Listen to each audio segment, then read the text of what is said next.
2 out of 3 falls.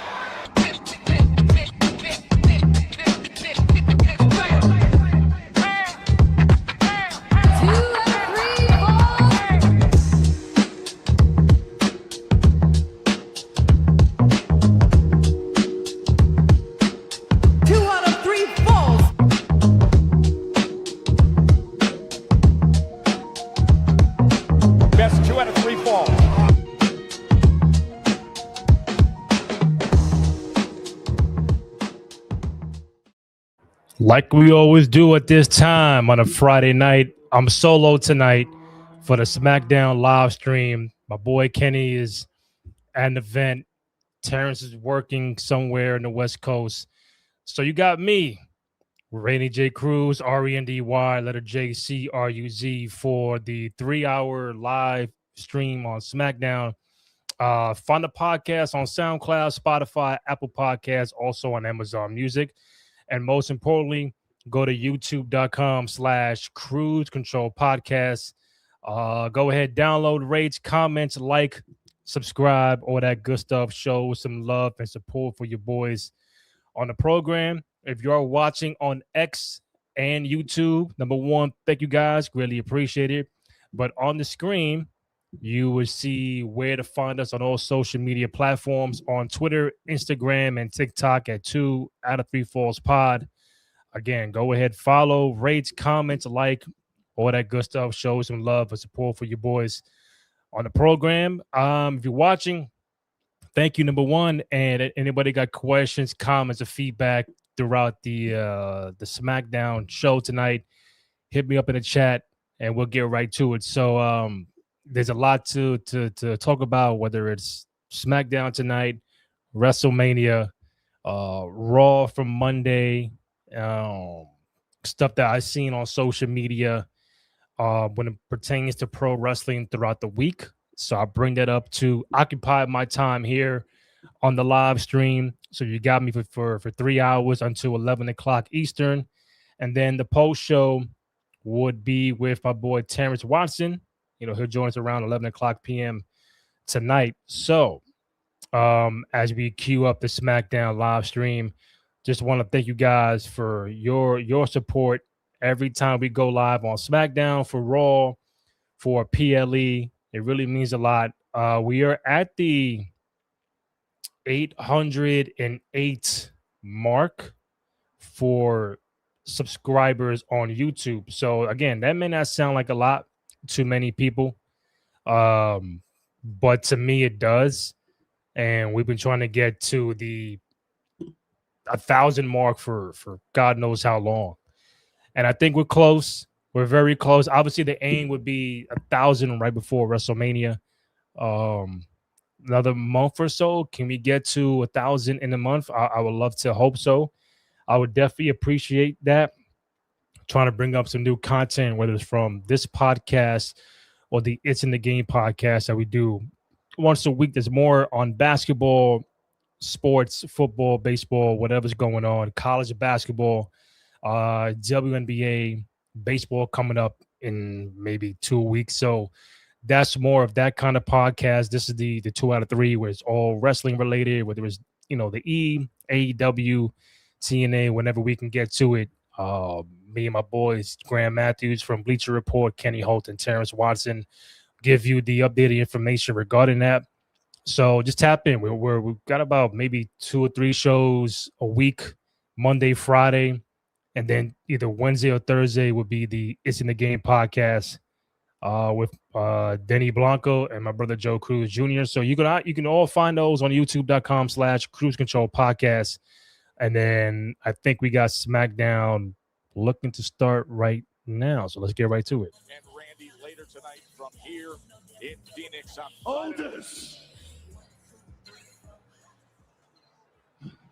Aldous, you can take that contract and shove it up your ass.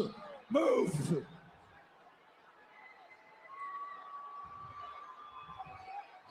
Oh, you see what happened last Looks like Drew McIntyre upset from losing the title last week. Was stolen from me.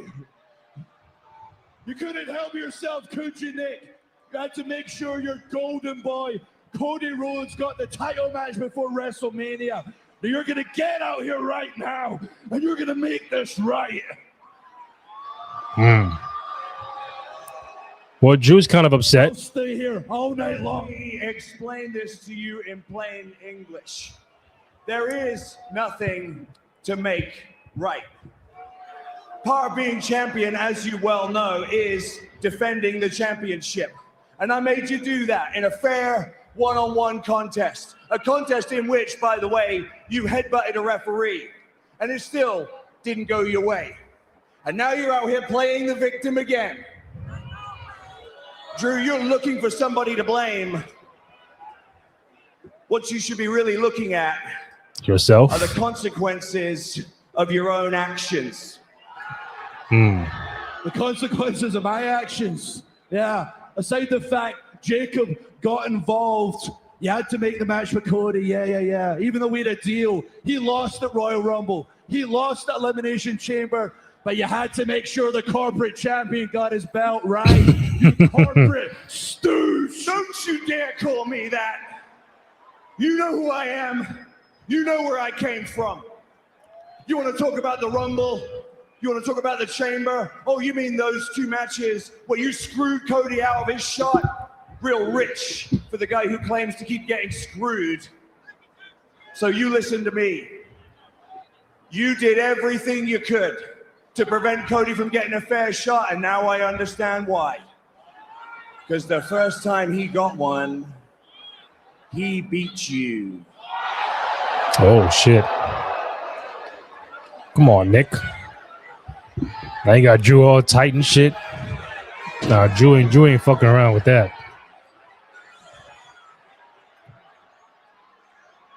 Right in his face, too. You know it, and I know it. This is... Now you... I feel you, Drew. I feel you. Right, or else...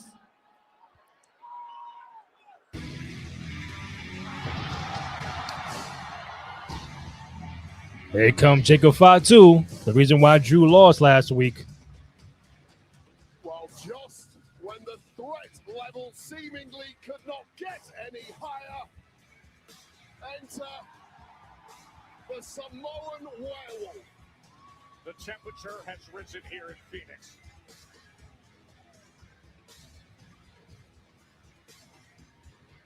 Phoenix. Now, what if they do like them two at Mania, the winner gets the #1 contendership for the title down the road? I don't know.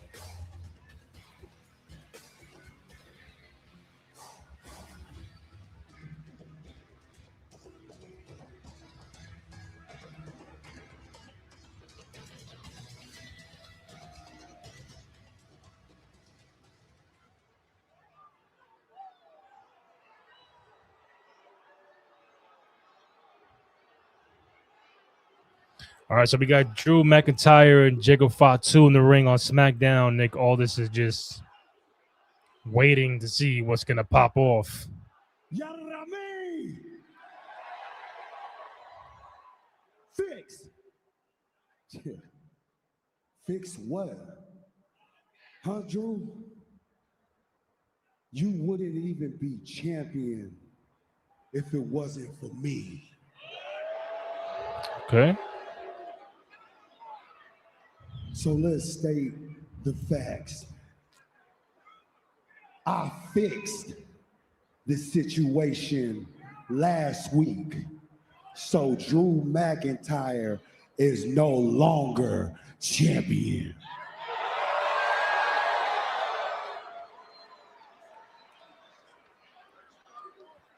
Drew's tight. So this isn't about him.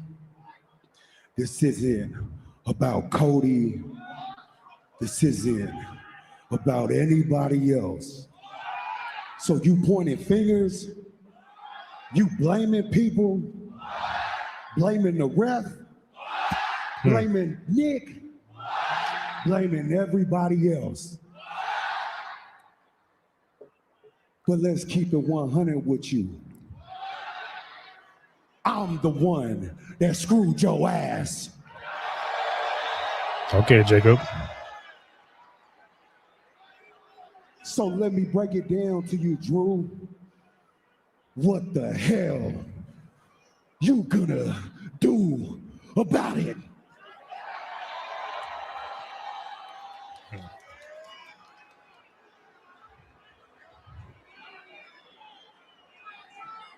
What am I gonna do about it? You want to know what I'm gonna do about it? You, Nick, Cody, these people. I'm done with you all. I quit. Oh shit! He quits. What? Drew McIntyre's just walking off, Wade.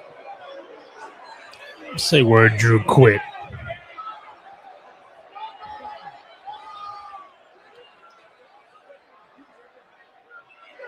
I feel you, Drew. I feel you. They be doing some bullshit. Like they just broke him. He says that is enough. Drew McIntyre just says, I quit, and walks. A week ago at this time, the guy was the undisputed WWE champion, and now he says he's done. He quits, just walks off. That was like a broken Drew McIntyre. One bitter disappointment too many, perhaps, for the Scottish psychopath. I hope calmer heads prevail, but for now, McIntyre is out. We got a lot to digest here. Try to figure it all out. But for now, let's get you set. So we're just joining us. Number one, thank you guys. Greatly appreciate it. We're going solo tonight. No Graham Matthews, no Kenny Holt, no Terrence Watson for now. My boy Terrence will join around 11 p.m. Eastern for the post show later on tonight. So you got me for the 3 hours. Again, go to youtube.com/Cruise Control Podcast. Go ahead, download, rate, comment, like, subscribe, all that good stuff. Show some love and support for your boys on the program. Follow myself, Randy J. Cruz, on all social media platforms. Find the podcast on Twitter, Instagram, and TikTok at 2 out of 3 Falls Pod. Really appreciate your love and support. We're trying to get to 1,000 subscribers on YouTube. We're at the 808 mark, so we're close. If you ask me what's the goal, what's the aim, I would say get to 1,000 by WrestleMania.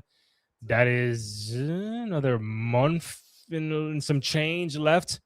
So from 808 to 1,000, can we get 100? And my math is terrible, but 192 subscribers in a month. I think we could do it. But regardless, definitely appreciate your love and support every time you watch us on Monday or on Friday or for PLE. And before we get to the SmackDown of it all, I got some other things to bring up, while commercials are going on or, any dead time. I got some things that I saw during the world of pro wrestling on social media. I'll bring those up. But again, if you're watching us live, any questions, comments, or feedback throughout SmackDown tonight, Raw from Monday, upcoming WrestleMania in Vegas, hit me up in the chat and we'll get right to it. So let's get back to SmackDown.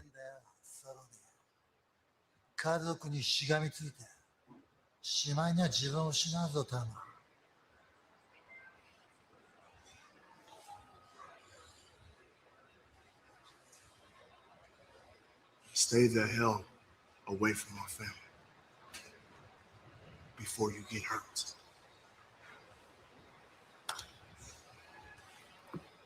All right, what we got going on SmackDown right now? What's coming up first? Is it the Wyatts? All right, Wyatts. All right, so I guess we got the Wyatts.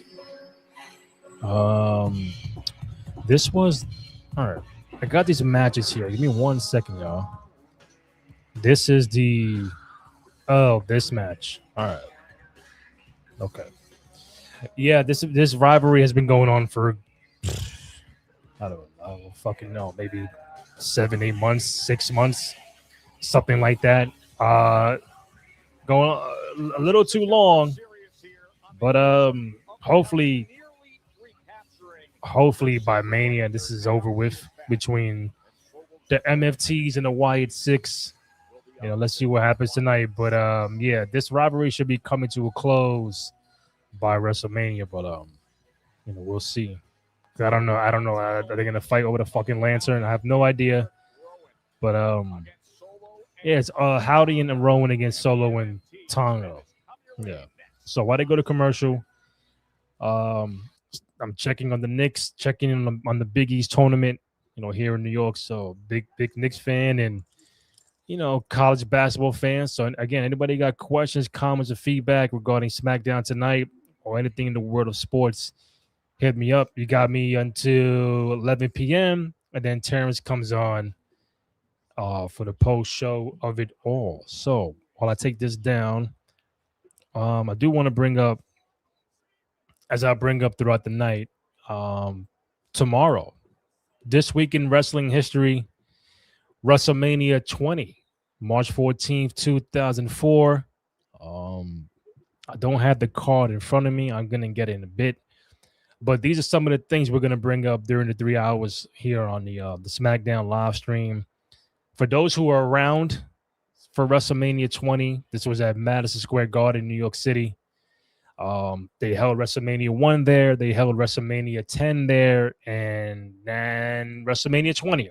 But ever since then, has been at the Garden. So they go to the stadiums later on, and they don't do the arenas no more. So this is one of the last few arena shows they had for WrestleMania. But a WrestleMania that gets remembered for maybe the wrong things. There was a Goldberg and Brock match with Stone Cold as the referee, and the crowd shitted on it because they knew Brock and Goldberg were going to be out the company the following day. And, in the early days of social media, or not even like dirt sheets and whatever, everybody in the Garden knew that night that Goldberg and Brock was leaving the company the day after. And I don't know if they wanted Stone Cold to be the referee to kind of like save it so it's not totally booed for the whole entire match. They did what they did. They did what they could. But I think WrestleMania 20 gets remembered for Brock and Goldberg. It gets remembered for an incredible Kurt Angle, Eddie Guerrero match for the title.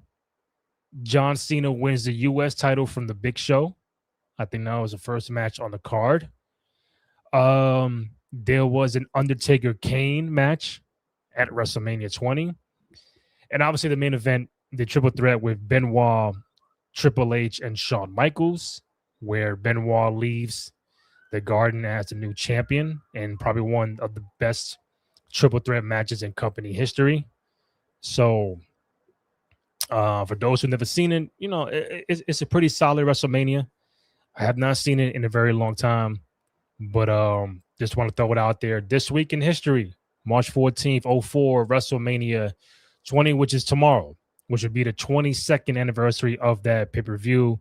I might go back and tap into it this weekend, but trying to remember what else is on that card. I mentioned Brock Goldberg. We mentioned Taker Kane, Cena, Big Show, or Evolution against Rock and Mick Foley was there as well. Benoit, Hunter, Shawn Michaels, World Heavyweight Championship main event.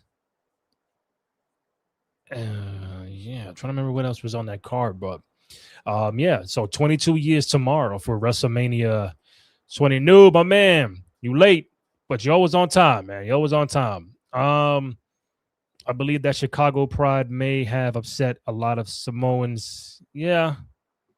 But we're gonna see how this is gonna go for the Punk and Roman of it all, leading up to WrestleMania.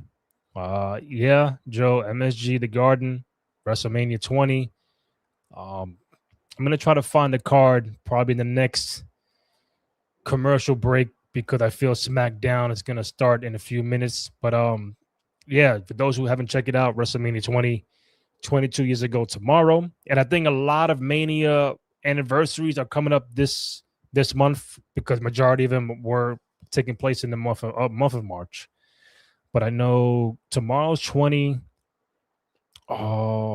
March 18th. I'm just trying to think off the top of my head. March 17th is WrestleMania 18 with Rock and Hogan. All right, we got Nick Aldis and Jago Fatu backstage. What? Only one person does the whoop around here, and that's Trick Williams. Get your own material, dog. Grown folk talking. Now, when you gonna do your job? But shut your ass up. Do a job. The only job that you got, Trick, is me whooping your ass. Huh? Mm. So, hey. Let's take a breath. Hey. And what, chill out? Yeah. And chill out, man? Last time you told me that, look what happened. So it ain't happening no more. And I'm not being disrespected no more. What he know about disrespect? You gonna let him talk to me like that? That was disrespect. What Randy Orton did last week, that was disrespect. Do your job, Nick. Do my job. Do your job, Nick. All right, let's talk about Randy Orton. He's busy tonight signing a contract for WrestleMania, but I can talk to you about Jacob Fatu. It seems to me that that's what you want. So tonight, that's what you get. Trick Williams and Jacob Fatu one-on-one tonight. That's not what I meant. Who hired this guy? Oh, you want to talk about hiring? Hey, one guy already quit. You want two people to have a job tonight? Keep going the way you're going. If not, go get ready. Nah, Trick is bugged out. Something else. You something else, dog. Noob Joe wants to know, who do you got winning this coming WrestleMania? Is there a certain match? I mean, all right, so Noob, Punk Roman, Cody Randy, Jade Rhea, Liv Stephanie. As far as I know so far, that's official for Mania. Trying to think what else is official for WrestleMania. There's some other matches that's trying to, get penciled in, but yeah, Trick is that guy, Joe. Trick is that guy you got to watch out for. All right, here comes the MFTs in the ongoing 9-month feud with the Wyatts. Again, anybody watching us on X or on YouTube, number one, thank you guys. Really appreciate it. Go to youtube.com/Cruise Control Podcast. Download, rate, comments, like, subscribe, all that good stuff. Show some love and support for your boys on the program. Also on all social media platforms. Twitter, IG, TikTok at 2@3FallsPod. SmackDown live stream. What an epic war it was. So this was tag team turmoil. White Six weren't looking good in the match, but that was until the MFT struck, causing a major distraction on the outside and ultimately handing the win to Los Garza, who continued progressing in the match. Then post-match, there was a brawl that ensued, which has only furthered the months of bad blood that has grown between as of right now, and the MFTs. I think Orton and the Punk and Roman, I'm 50-50 on that one right now, Joe. Noob. This feud is all about the dumb Lancer, and it might end at WrestleMania 42. Bro, they've been going on for damn near a year. This feud, LA Knight and the Vision are both stuck in the same vortex, and they can't get rid of it. No matter what, you're gonna see MFT and the Wyatts and that Wyatts and MFT and the Lantern and this and that. Like, let it be Mania. Let's get it done, and then we move on to different things because this is going on too far. All right, for those who are interested, Solo and Tonga against Uncle Howdy and Eric Rowan, MFTs and the Wyatts. Trying for the shoulder tackle, sizing each other up, sensing the strength and power. Oh, that's what I forgot. There you go. No, big uppercut instead comes in from Tama Tonga. Tama Tonga apparently wanting no part of the massive power of Eric Rowan. Certainly more than one way to skin a cat. And Tama Tonga has just followed orders from Solo Sikoa to a T since he got brought into this MFT group. And you mentioned it, Joe, the Wyatts, they lost their tag gold. They lost their precious lantern to the MFTs a couple of months back. And things have quite simply gone badly for the Wyatt Six ever since. As Solo put it, the Wyatts are nothing without their lantern. Means the world to them. It represents the spirit and the legacy of the legendary Bray Wyatt. It really is the focal point of this group's mystique, and without it, their threat seems to be minimized. Someone just found out the sheer size of Eric Rowan, and now Uncle Howdy right in on Sikoa. There's a lot of pent-up anger unleashed now from Uncle Howdy, who just carries this air of unsettling calm. Boy, Noob, we got Noob. Turn this down for a second. Do we even hear Talatonga talk? Because Talatonga is I don't know. Your guess is good as mine, man. It's just it's a lot that they're not doing or not following up with a lot of these stories, and I don't know why. Because we are on the road to WrestleMania, but it doesn't feel like WrestleMania season, if that makes sense. But then again, I know sometimes they've done that. It's been that way. All right, commercial time. And they have WrestleMania come on, and it's like, oh shit, like it just surprised everybody. But the lead and the build, like I remember 32 was a lot of injuries, and they were like, all right, it just don't feel like Mania because you was missing like 10 people. And they had the show. It was okay. Probably not one of my favorite WrestleManias, but they did what they had to do. Obviously, the pandemic, we don't count the pandemic one. But I think there was another WrestleMania where the build was maybe 38. Maybe 38 was that build, or 37, one of those two. And it's just like, it don't feel like WrestleMania season. But when it got to the show, it was like, oh, okay. It shocked everybody. But right now, on March 13th, you tell me if does it feel like WrestleMania? I'm going to tell you no, not right now. But they still got time. I think there's only 4 legit matches like penciled in on the card. But there's Balor and Dom. There's this woman tag team championship, whatever they're going to do with that, coming down the pipeline. There's a Brock Open challenge. We don't know what Seth and Braun is going to do.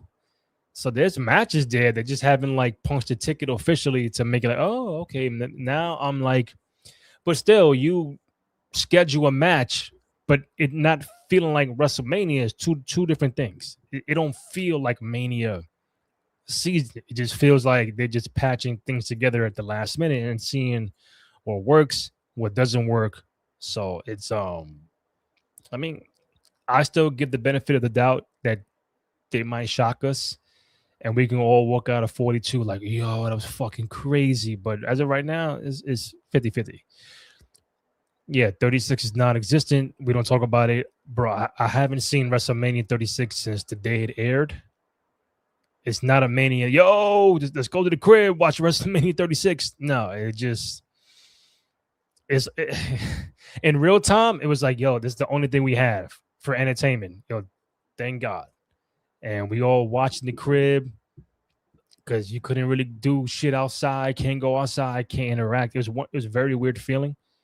But ever since then, like I have not gotten back to that Mania in what, 6 years?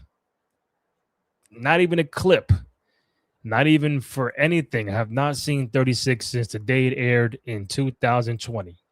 And I think that's a lot of people feeling about that WrestleMania. It wasn't their fault. It was just, the only entertainment that was live.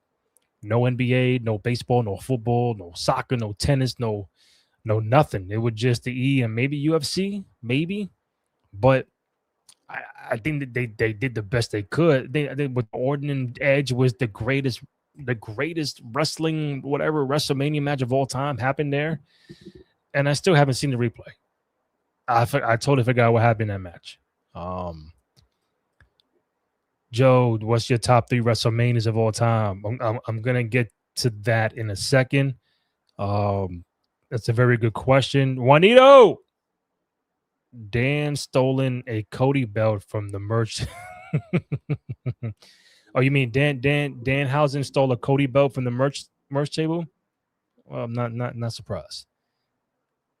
Will Cody get cursed? I don't know. I don't know. I mean, should he? I mean, I think WrestleMania 42 is telling because Cody lost last year in Vegas in the main event. Do we see Cody losing 2 years in a row in the main event? I mean, I don't know. I still want Orton. I will still want Orton to win that match, but Cody losing back to back in the main event, that's tough, bro. That's a tough one.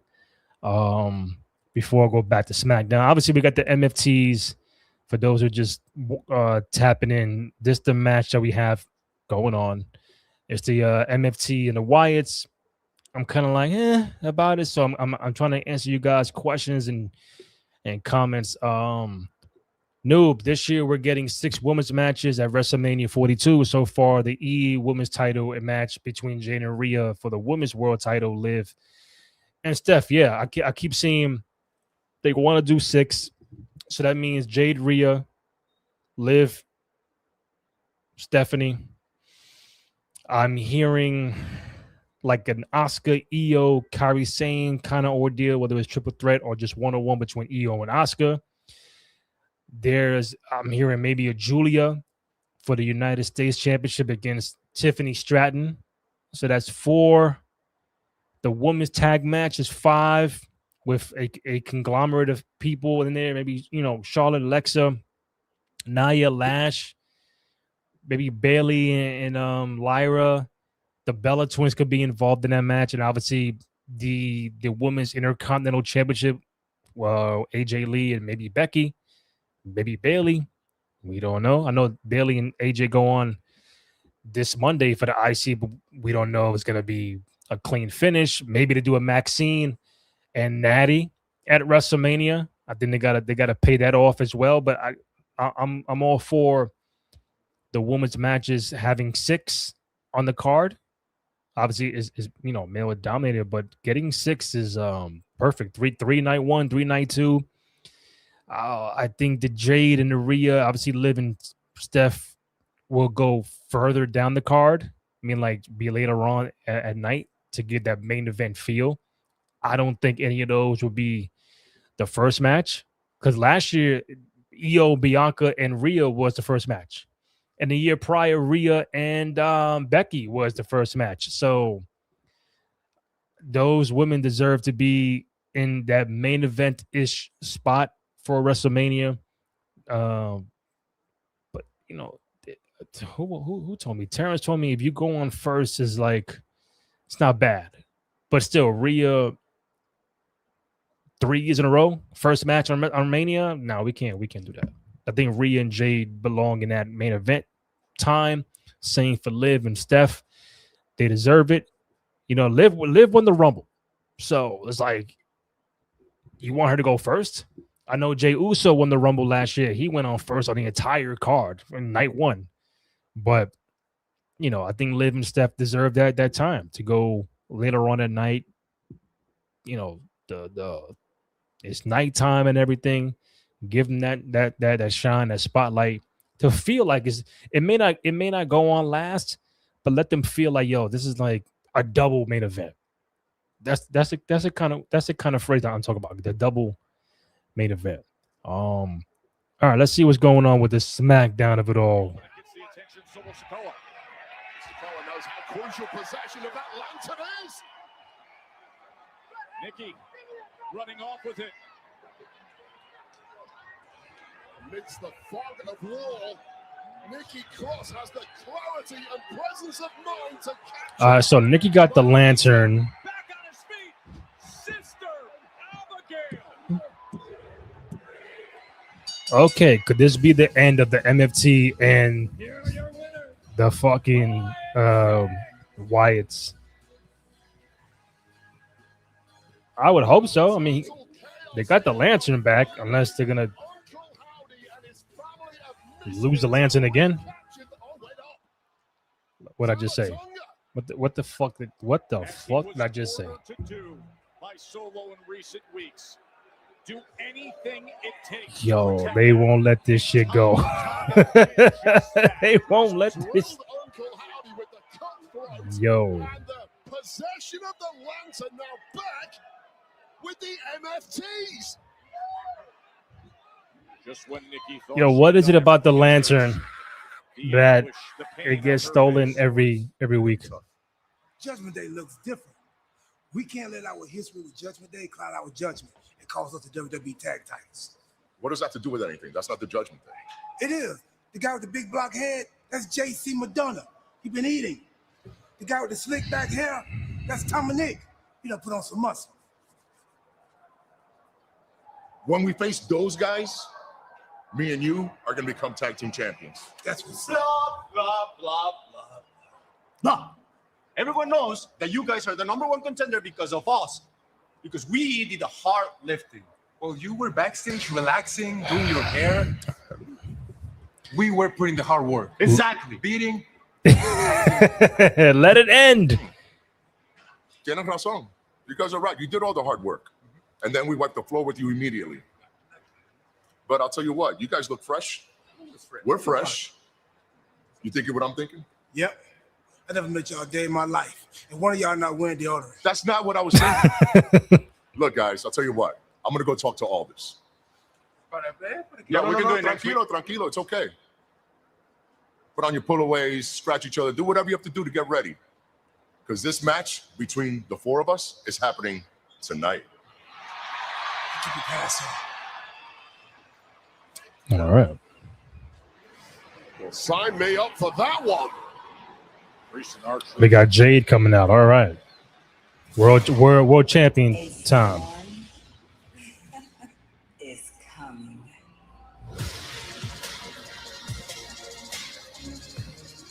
That's right, Nuke. The infamous Tomatonga strikes again. Yeah, they won't let it go, man. I have no idea why. Jade Cargill.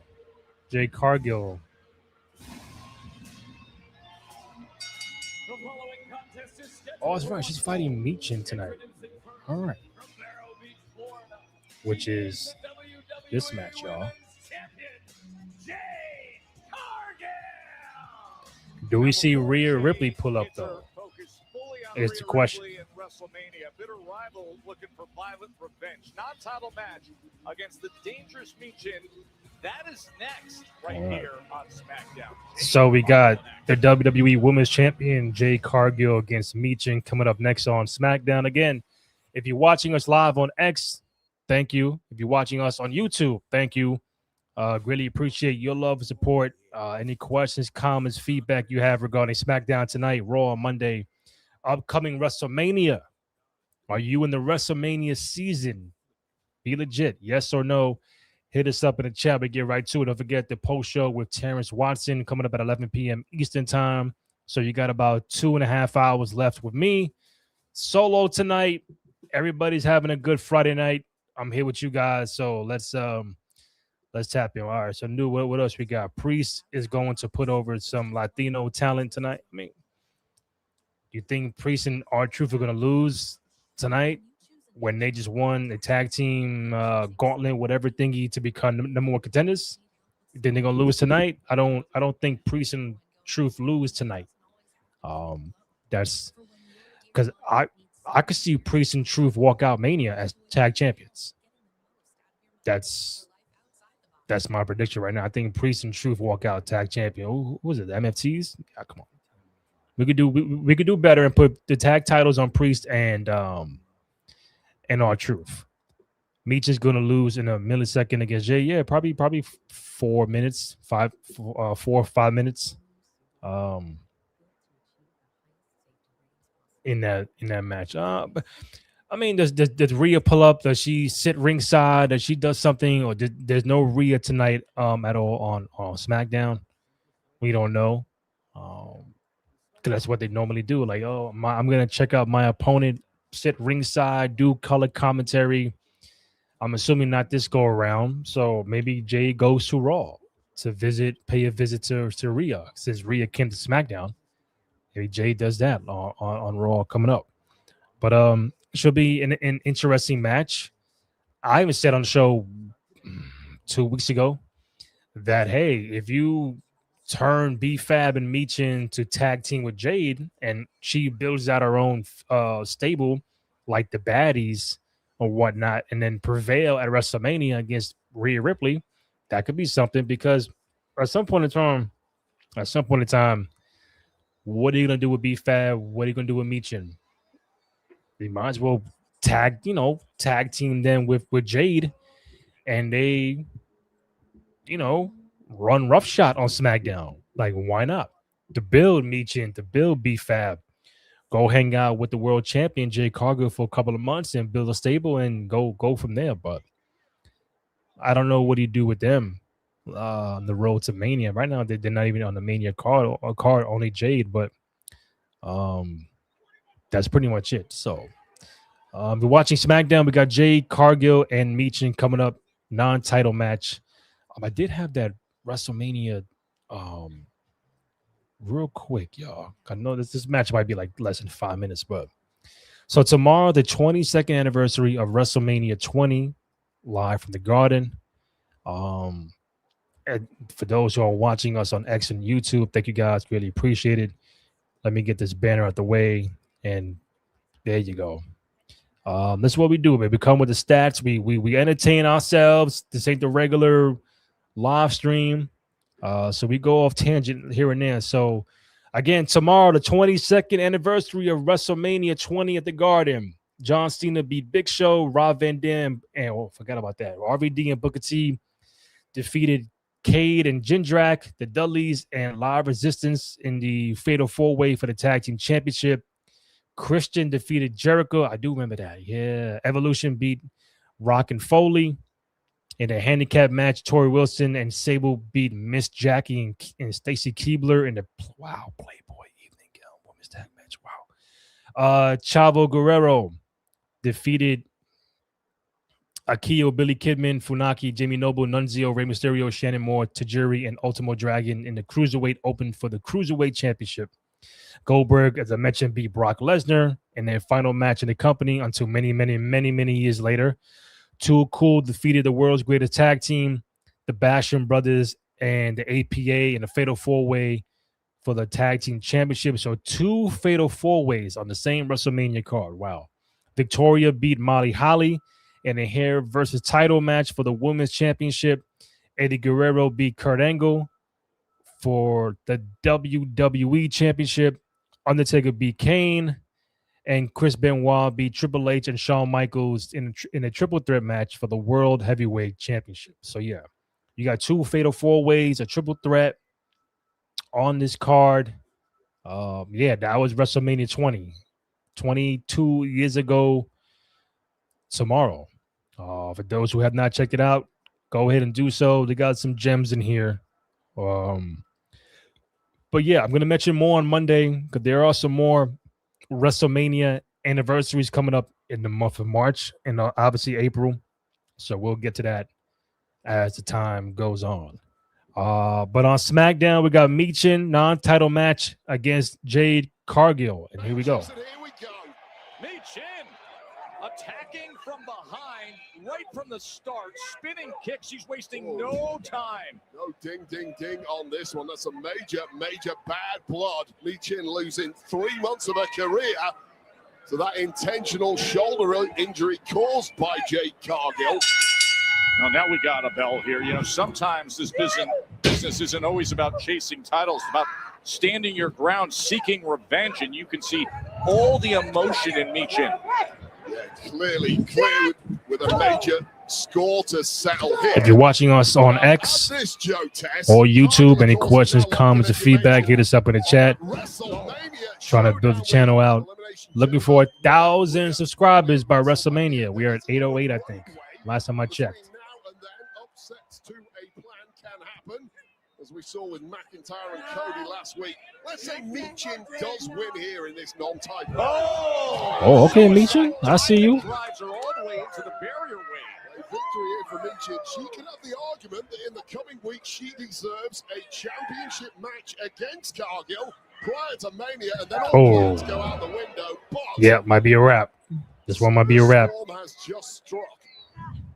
Big pump knee by Jade Cargill. Of course, you mentioned so much time between now and WrestleMania. Yes, we have exciting championship matches that are set, but this road to WrestleMania is intense and it is unpredictable. 5 weeks to go until we are in Las Vegas. Damn, 5 weeks. Right That's now, it. turning things around in a major way has been Jade Cargill, who rode out that early storm of meet-ins, and suddenly That shit going looks fast, good as bro. new, and you would not want to be meet-in right now. Of course, this is a meet-in who has not competed in the best part of 3 months. You question where that ring wind is at. She looks in fantastic physical shape. That doesn't always tell the whole story. Which is exactly why I like her strategy and her mindset for the surprise attack. This is the Jade Cargill Meechin match on The SmackDown. mindset, unfortunately, has been snuffed out after a couple of minutes here, and I don't know if enough damage has been done to the women's WWE champ Cargill to actually get a victory here, but there is no quit in Meechin, I will tell you that. This woman is a menace, and she's looking to go places in a hurry now. On the count of the apron, delivers a massive kick. It was a shot right to the shoulder of Cargill, I think. This is not the kind of war you want on a run into WrestleMania. Okay, Jade, what we got? Oh, okay. By Jade Cargill, the fall-away slam out onto the floor by Jade. All right, so we got the women's champion, Jade Cargill. Right gear to cut, Turn this trim, shit or down. roll. Wow. Jade Cargill against Meechin, non-title. Yeah, so SmackDown is going okay so far. For those who are just watching me, solo tonight. No Graham Matthews, no Kenny Holt. I got Terrence Watson coming up at the end of SmackDown for the post show. But just me, the solo, all the way to 11 p.m. Eastern until SmackDown is finalized. While we do have the commercial break for Jade and Meechin, what else can I pull up on here to kill some time? I did see this on social, and I'll make it a little bigger. But PG Era, they put out the tweet that according to Dave Meltzer, that Finn Balor and Dominic Mysterio was originally planned for SummerSlam 2025, with the Demon gimmick set to return. However, the E changed the plan at the last moment, as Judgment Day was still considered hot at the time, which they were. Plus, Liv was hurt, but they decided to lay off on the on that happening. This storyline has been in the works for nearly a year. The direction was pushed further toward the road to WrestleMania 42. So that's why I do feel like Finn and Dom are going to go one-on-one at WrestleMania. But the question is it regular Finn Balor or Demon Finn Balor? I think it's going to be the Demon showing up at WrestleMania. And again, it's non-title. So Dom is no longer the Intercontinental Champion. That is Penta. We'll see what he does at WrestleMania, and a lot of other people to see what they do at Mania. But Demon Finn, Dominic, Finn is no longer with Judgment Day, so maybe this kind of makes more sense to do it now for Mania as opposed to because SummerSlam would have been weird because Liv was out injured, and I just don't know how you would have pulled this off at SummerSlam. I think there was no direction for that to happen. And again, Judgment Day was pretty much intact. And for those who don't want to agree or notice it, Judgment Day has been very, very important in the last couple of years. A very, very important stable, a very underrated stable. I know most don't like Judgment Day, but if you talk about Finn, Dom, Rhea, Priest, Edge, I mentioned months ago, JD, Raquel, Roxanne, they all have been very, like, the career trajectory of those people have elevated since the formation of Judgment Day. Liv Morgan, I forgot about Liv Morgan, champion, Rumble winner. Like, you can't sleep on the importance of Judgment Day, aside from Bloodline and stuff like that last couple of years, but Judgment Day is very, very, very still underrated to me. And I think everybody has their own value, and they've all elevated themselves while being in this group. Let me get back to Michin and Jade Cargill on SmackDown. This is not a good place to be for Michin. She is scrambling for her life and gets out of trouble. What a counter by Michin. Finally, a little daylight for Michin, although how much damage has already been done, perhaps showing on the body of Michin. Off the tornado DDT, covering the leg. And this is really where Michin's body needs to start cooperating after a 3-month layoff. Trying to pick up the pace here, compound the damage to the WWE Champion. And it was Jade who did that damage. That kept her out, was looking for eat defeat, but instead, Jade trying to counter and find some position, but it has been offense right now from Michin that has her in position. Oh, okay. Oh man. A sliced bread. And the Not a bad move by Michin. Michin Again, it keep mentioning 3 months on the shelf, so trying to get reacclimated to her. What an opportunity lost by Michin. It was a fortuitous bounce there for Jade Cargill all the way out of the ring, preventing Michin getting that crucial pin. But there should be no let up here from Michin, who smells blood. In her sights, running down that apron to the outside. Oh, shit. A rolling sense on nice movement there from the WWE Women's Champ. Oh, powerbomb. Damn. Smashing the lumbar spine of Michin. And this one just did a 180. There might be no way back now for Michin. No, that was serious damage done.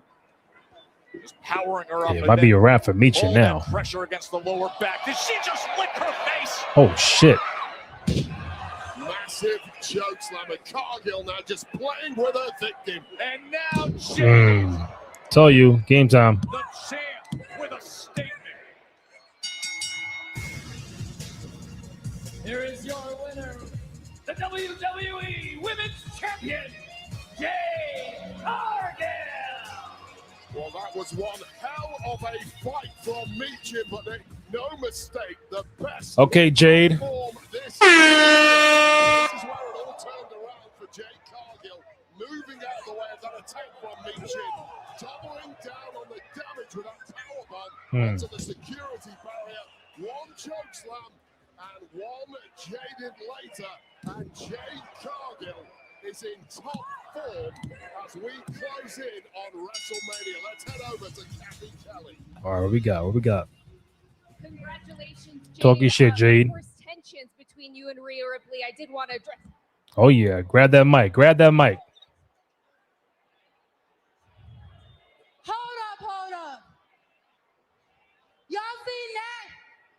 That is what happens when these wrestlers believe in their own hype. Now, all these women backstage know what it is. When they see me in these hallways, they get real quiet. But for some reason, the world tells me that I should be scared of one woman. Don't be scared. Rhea Ripley. And for some reason, I keep thinking scared of what for what? Who? I'm me.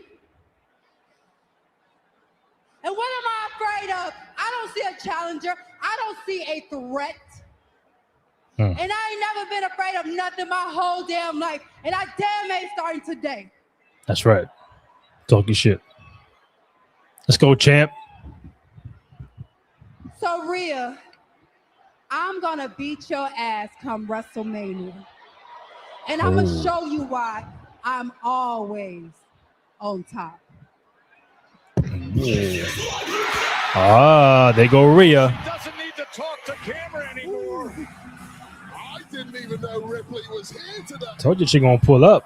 Perhaps Jade Cargill wasn't aware of this either. The Elimination Chamber winner. All right, what we got? What we got? What we got? We gonna scrap. We gonna scrap. We gonna talk. Are we gonna scrap or we gonna talk?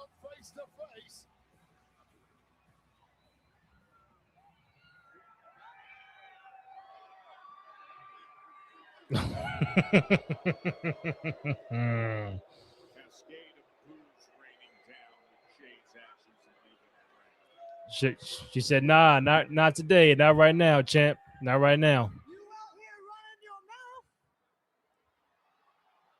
But now you want to run from a fight with me. She just fought Rhea. You're not the embodiment of female empowerment. No. You're not the. You're not even A. But after WrestleMania, you are going to be my bitch.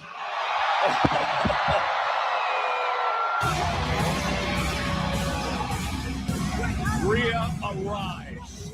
I don't like how Rhea be talking to Jay like that, man. Nah, we gotta do something, Jay. You gotta retaliate, man. 5 weeks at WrestleMania.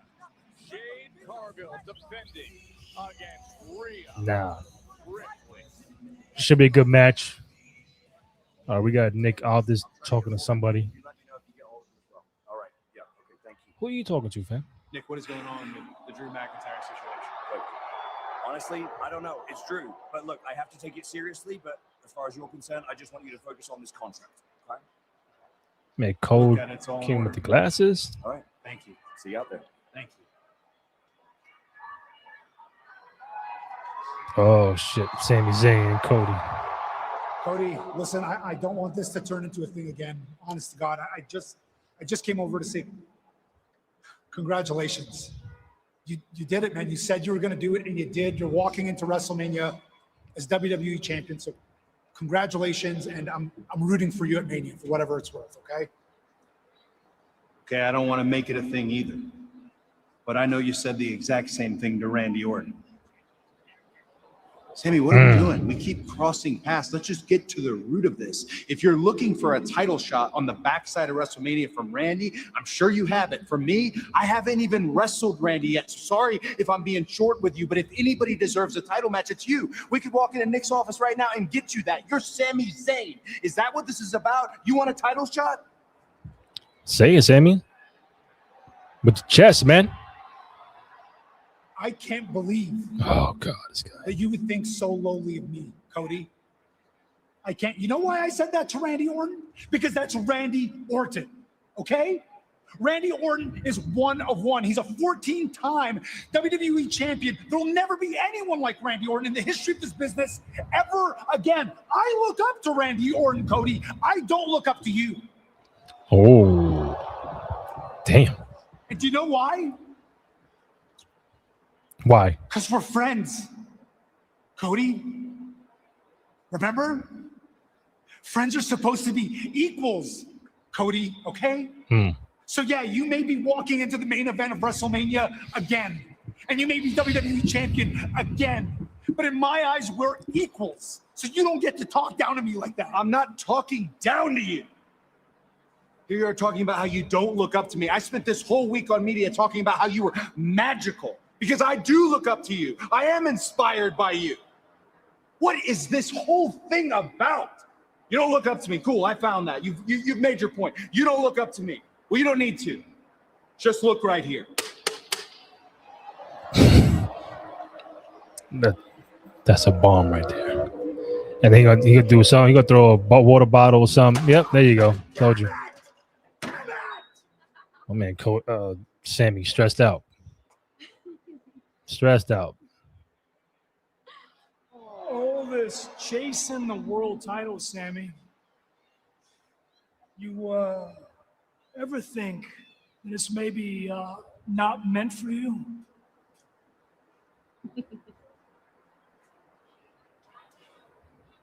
You need to stay far, far away from me.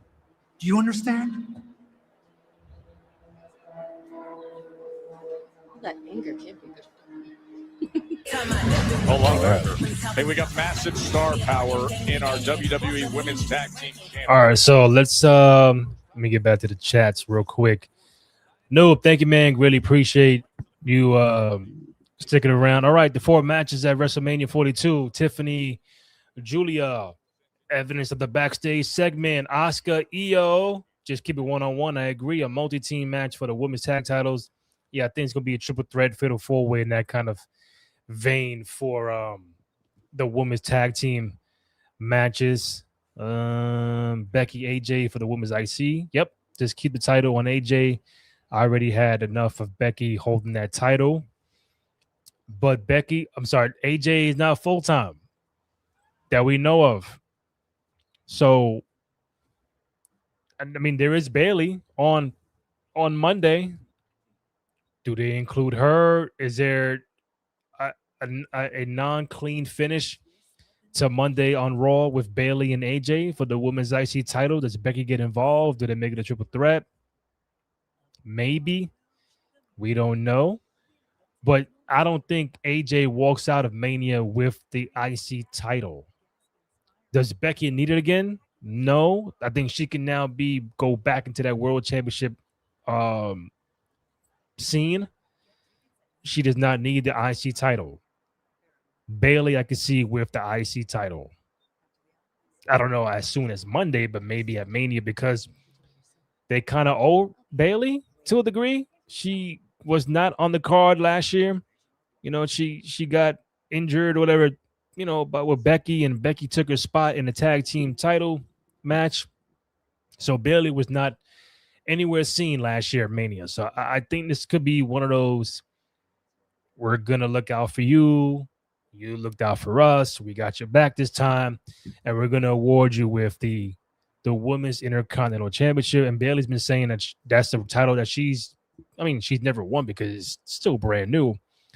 But that's one belt she would like to have on the resume. So it wouldn't go past me to see her walk out of either Monday or Mania with the IC title. I would say more Mania. I don't think Becky and AJ go one-on-one again, because that's just gonna scream Becky wins.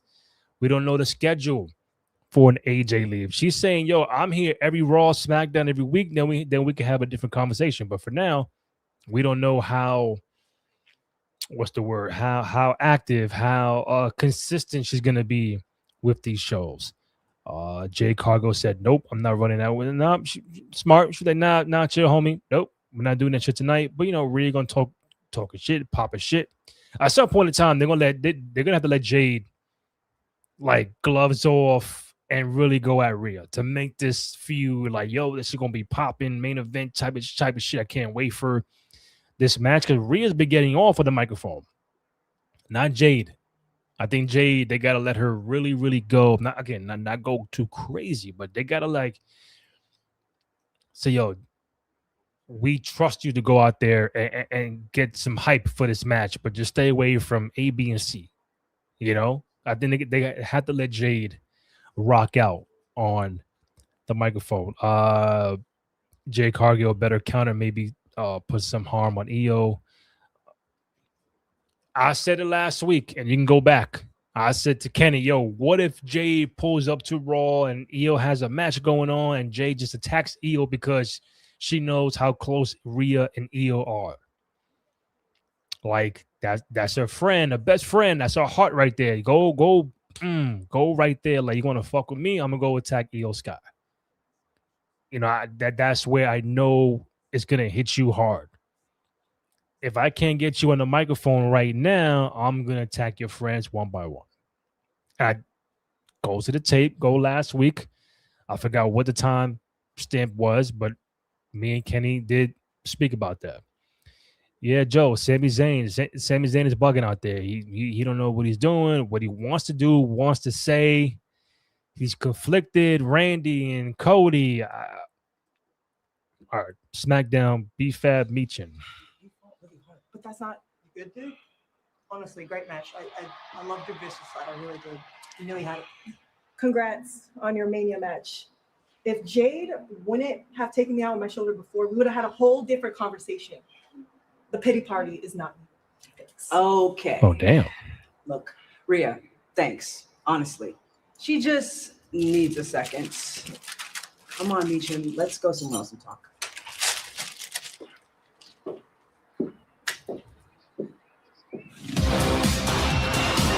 All right.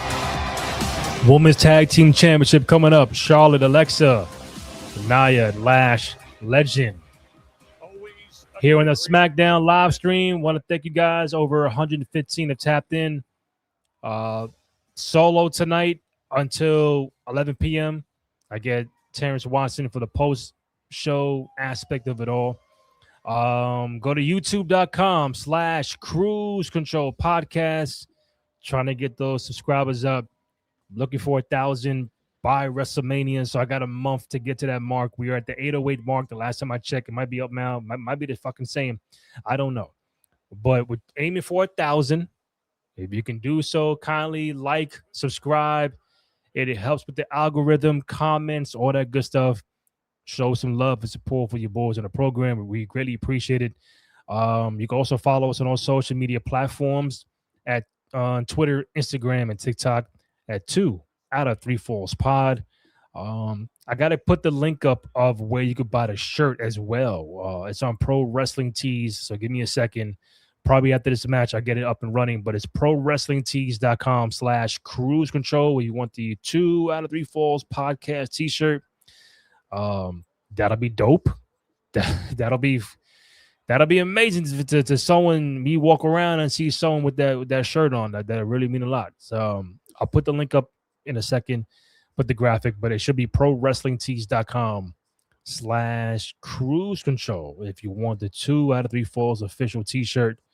But yeah, also find myself Rainy J Cruz, RNDY, letter J CRUZ on all social media platforms. As we get ready for the tag team championship match between Alexa and Charlotte Flair against Nia and Lash Legend.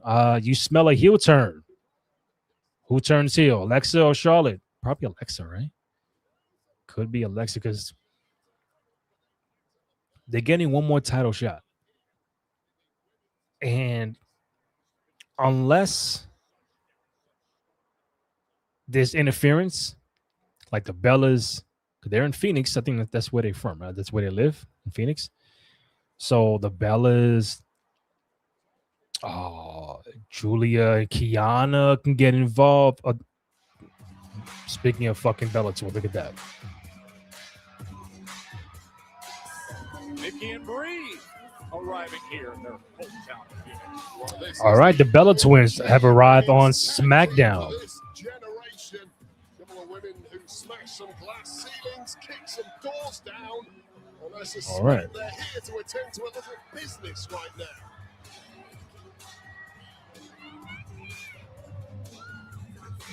Bella Army, mount up. All right, what we got? The Bellas, Charlotte, and Alexa all in the ring right now before the tag team championship match against Nia Jackson, Lash Legend. Bella Army.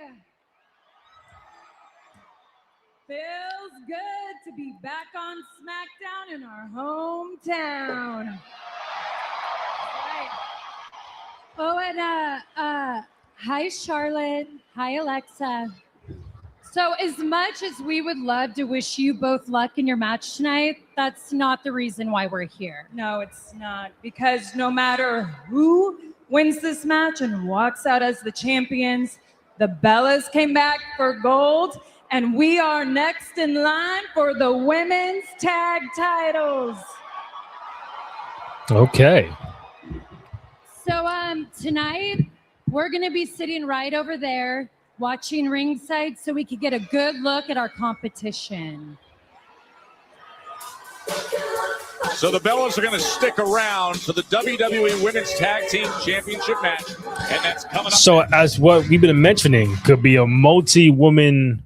Well, Kenny, I give Kenny the props. He mentioned, I think 2 months ago, a multi-woman tag team ladder match, something of that sort, TLC Women's Tag Team Championship match at Mania. But I would love to see that. Don't know what Charlotte and Alexa would be doing if they're not in a tag team title scene, unless, as New mentioned, could be a heel turn. Could we get Alexa and Charlotte to be another women's match at WrestleMania?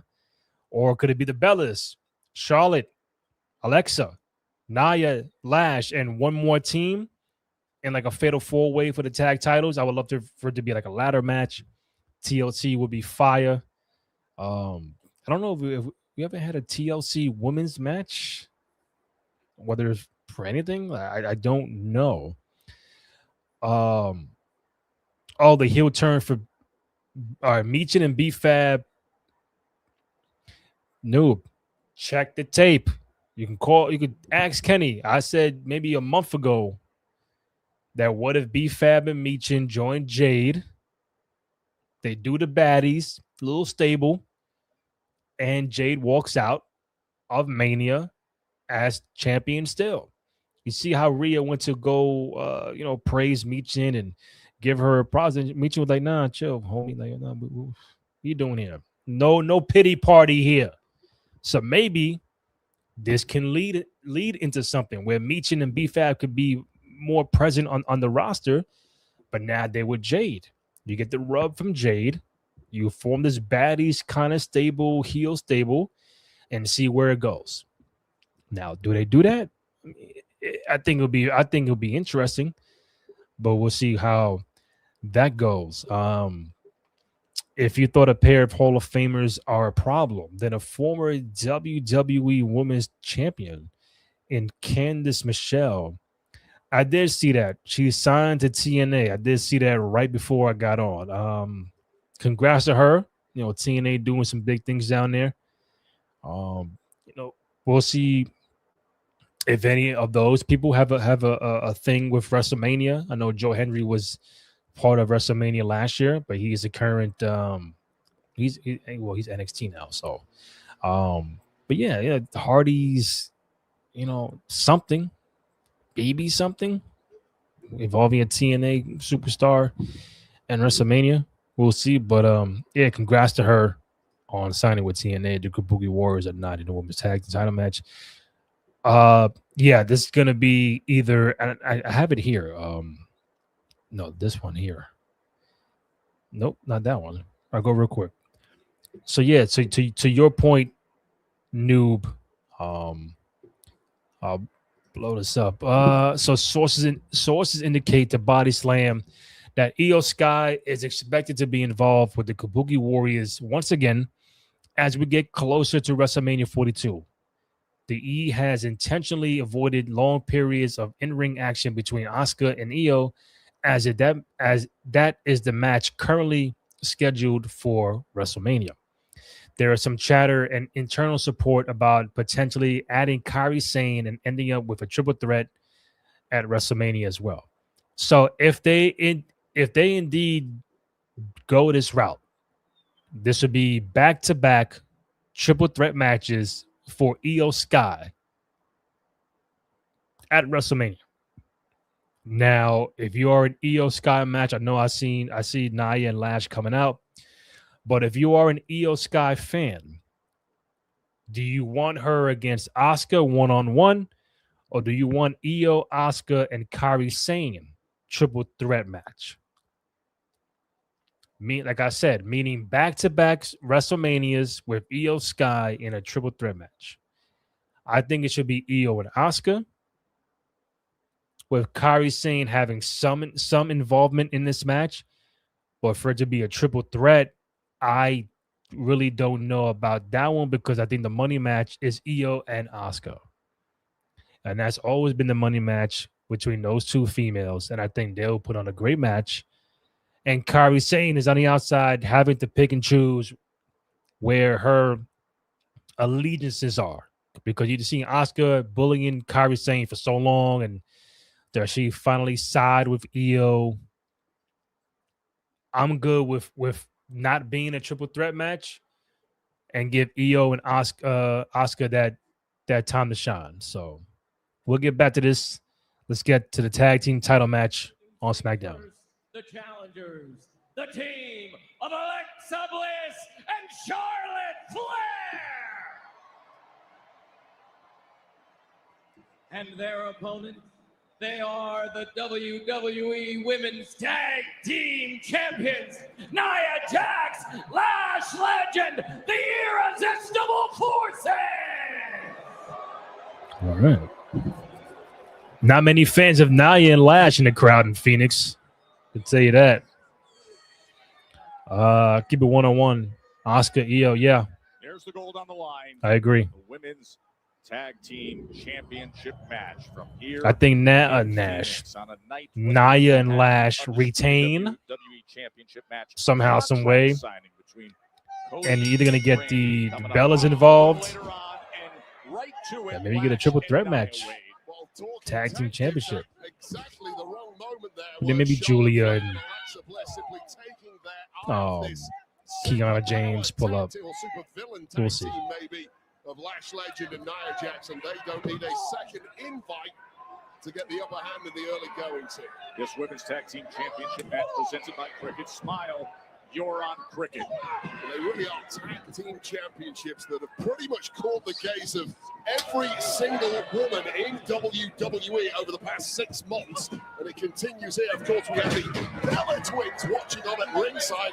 They say they are next in line for a title match against whoever wins this one. Oh, Nia Jax. Yeah, Alexa, that was not going to work. Alexa Bliss. No, what we got? Usual offense just doesn't work against someone as powerful as Nia Jax. Grabbing that cannonball in midair. Meanwhile, Charlotte over the top, crossbody, before she takes a massive pump kick from Lash Legend. Well, we've had right from the off the kind of bedlam that we are simply only too used to in the women's tag division. That is a dynamic duo holding gold right now. As they look at the Bellas here in Phoenix, they want next. Well, they might want next. We're down by 40 and nobody believes in us. Shout out to the 150 plus who have tapped in, whether on X or on YouTube. Thank you guys. Really appreciate it. SmackDown live stream for Friday, March 13th, 2026. Hit us up in the chat regarding SmackDown tonight, Raw on Monday, upcoming WrestleMania, whatever's going on in the world of sports on this Friday night. Let me know what's going on. Yep. Damn, my man, how you doing? I was checking the Knicks score. I think they're up by 2 against Indiana. I think no Cat, no Josh Hart. So I think those guys will get it done against in Indiana on the road. So let's see. I'm also keeping tabs with the Big East tournament with UConn and Georgetown. So the winner will get St. John's tomorrow night in the Big East championship at the Garden. So I got SmackDown here, Big East here, NBA all over the place. So I'm trying to see what's up and keep myself occupied. Noob, I like Alexa Bliss shirt. Says we're not friends. I get that mentality. Kid from the 90s used to have friends for years, and now friends with someone who doesn't have friends. Yeah, man. Are you a 90s kid, Noob? I don't know if you could tell. I'm an 80s, born in the 80s, but the 90s was really the wheelhouse for me, for movies, sports, entertainment, music, everything. So 165 tapped in. Thank you guys. Appreciate it. YouTube.com. Matter of fact, let me do it right while I get you guys tapped in. YouTube.com/Cruise Control Podcast. Trying to get to 1,000 subscribers on YouTube. The algorithm is not been very kind to me and the channel. Nothing that we're doing wrong. It just, there's so much content. Everybody got a podcast in the world now. Talk about whatever they talk about. And it is hard to build a YouTube channel. I know how it is. Trying to get to 1,000 since maybe the summertime. Maybe it was August and we had 500 plus, something like that. So you fast forward 6-7 months, whatever it is, and we're at 800. Now I'm like, okay, I'll take it. I love it, but I'm trying to get to 1K. I think it's more respectable. Don't ask me why, but I think it's more respectable of like having a channel and it says, you got 1K subscribers? Okay. And again, I don't know who's subscribing, real bots, but I'm pretty sure it's real people. I would like to assume it's real people. That's why I would just stress You know, if you're a fan of the content, you know, go to YouTube, subscribe, like, do all the algorithm stuff.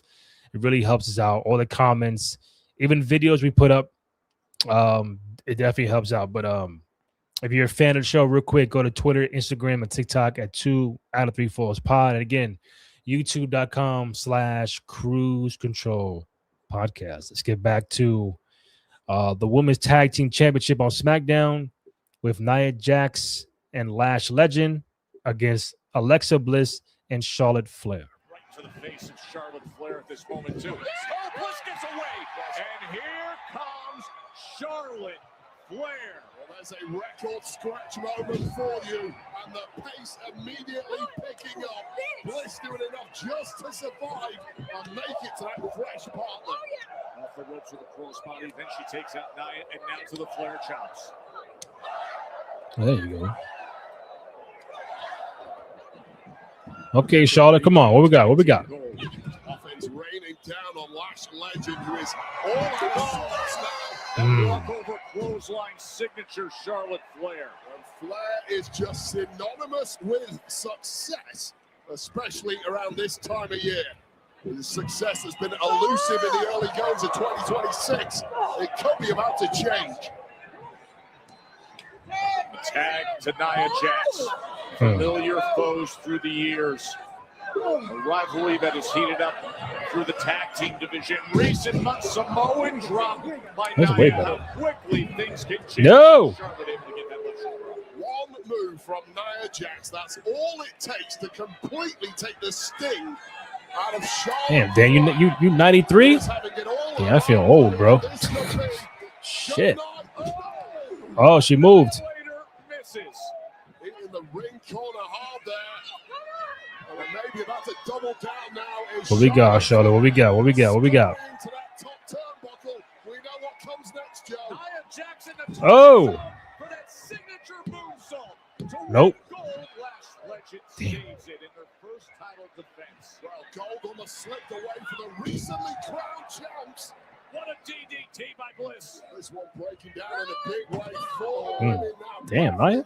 Mad aggressive. legal ones, I believe, are Nia Jax and Charlotte Flair. Sends her right into the post. Oh, she blocked that one. Jax, smart move by Nia. Oh, she's going to hit the Bellas. Ooh. Nearly taking out the bell. Oh. Queen boot was not intended for the bell. Wow. Nia Jax just pulled Nikki Bella in the way, and Bree's getting a little dose for herself. Here we go. Triple threat vibes. Next, they got a taste of it early on. Well, they've both been flattened at ringside, but the match continues here. Nia, what are you doing? Charlotte able to get out of the way. Charlotte Flair and Alexa Bliss may be closing in on a major championship victory here. Big opportunity Oh. for natural selection. Meanwhile, Come on. Bliss up top. Could it be twisted? Oh, Bella's got involved. A little taste of primo here, just when Bliss was going to finish the job. Alexa Bliss was in line. Oh. And Lash Legend with the double clothesline, and Charlotte now on the attack. Well, the Bella's got cheap shotted by the irresistible force. All right, so we're getting Bellas, Nia. Okay, Nikki. Scrapping. Damn. Alexa Bliss was just moments away from hitting Twisted Bliss, Wade. Well, forget about that right now, because Brie and Nikki are getting wiped out, Damn. as have Bliss and Flair already, by still our WWE Women's Tag Champs. Destroying the Bella Twins. Forces, and they are not done yet. No, they are not, and they are taking great pleasure in Oh, putting what's out this? more and more damage. Oh, boy. Oh, no. Oh, no. Oh, no. Nikki Bella Damn. just flattened. Nikki Bella's out. And who the hell would want to fight the irresistible forces after watching that? All right. So looking like we're getting a triple threat, at least for the time being. Nia, Lash Legend, Bella Twins, and Charlotte and Alexa at WrestleMania for the Women's Tag Championship. my friend Sushi Roll, dog. Jelly. I like jelly too. We gotta go. We gotta go. Sushi roll. Yo, my boy. What's up, Randy? How you doing, baby? Hey, yo, congratulations on your win at the Elimination Chamber. And congratulations on going for number 15 at WrestleMania, big dog. Well, congratulations to you and them 3 Grammys. That's got to be a record or something. Nah, right? but it felt great. Man. Oh, It God, felt I'm great. sure it did. Man, what do you got going on tonight? Ms. TV. Ms. TV. Any advice? Any advice? I'll give you some advice from Ms. TV. He starts yapping his gums too much, whip his ass. Piper approved, baby. That's right. Love you, Bubba. Love Proud you of too. man. Happy for you. Thank you. You too. Take care of it. All right, so we got Damian Priest and R-Truth against I fucking forgot. Garza and them, right? Before we get to that, thank you guys. Over 210 have tapped in somehow, some way, whether on X or on YouTube. Thank you guys. Really appreciate it. Any questions, comments, or feedback regarding SmackDown tonight, Raw Monday, WrestleMania coming up? Anything going on in the world of sports tonight on a Friday night? Hit me up. All right, yeah. So Dan, you're 93. I feel old, man. I'm 83. Yeah, do the math. No, 90s. All right. What year in the 90s, bro? Are you early 90s? Are you late 90s? Yeah, Nikki Bella is. Yep, you're a fan. Can't blame you. Oh, Jellyfish is here tonight. Yeah, Jelly Roll, man. Hey. No Jelly Roll slander. Never met him, but no Jelly Roll slander here. Yeah, he's here for Miss TV. Maybe he's the backup plan for no Bad Bunny. Maybe. I don't know, brother. I don't know. Now watching live currently at the gym, tapping into your live. Oh, thank you, man. Really appreciate it, brother. At least I can update you on the Knicks. Fourth quarter. 9:54, Knicks up 7. So Jalen Brunson with 27 right now. OG 18. No Cat, no Josh Hart for the Knicks, but they're up 7 right now in Indiana, man. Definitely appreciate you tapping in at the gym, man. Appreciate it. Early 90s, 90. Okay, so yeah, you're like. Yeah, you're like mid 30s, 34, 35, maybe in that range. My math is terrible, bro. I went to summer school for math twice. Sorry. Go Knicks. Yeah, man. Down the stretch, man. Is it me? Let me turn this down. Is it me? The NBA season go dumb quick. I don't know. It's more like mad quick or dumb fast, but either way, it's like you're about to be in April already. It was just conference finals last year. You fucking blinked, and you're in spring. You're in March. Like holy shit. Yeah. Go Wizards. Yeah. Trae Young, AD next year.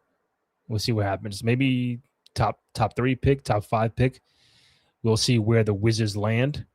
Yeah, man. Time went quick as fuck. It was just last year, bro. And then I'm hoping for the same. We get to the conference finals, NBA finals. It's no joke in the East. Detroit, Boston. I think those will be the main 2 to worry about. Cleveland could be something. But I think the East will be represented by New York, Boston, or Detroit in the NBA Finals. Obviously, me, I'm hoping for the Knicks. But they gotta try to get that 2 seed. Get second round playoffs, home court advantage. That's not what they had last year. They were the 3 seed. So they played at Boston against 1 and 2. So if we can get the 2 seed somehow, some way, and have home court this time around, that'll be fucking great.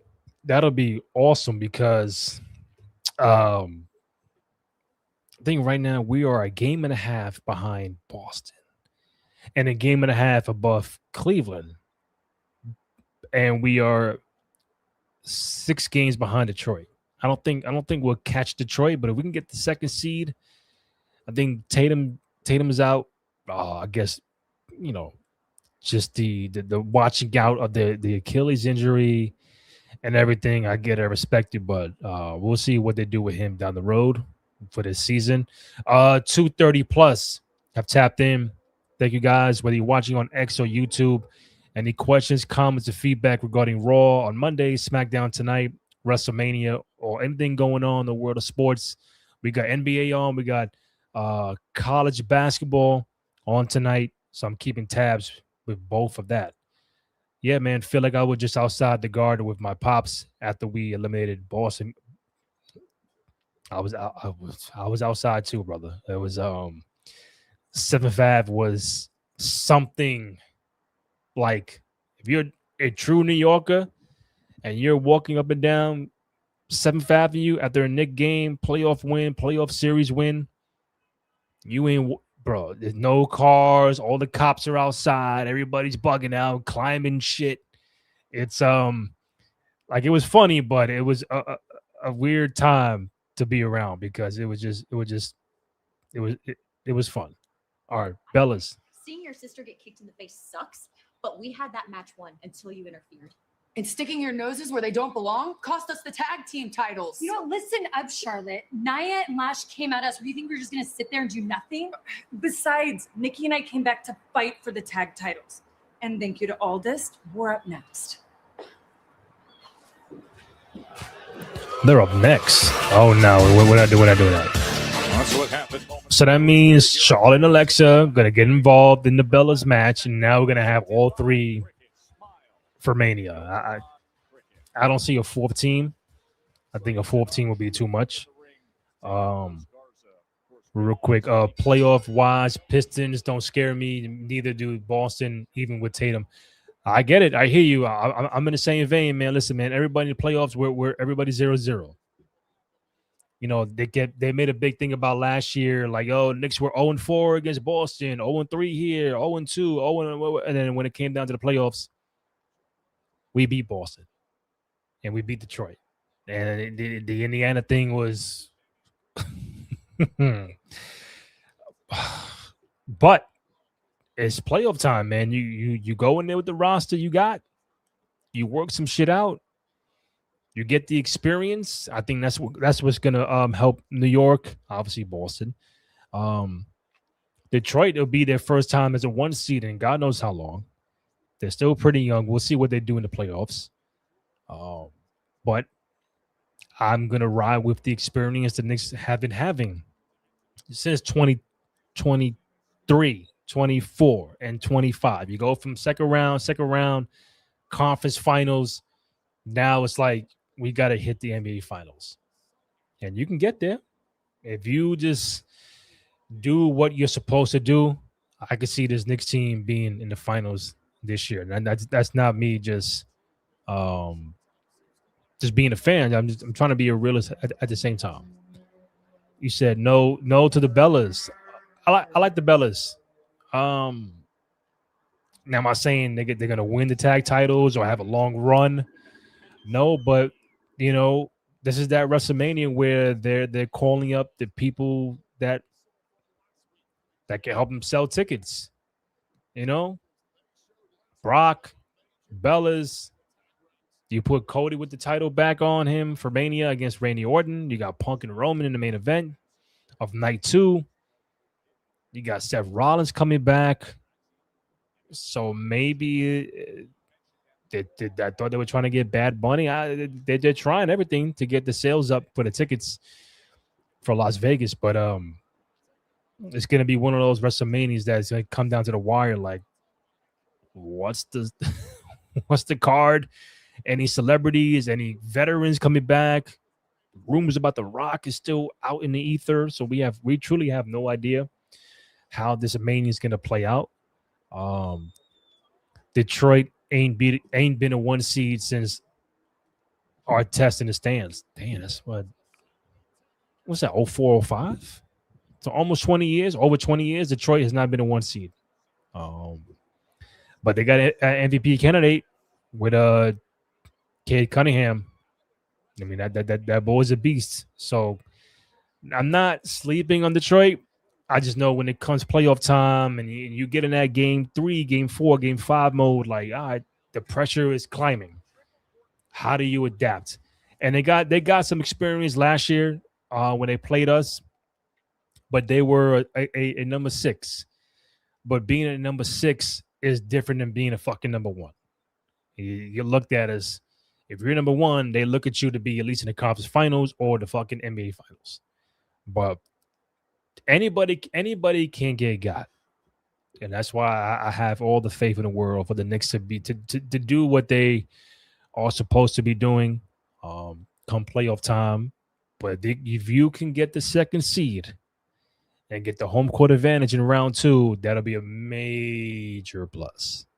And yes, Cade is the truth. Can't lie, brother. I think SGA might be the MVP. Him or Cade. But if OKC continues to have the best record in the NBA, which I think they still do, it's going to be SGA back-to-back years. For the first time, just what, Nash? Nash got it 05-06 with the Suns. Mo Williams, Boston, New York conference.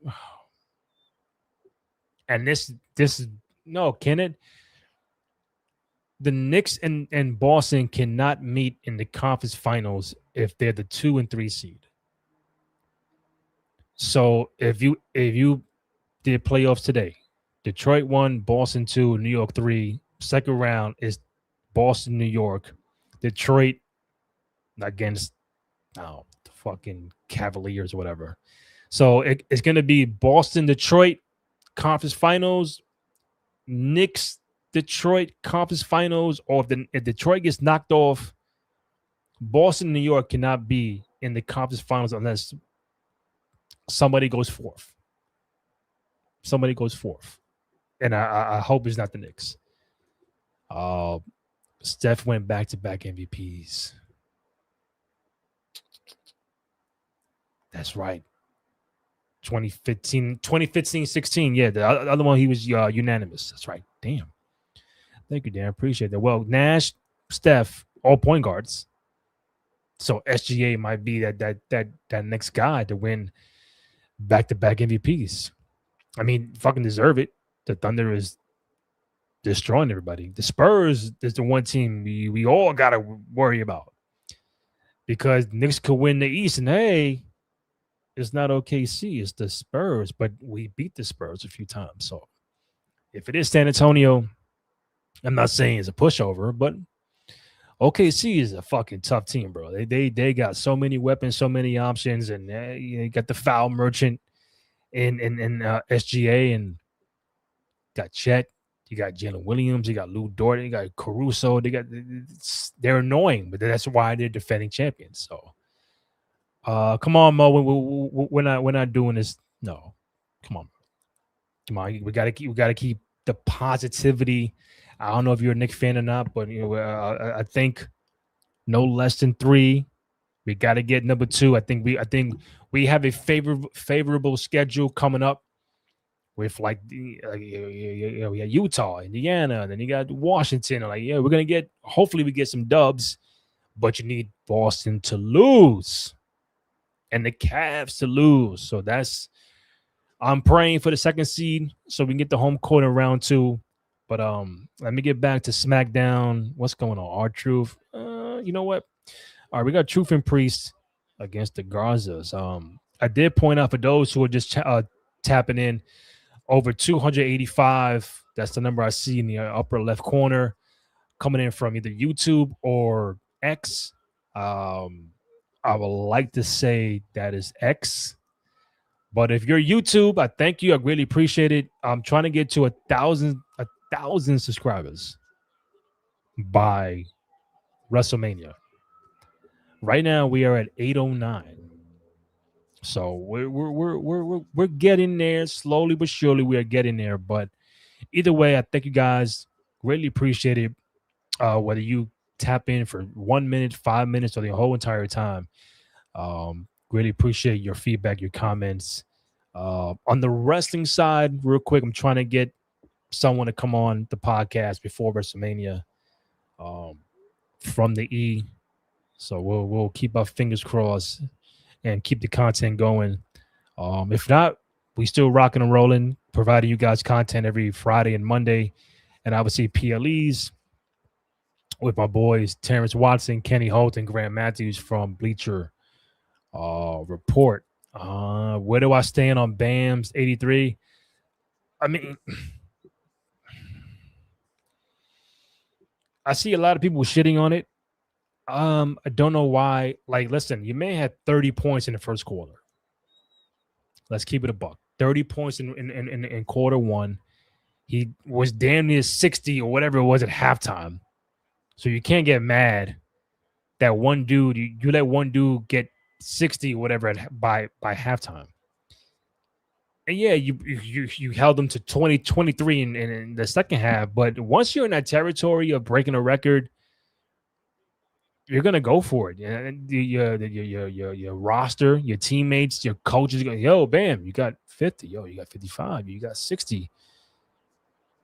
And knowing that 100 is really more out of sight, you start thinking, damn, that 81 is right there, though. If I walk into the second half with 60 points, you don't think I'm thinking about Kobe Bryant's 81? Like, I'm gonna give it a shot. Can I get 21 more points?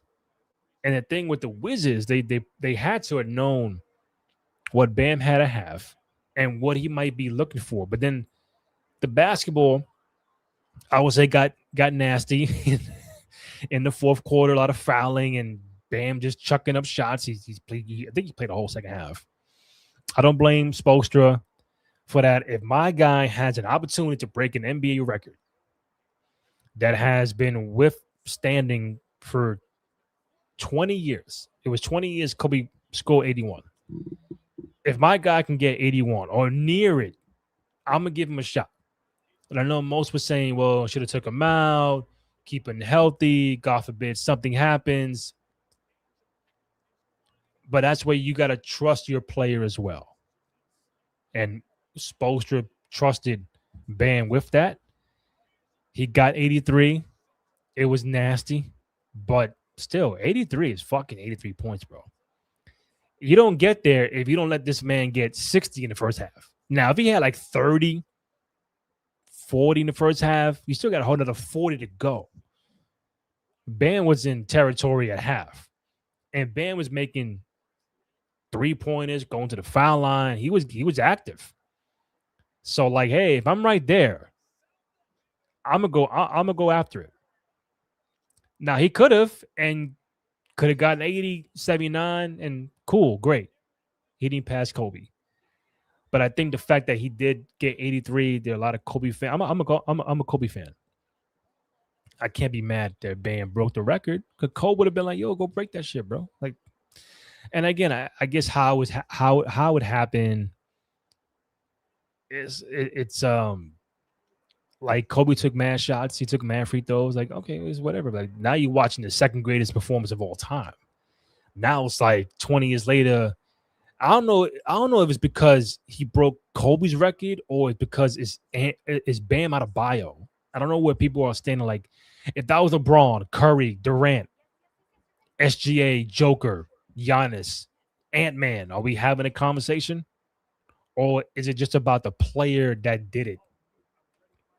And the record, the person of the record he's breaking.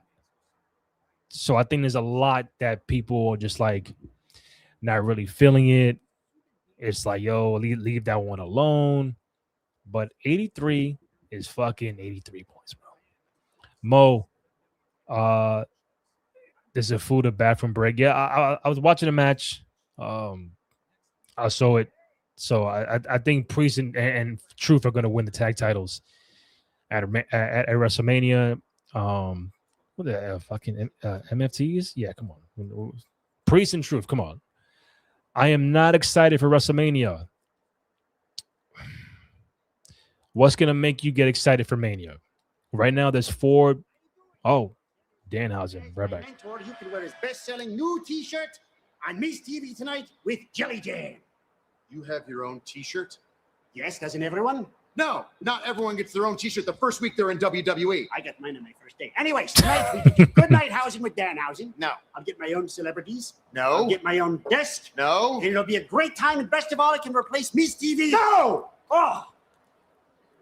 Well, really? Really? Really? You remember what I said last week? What, you're gonna... Yay, silence! Let me finish. I was gonna say, you are cursed! Really? He was warned. Get Danhausen a personal appointment ASAP. Miss TV with Joe. Yeah, so Mo, what's gonna make you get excited for WrestleMania? Right now, there's four matches. I think officially, I know they're working on some things. They got some stories to kind of tie in, but right now, officially, Punk Roman, Cody Randy, Jade Rhea, and Stephanie Liv. That is official for WrestleMania. Brunson might get 84 when they play the Wizards. Hey, maybe. Ole Miss defeated Alabama. Wow. Number 2, Bama's out. Holy shit. Knicks up 88, 83 in the 4th. I'm a Wizards fan, and I'm embarrassed. I hear you, brother. I don't know what they were doing, but maybe next year with Trey, AD, see what the draft gives you guys, what kind of placement you have in a draft.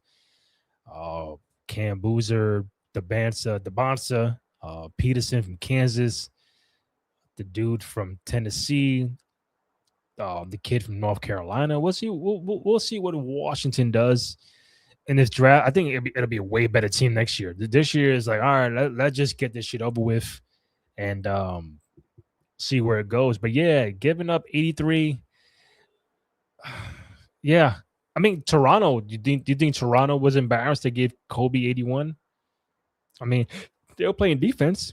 Charlie V, Jalen Rose, Mo Pete, whoever on their roster, they were trying. Kobe was just like, no, I'm in rhythm, and that's Kobe. So if you could say, yo, I gave up 81 to Kobe, you're like, hey, I tried my fucking best. But I think that's why people feel like the Bam Adebayo thing is like, to some, it might just sound weird. Will Chamberlain, Bam Adebayo, Kobe Bryant. Like, damn, like, Bam Adebayo scored 83. Like, yeah, bro. That was amazing. We were doing the podcast live when it was going on. We were doing the It's in the Game podcast, and we were talking about the regular, NBA stuff. And in the corner, bam, like 30 at first quarter and 50 at half, and like we were updating the fans what was going on. And then when we cut it off, he was like in the 70s. And I said, well, you got 5 minutes to go. He got 70. He's trying to get 81. He's trying to get 81. And 83 of all people, Bam Adebayo. So, I mean, I'm not hating. Congrats to Bam. 83 is fucking a lot of points, bro. A lot. And just he missed a couple. If he made every shot, Bam Adebayo could have had 100 points the other night. Then what conversation will be happening? Wilt, Bam, Kobe looks a little odd. In the history book wise, but I agree with everything you said. Yeah, man, it looks weird. It might sound weird, but you can't knock it, man. Can't knock it. Devin Booker had 70 recently. Luka had 70 something recently. Like it's gonna happen. People, if you catch fire, that 100 in today's NBA is doable. Just got to be on point. You got to get 30, like Rashad McCann said. Everybody joking around with him. Like, you get this, I get 15 a quarter or 20 a quarter. Boom, boom, boom. I can do it like that, make my free throws. You're like, I bet. It's doable, but just know at certain points of the game, that team is going to double team you. Bro, they were triple teaming Bam at the fucking baseline. Like, they knew what was going on. And Bam still found a way to get some points. Joe, facts, yeah, man. Appreciate it.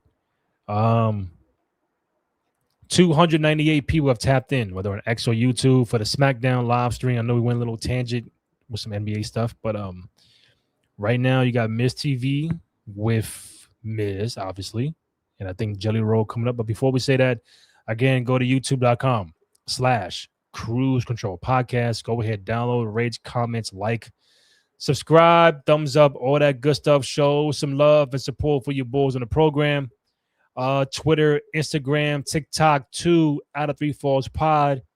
We definitely get some nice feedback on there with some of the clips that we put up. We're trying to get to 1,000 subscribers on YouTube. Currently, we at 809. Can we get to 1,000 before WrestleMania in April? I think it's doable. So go ahead, click the like button, subscribe, notifications on for the podcast. So we can get you guys feedback as we do it, man. Again, watching us live on X or YouTube, hit us up in the chat. Any questions, comments, or feedback you might have regarding SmackDown tonight, Raw, Monday, WrestleMania coming up, hit us up in the chat. We'll get right to it. Let me see what this Jelly Roll and Miz thing is going to be all about, because I really hope this is not the replacement for Bad Bunny, because I don't know what Bad Bunny's schedule is looking like, but this might be plan B. But let's see. Jelly Roll, Miz on SmackDown. Addition to any show. I like that two-step, Miz. I like that. Cotton candy, sweet to go. Give it up for Jelly Roll. Welcome to Miz TV. What brings you here to Friday Night SmackDown? Well, I'll tell you what, Miz. It is the road to WrestleMania, baby. There is no way that I was going to miss 2 of my friends who are main event in WrestleMania. My boy Cody Rhodes and my brother, the Viper, Randy Orton, are signing their contract tonight in one of my favorite cities in America. Y'all knew I was coming. What's up, Phoenix? Oh, yeah. Phoenix loves you in the ring. And let me tell you something. I've seen you in this ring. I see the potential. I see the celebrity. I see the moxie. All you need is a mentor. Someone to teach you my Mr. class and the 3 core values of master, inspire, zone in. And that mentor is none other than me. All you have to say, Jelly Roll, is yes. No. Exactly. No. Listen. I love you. I do. But I think we all know that you have a history of every time you get a partner, you end up kind of stabbing them in the back, Bubba. Damn. Keeping it real with Stab us. them in the back, huh? You know, you're a good old redemption story, aren't you, Jelly Roll? Everybody celebrates your redemption story, don't they? But nobody talks about the person behind that redemption story, and that person is me. 2 years ago, SummerSlam, you fell down, and your obese butt couldn't get yourself back up. You couldn't get yourself back up. And what happened? To save you from that embarrassment, I reached my hand down and I picked you up. And in that moment, Jelly Roll, in that moment, you realized that you needed to change your life. Hold on. Am I hearing you right? Are you trying to take credit for me losing 250 pounds? You're welcome. Are you that delusional? Are you that narcissistic now that you come out here and you want to take credit for somebody else's hard work? I'm the one that got up and ran them miles, baby. I'm the one that changed my life. I'm the one that brought that absolute dog out of me. And for you to stand here and try to take credit for it, you should be disgusted with yourself, Mike. You call him Mike. I liked you a lot better when you were fat. Dog. Wow. Fat or skinny, I will whip your ass. You better understand who you're in the ring with and show her some respect. I am the locker room leader. You are a locker room loser. Well, we're getting Miz and Jelly Roll at Mania, y'all. Yes, boy!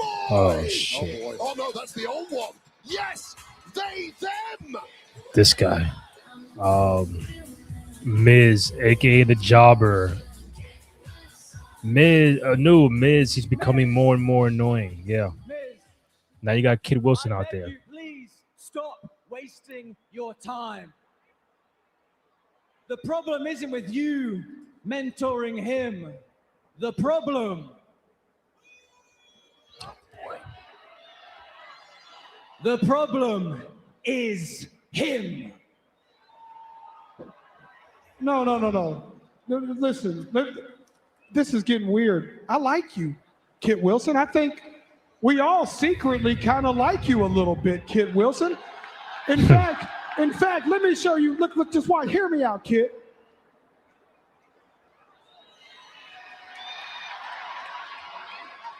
I've been practicing. No, it's the face tattoos. It's the criminal charges. It's building a brand on bad behavior. And now you come out here, you swivel your hips, and you mock me. You mock me while I am trying to have a serious conversation.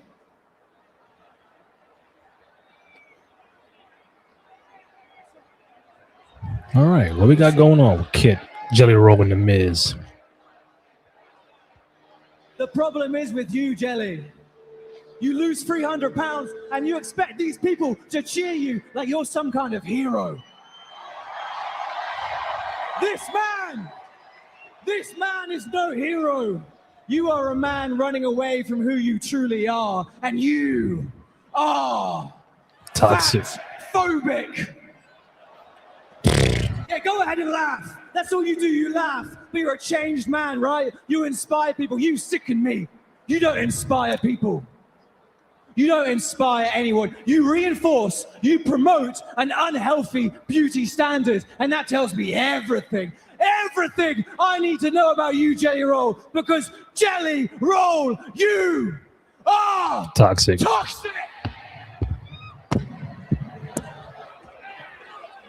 right in the face of Kit Wilson. Look at The Miz like, yo, what are you doing? Pushing Jelly back. Let's hold that up. Oh, man, clock The Miz. Wilson moved out of the way.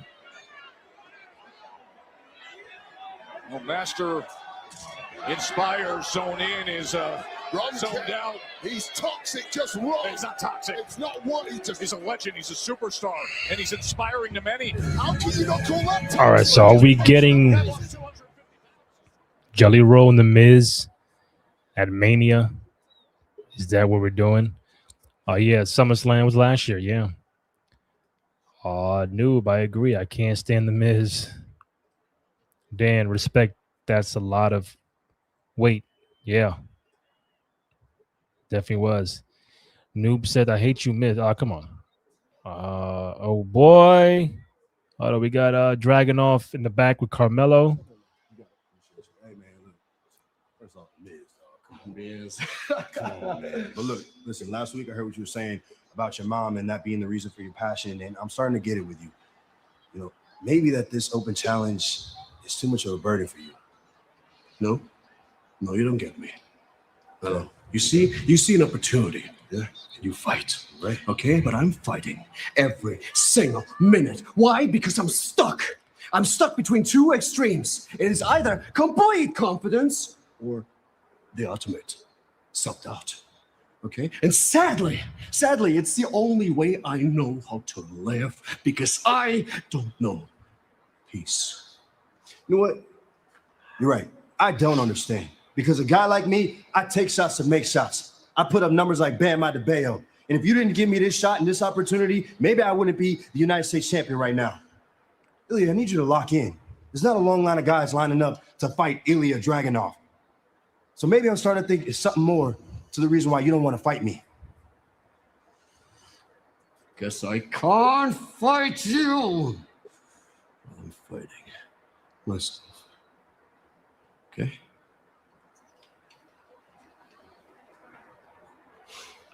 All right. Julia, keep hiding behind that little secretary of yours, because as There go soon Chelsea Green. Well, if it isn't all, don't touch me, don't touch me. As I was saying, after I beat Kiana tonight, I am coming for that United States Championship. You can kiss that title goodbye, because soon enough, you and everybody else will know exactly what time it is. It's Tiffy time. And Chelsea's halfway to Glendale right now. All right, so we probably got Jelly Roll and Miz, something at Mania. You're probably getting Tiffany Stratton and Julia for the Women's United States Championship at WrestleMania. You're probably getting Dragunov and Carmelo for the Men's United States Championship at WrestleMania. Thank you to 300 people who have tapped in, whether on X or on YouTube. Don't forget the post show with myself and Terrence Watson coming up at 11 p.m. following SmackDown. We'll recap what went on. We'll just probably talk our shit for like an hour or so. So right now, Tiffany against Kiana James on SmackDown. Joe said, I'm tired of The Miz. Dan said, Kid Wilson. Noob, a tag team at WrestleMania 42. Which promo was that, Joe? You're saying was horrible. Was the Dragunov or the Tiffany one? Maurice, do you think WWE will release a significant number of talent after Mania? Kind of hope not. Don't want anybody to lose their job, but if they do, it's just gonna be people that they're not really using like that. Probably not like name wise. Just I think last year they did that, or maybe the year prior. Like obviously they had Strowman, Dakota Kai got released and stuff like that. I mean, I don't want to purge of people just being let go. Because they do have a big roster. Obviously, you can't have everyone be involved. But I would like to think if they do, it's not a lot. It's not like anybody that we're a fan of or, household names. Goodbye, Chelsea. No one cares about you tonight. Well, we care about Chelsea. Just probably not right now because she's injured. But I think I would have loved to see Chelsea involved at WrestleMania. Somehow, some way. I still stand that she's gonna win. Whenever they do Money in the Bank, I think September, I think she will win that match, and then she'll become champion this time next year. I think that's the play. The character is there. You need a heel to win Money in the Bank to make it mean something, and then when you cash in, who does she cash in on and when? Is it Mania? Is it the Rumble, Survivor Series? Again, so Money in the Bank is September. Can she hold it for 6 months? Can she hold that briefcase that they're gonna recreate, redecorate, and sell on shop.com to make more money? She makes a lot of money with the hats. All the little girls buy the hats. They dress up like Chelsea Green. And if she wins Money in the Bank, you better believe they're going to create a Chelsea Green Money in the Bank joint. She's going to carry that all over the place, and that's going to sell on the fucking shop. I guarantee. So she might not be involved in this year's WrestleMania with the injury, but next year for sure, heavy dosage of Chelsea Green. Heavy dosage of Chelsea Green. So SmackDown live stream Friday, March 13th, 2026. 305 mark. Thank you guys. We really appreciate your love and support for watching us. Don't forget the post show with myself and Terrence at 11 p.m. We'll brush over SmackDown. We'll talk about what else is going on. We'll be back Monday night for Raw live stream. It is 3/16 day on Monday, so we're gonna try some different things. Probably get a couple people come on wearing all Stone Cold stuff. We're gonna obviously do the Raw portion of the show, but then we're gonna talk about Stone Cold career, the matches, the promos. We'll probably hear some promos. We'll get some feedback. So it is a mix of Raw live stream post, but also recognizing Steve Austin on actual 3/16 day on Monday night. So tap in for that. live on X, live on YouTube. And let's see what we got going back on for SmackDown in Phoenix. Unless I can bring up something real quick. I mentioned the 22nd anniversary of WrestleMania 20 tomorrow, March 14th. I did mention the initial plan was for Dom and Finn were to go at it at last year's SummerSlam, but did not happen. For those who are just watching us, did mention WrestleMania 20, as I mentioned, 22 years ago. Tomorrow, Miz and Kit Wilson backstage on SmackDown. Don't worry, Miz. If it's a fight he wants, I'll go talk to Nick. I'll give him what he wants. Hey, The Miz. Did Jimmy Jam knock out any of your teeth? Could really use some. Anyways, if Danhausen was out there, he could have defended your honor. Get out.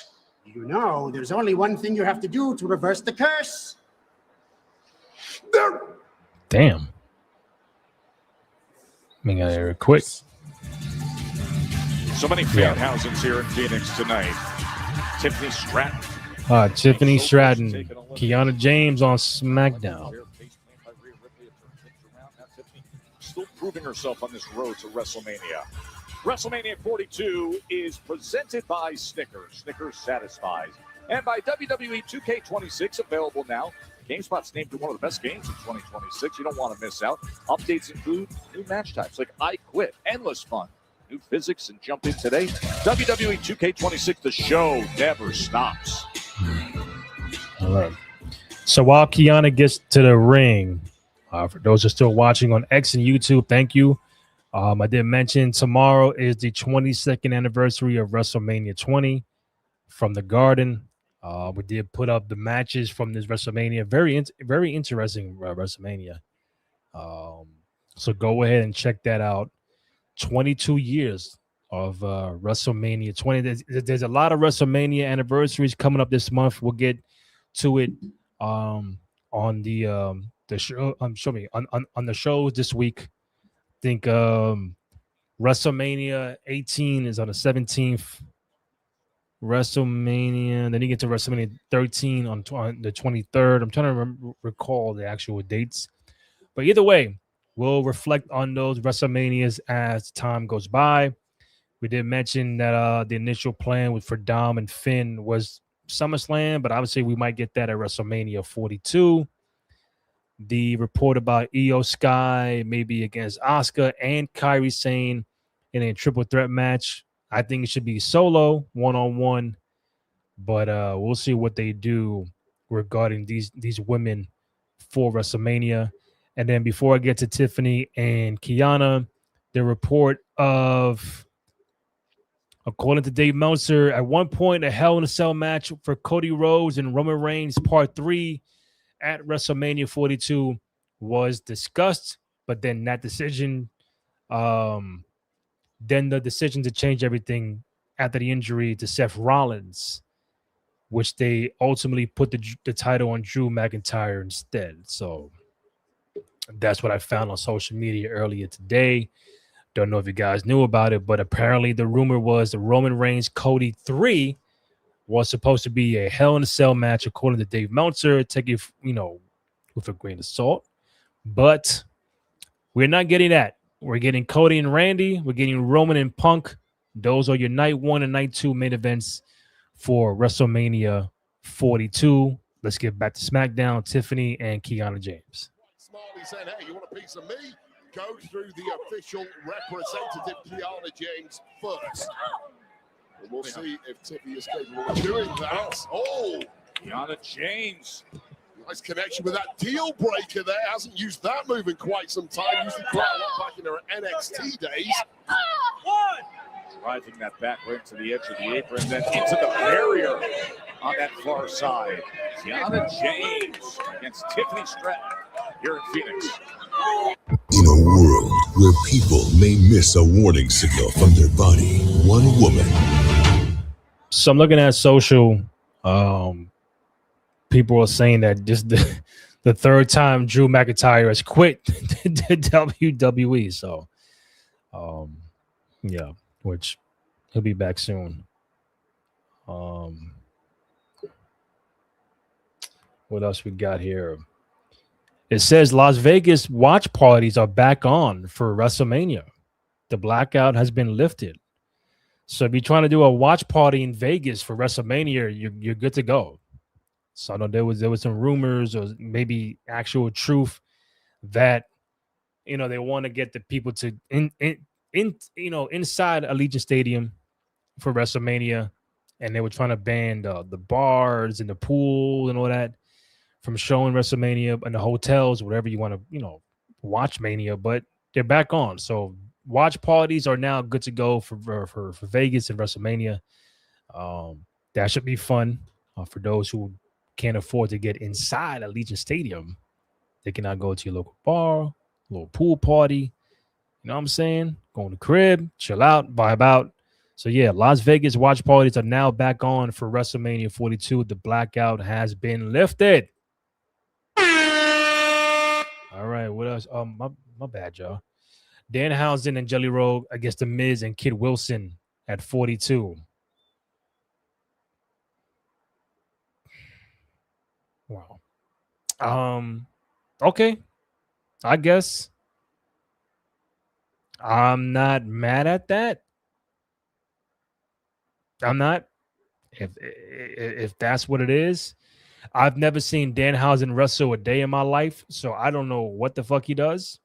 But I know the gimmick is working really well. But if you're gonna have your debut match in the E at WrestleMania, I can't knock it. So yeah, because at some point in time, he's gonna curse. Like, all right, so at the certain time, like, all right, is this guy gonna get in the fucking ring? So Danhausen and Jelly Roll is a weird tag team. Miz and Kid Wilson, it's whatever. But if that's a WrestleMania match, I'm not mad about it. Again, because you gotta provide entertainment as well. It is World Wrestling Entertainment. It can't be a full-on fucking Iron Man match with everybody. So this is the entertainment portion of WrestleMania, and if it goes that way, fuck it. I'm not mad about it. Maurice, I think Cody gets booed out the building at WrestleMania. I think if he wins, yeah, people would cheer. A lot of people love Cody, but if Randy Orton does not walk out of WrestleMania as champion, just so that they don't want to turn Cody. If Cody wins, but then Orton gets pinned. But if he attacks Cody when the match is over, like an RKO, does that solidify Orton as the heel? They don't want to make Cody heel. It'll be nice for them to experience that because he's been a babyface for 4 or 5 years now. But I think they'd rather have Orton the heel because Orton is a natural heel. I like him as a babyface, but as a heel, Orton is untouchable. So I think Cody would win, but then Orton RKO's Cody to stamp who's the heel, who's the good guy, and then they maybe run it back at Backlash in May. But maybe we get a Hell in a Cell between Punk and I think Punk and Roman's just by itself, one-on-one, no stipulation, just for the World Heavyweight Championship, get it done. Yeah, I think that's because I heard they might add some stipulations to some of these matches, but that's the match that does not need a stipulation. Tiffany and Kiana James on SmackDown. She can put a final flurry together here. We're going to do that right here against Stratton. Stratton wisely negotiating her way out of whatever Kiana was attempting there. And fighting back with some firepower of her own. Oh, the rolling senton. She's in position in the...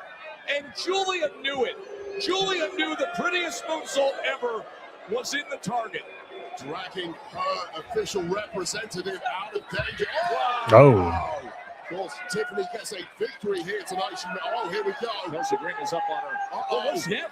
What does she have there? Got your little Tonya Hart in action here. Oh, Chelsea. Oh, she's back out. She was trying to strike her with. Would have been a disqualification, which I think You gonna push Owen with a fucked up ankle, Julia? Damn. Julia able to defend that time. And now Julia's got her held up as the ref was told. Oh boy. To Chelsea and Alba. A malfunction there. And now the rolling senton in the other direction. Oh. BME.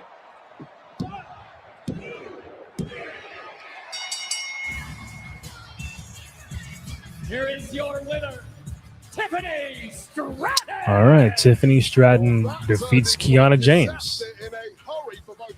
And we're probably going to see Tiffany and Julia for the U.S. title.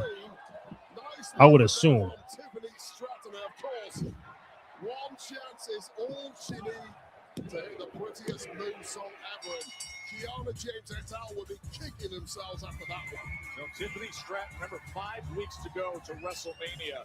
It'll be interesting to see how things play out for Tiffy time. That will only heighten her claims for an opportunity at the United States Championship that belongs to Julia. Remember, contract signing between Cody and Randy is still to come your way. Next week, we're in Raleigh, North Carolina. It's another Power Pack card for Friday Night SmackDown. Yes, indeed it is. We saw a meltdown a little earlier in our tag match, but next week, the Bella Twins get their shot as they take on the champs, the irresistible forces on SmackDown.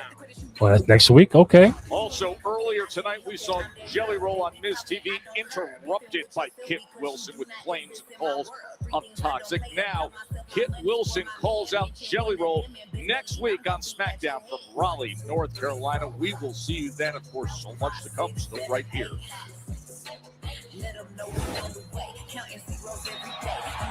Excuse me, Trick. Wanted your final thoughts ahead of your match tonight against Jacob Fatu. Man, first thing first, Nick Aldis needs to do his job. He had no business making this match tonight, but it's all good. Jacob Fatu, since you want to call out Trick Williams without my consent, I got a good mind to take off these lemon pepper steppers and smack the boogeyman out your ass. Let's talk about it. Now, I'm going to tell you something. Oh, don't stop. Keep talking. You've been talking such a big game lately, Trick. What happened? I thought you were going to walk into the main event of WrestleMania. I thought you were going to put this company on your back.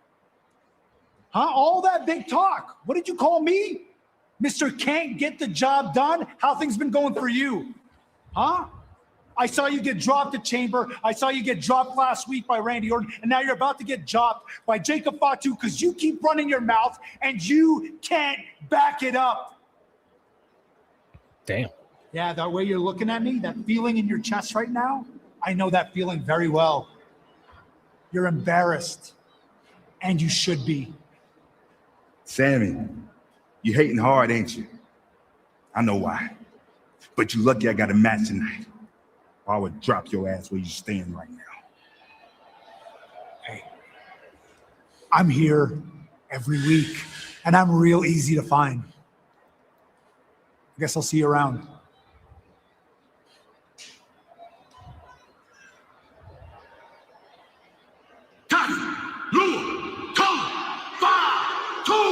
Fatu. All right, so before we get to that, Dan, as a self-proclaimed president of the Kiana James fan club, I am outraged. That she lost to Tiffany Stratton. You're outraged? Nah, they want I think Kiana will get her time. It's Tiffy time now. They want to build her back up. She was out with the injury, and so she's now champion.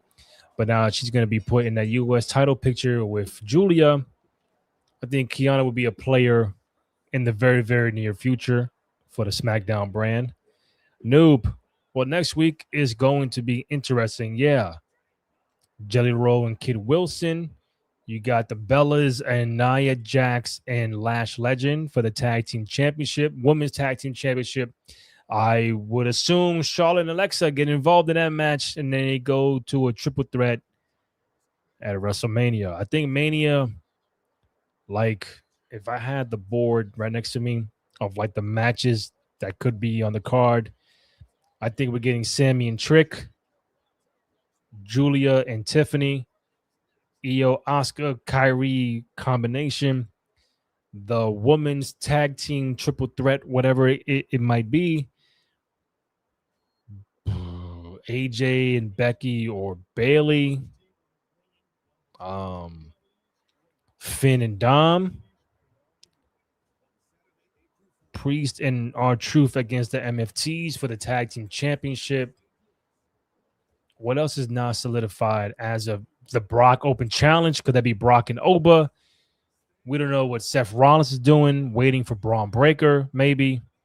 The Usos and Logan Paul and Theory for the tag team championship. So right now, there's like 12 matches I can count off the top of my head.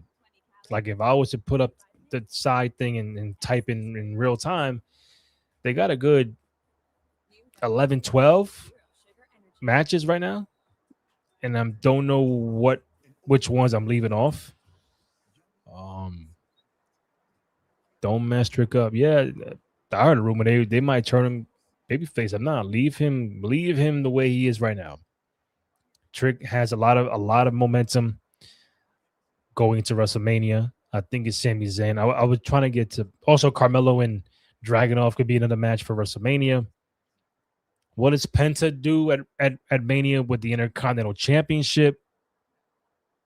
I don't know what Penta does. I think the IC title has to be defended at WrestleMania. I will be shocked, or in the words of Dan, outraged that Penta does not defend the IC title at WrestleMania. Noob, Stand Deliver on YouTube. That's interesting. That's early April, right? Like April 3rd, 4th, 5th in that range? Because did I have it in the same weekend as Mania? So Mitchell Robinson at 22 rebounds tonight. Wow. All right. I love Mitchell Robinson. Mo Williams, they don't know what to do with also LA Knight and Trick Williams. What is LA Knight doing at Mania?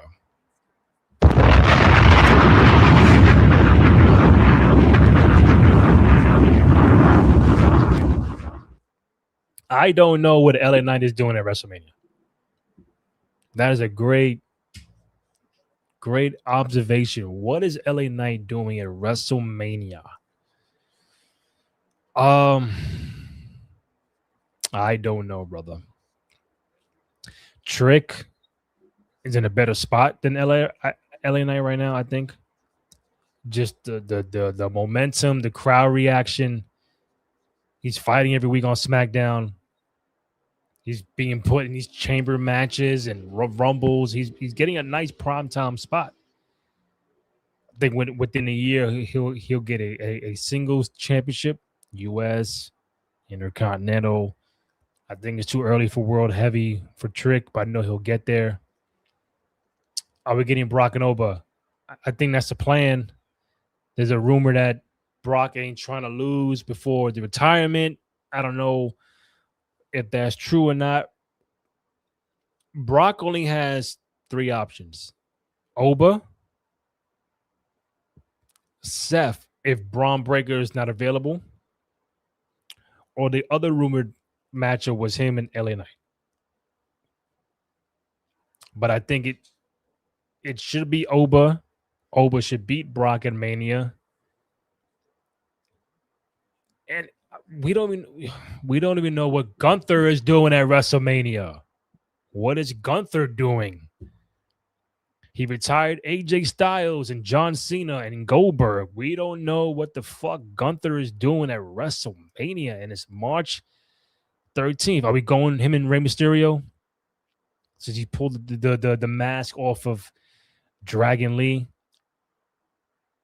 Oh, tomorrow, AAA Mega Championship Dom. Yo, that's tomorrow night. Oh, Vikingo AAA. I might check that out. What is Gunther doing?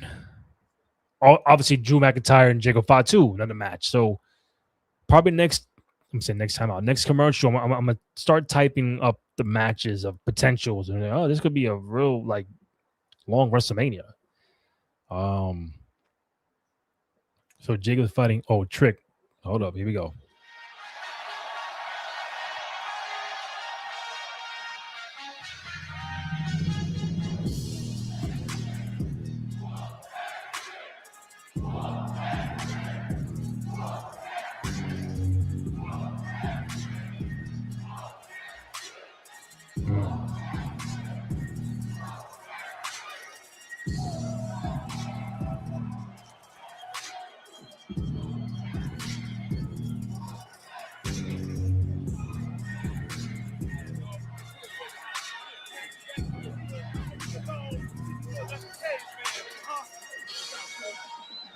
And his opponent from Columbia, South Carolina, weighing in at 240 pounds, Trick Williams. So Wade, last week, Mr. Whoop That was talking some smack to Randy Orton. This week, he gets in the way of Jacob Fatu. Yeah, I think unintentionally, and the chants ringing out around the arena suggests that somebody is about to get whooped. I do fear it might be Mr. Whoop That himself, who for once will be on the receiving end of said whooping. We'll see what Trick Williams can do about that. Trick Daddy, Trick Willie, 1-800-WHOOP-THAT. Hollywood Trick. We could keep going, couldn't we, Absolutely. Tricky 2 times. All right, that's enough. We got to get serious because serious is in the eyes of Jacob Fatu right here. Yeah, there's no other way when these two are in the ring. Trick Williams at 6'5", over 250 pounds. Jacob Fatu, who's been really now a heat-seeking missile, tagged on Drew McIntyre, but this untimely interruption earlier has gotten him into this match against Trick Williams. And Trick Williams is already convinced. Right, we got Trick Williams and Jacob Fatu on SmackDown, y'all. And I will say, charisma, looks-wise, personality-wise, Be right back. true. Battery died out. Hold on. Can you beat someone the caliber of Jacob Fatu? Because if you want to be in WrestleMania main events one day, that is kind of the bar.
That powerhouse of a body as he sends him out onto the floor.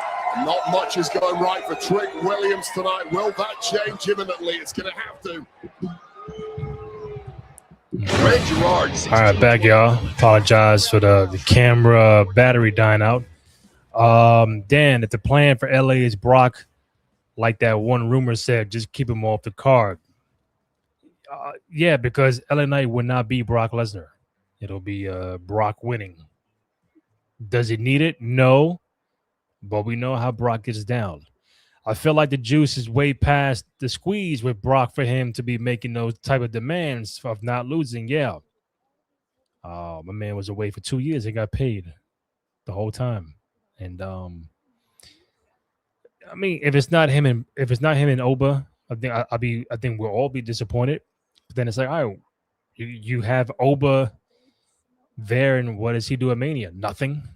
You know, like, but deep down, I think it'll be Brock and Oba. The only way it's not Brock and Oba if they swerve and pivot to Brock and Seth, because Seth took out Paul Heyman with the curb stomp, and Brock has to, retaliate, and there's no Braun Breaker. If you give me Braun Breaker and Seth, you give me Brock and Oba. The LA Knight of it all, I think right now he's the odd man out for Mania, and that's bugged out to say. I know there's many LA Knight fans out there. He's lucky they brought him back at all, given what his name has been associated with. Yeah. You're spot on with that. Maurice, is Jericho in play for WrestleMania? It's a great fucking question. Is Jericho in play? I don't know. I really don't know. I search Twitter and all that every day to see what's going on. As of right now, he's still on the contract. He's still on the AEW website, on the main roster. And I think the rumor of the Tony Khan freezing Jericho's contract until he comes back from whatever he's doing. Like, yeah, you've been away for like a year, but doesn't mean that when you come back, you're going to go somewhere else. You still have a whole year left of obligations on this contract. What are we doing? Like, would it be fucked up that he remains in AEW? I mean, I think Jericho has done everything he can with AEW. And I remember the time when it first began. You saw him, Moxley, Omega. I was like, yo, this is kind of cool, kind of fire. That's when the E was, on a downward spiral. The later portions of McMahon. And then you see AEW rise up, Jericho's on a high. Like when Moxley came out through the crowd that one time, I forgot what PLE, what pay-per-view that was, but like Jericho was rolling. And you fast forward 7 years later, like what else is there for him to do over there? Jericho can come back to the E, do a 1-year run, do the whole world tour, retirement tour. It could be a manager, it could be a color commentator, it could be somewhere more useful down the road. I'm not saying he could be world champion, but I think there's some value left with Chris Jericho in the WWE. It's just a matter of what. And can Tony Khan be like, can he cut the contract off? Can he like, yo, that's my boy Jericho. He was down with me since day one. If Jericho wants out, I gotta be the better man and do that for him because of what he's done for me in AEW. Since he got here. So does Tony Khan owe him that? Maybe. Does Jericho want to stay there? I have no fucking clue. But there's a lot of potential him coming back home to the E. There's a lot. Like him and LA Knight would be perfect. If you can get Jericho in there in time, him and LA Knight would be perfect. But WrestleMania, I would love it, man. I would love it. The only thing I thought about it when Punk did the promo with Roman, and before he said the line about his pops, he said, "You're gonna retire me?" He said something else, and he said, "Well, you just made the list," and everybody's like, "Oh, like what was that about? What was he referring to? Is that an innuendo?" It could have been nothing, but just me hearing you just made the list. Everybody was like, "Oh, that's Jericho. Even I said, "Oh, the Jericho." I would love for that to happen. Big Jericho fan since the 90s. In WCW, obviously with the E in the 2000s, but it's up to Tony Khan to release him. If Jericho wants out, then Tony Khan got to do what's right and not keep someone on the roster who doesn't fucking want to be there. That's what it comes down to. Trick Willie, Jacob Fatu, SmackDown. Eyes of Trick Williams now, who truly believes he can beat the werewolf. Oh, he's looking for it. He wants to line up that trick shot. Adding a little extra stank on it by pulling that knee pad down. Fatu. Pop-up Samoan. The Samoan werewolf is feeling it now. And that running hip attack. Trick Williams is feeling it in a very different way. How quickly things can turn with Fatu. And now Williams is in the target zone. Swanton. Fatu. Oh. Just at the last second, 2 and change to get that right shoulder up. And the lawless Jacob Fatu coming into his own just when it looked like Trick Williams had full control of this one. Just a volatile nature to Jacob Fatu, who unsurprisingly may have finally had to hit the brakes in this one. Such an exhausting effort against Trick Williams, who has matched him every step of the way. These are those moments when Fatu digs deep, when Fatu makes a decision. Bouncing up for that moonsault, but saw Trick Williams sliding the hell out of there. And who can blame Trick Williams? Great instincts there, but Oh, Fatu! Massive shoulder out onto the floor. Didn't quite get the usual head of steam, but got the connection he was looking for. And all the way behind. Oh, Drew McIntyre. McIntyre is here. Well, McIntyre, who apparently quit SmackDown earlier, had one piece of business he needed to take care of, it seems. That piece of business being the... Oh, so Drew McIntyre did not quit. If you quit, why would you go back? Trick Williams dealing with him. Oh. And all of a sudden, Trick Williams with the trick shot. Well, the Samoan werewolf has been thrown to the wolves by Drew McIntyre. Referee oblivious to everything. Drew McIntyre, who supposedly had quit, tees up Trick Williams. Here is your winner, Trick Williams. So looking like Drew McIntyre fought 2 at WrestleMania, y'all. Williams just got the biggest victory of his entire career against Jacob Fatu. Thanks, of course, to a major assist from the man. All right, what is Drew going to do to Fatu now? A man quit like an hour ago. He said, nah, fuck that. I'm back. He is paring down over Jacob Fatu. Role that Fatu played a week ago in that championship match against Cody Rhodes. What we got, Drew? Oh no. The man who McIntyre blames for the reason why he is no longer WWE Champion. Well, this is payback now, Jacob. Fatu unsteady on his feet. A massive claymore from McIntyre.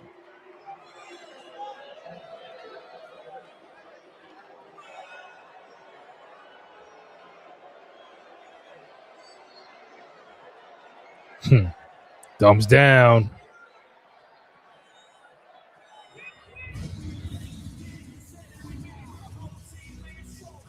The headliners are here. All right. Up next, Cody Rhodes, QB1, the contract signing. the champion. Randy Orton is next. Contract signing with the Viper, Randy Orton. Yeah, Mitchell Robinson, 22 rebounds. Actually, more surprised he played 30 minutes. Hey man, whenever you can get fully healthy Mitchell Robinson, sign me up. Trick needed that victory. Yeah, he did. He did. Just builds the momentum for him at WrestleMania, which I think will be like Sami Zayn. He kept saying, yo, you ain't get the job done. Now, when he wins, I got the job done. Now what? Say something else to me, Sami Zayn.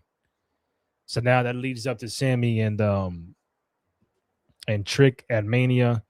Drew and Fatu at Mania. Dom and Finn. Julia and Tiffany. As 4. This tag match with the women as 5. Brock Open Challenge 6. Seth and somebody 7. Usos, Theory, Logan is 8. That's 8 more matches already added to the 4 that it's official. Asuka, Io, Kyrie, something. That's 13 total matches. Becky, AJ, Bailey, whatever. That's 14. I know I'm missing something else. Maybe Dragunov and Carmelo. That's 15 matches in total. But yeah. Quick break, y'all. We're gonna quick break and then come back for the Randy Orton, Cody Rhodes segment, contract signing on SmackDown. Right back. Oh, show the big. There you go. Right back.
So excited to support his 2 great friends. Of course, they are great friends, Cody Rhodes and Randy. All right, back, y'all. Contract signing Cody Rhodes and Randy Orton, which will main event SmackDown tonight. All right, ladies and gentlemen. All right, ladies and gentlemen, just one thing to handle before we get to the business at hand. Drew McIntyre, I guess you didn't quit. So welcome back. And as a welcome back gift to you, you get Jacob Fatu one-on-one next week on SmackDown. What? Now, to the business at hand. Wow. Ladies and gentlemen, we know why we're here. To sign the contract for the main event of WrestleMania. The WWE Championship is on the line. So without further ado, allow me to introduce the challenger, the Viper, Randy Orton.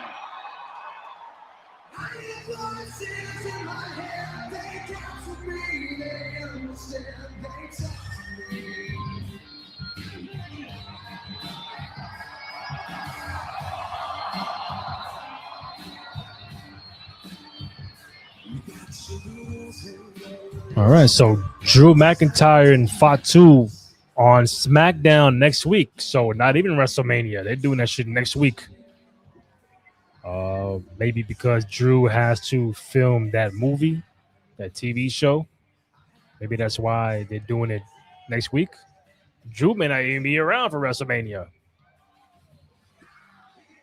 Drew may not even be at WrestleMania because of him filming this TV show or movie. So Fatu either. Or they're going to have a schmaz finish next week. And then it's a big boiled over thing for Mania. I don't know. But here we go. Randy Orton, Cody Rhodes. They weren't just words for Randy Orton back in January when he came back. It wasn't just a generic promo and hype. The quest for World Championship number 15. With urgent seriousness, he put it forth. Now he's on the doorstep of that opportunity.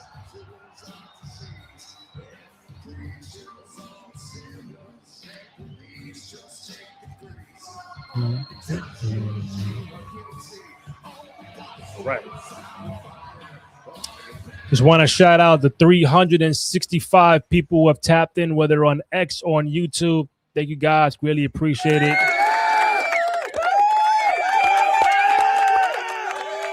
I know that may not sound like a lot to you, but it's a lot to me. Go to youtube.com/Cruise Control Podcast. Go ahead, download, rate, comment, like, subscribe, thumbs up, put the notifications on, all that good stuff. Show some love and support for your boys in the program.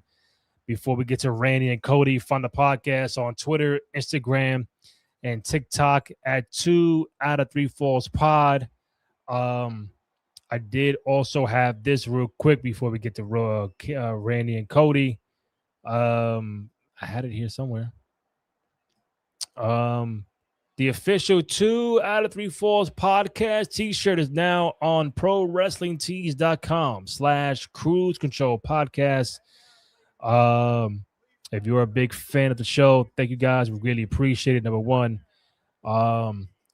ProWrestlingTees.com/Cruise Control Podcast for the official t-shirt of the podcast.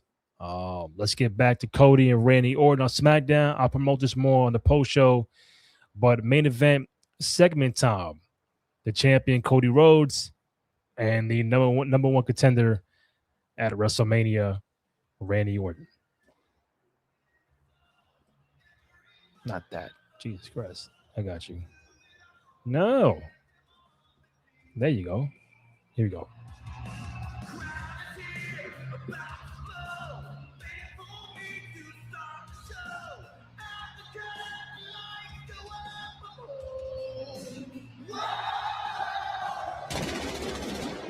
Yes, sir. Joe 365 tapped in. Appreciate it. Dan, always enjoy the live stream. Brother, man, thank you, man. I appreciate it. Trying to make this bigger and better, man. I appreciate everyone who taps in on X or YouTube, live replay, interacting on the comments. Let's see where this goes with Cody Rhodes and Randy Orton. From Randy, the recent years as a great friend, then Elimination Chamber, from inside WrestleMania. Friends all the way back to their youth, mentorship. 5 weeks' time.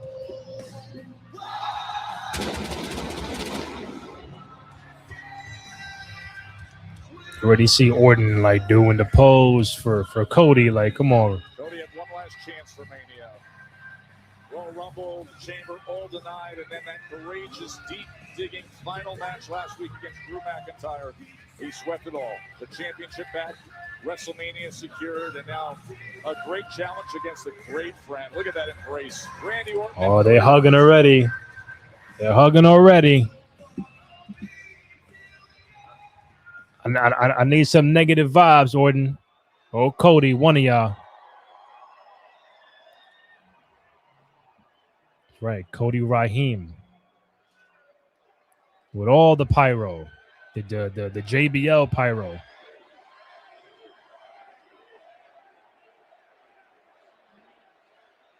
Joe said, come on, Orton, yeah.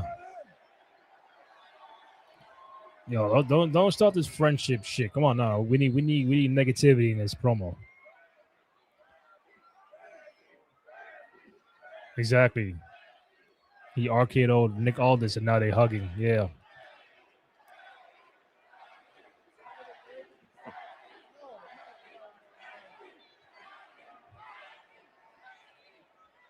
Phoenix!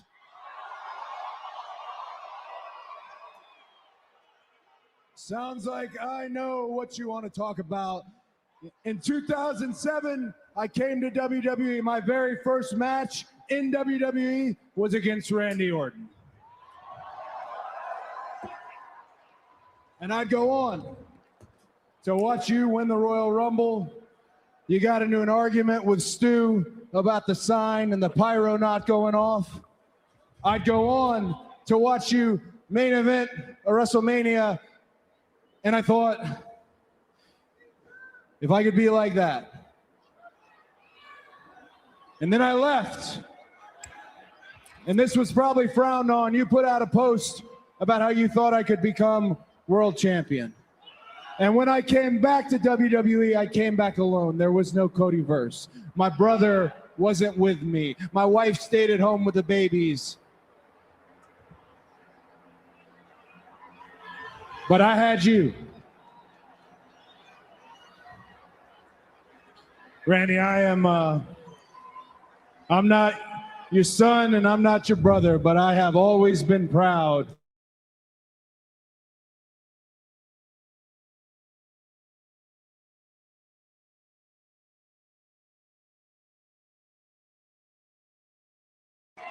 All right.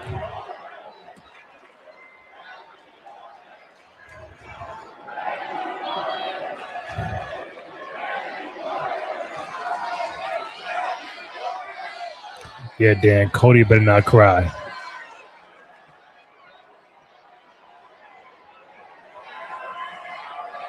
Well, he didn't sign it yet.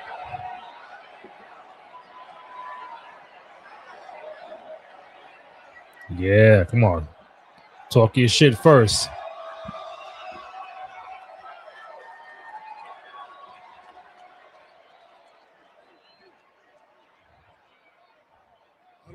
I don't think you understand, Cody.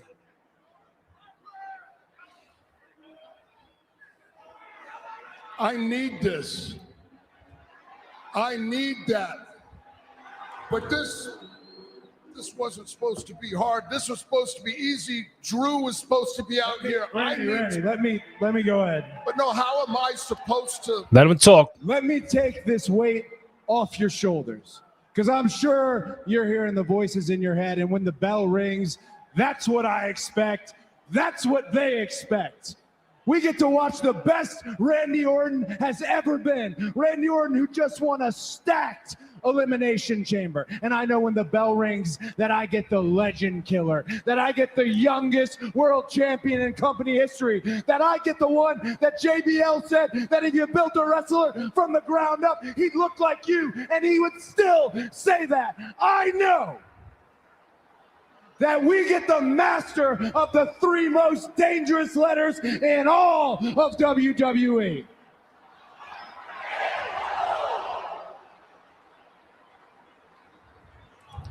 But that's when the bell rings. And after the main event of WrestleMania, when the last bell rings, I want you to know I will always love you.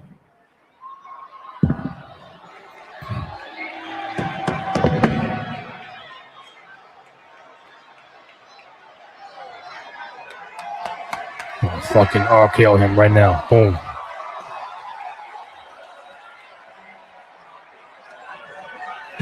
Oh, yeah. Good, good. Oh, shit. What the hell? What is he? Oh, yeah.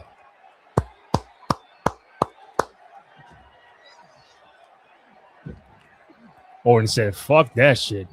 Oh, yeah.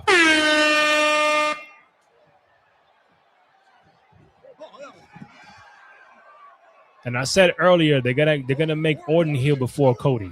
They're not turning Cody heel.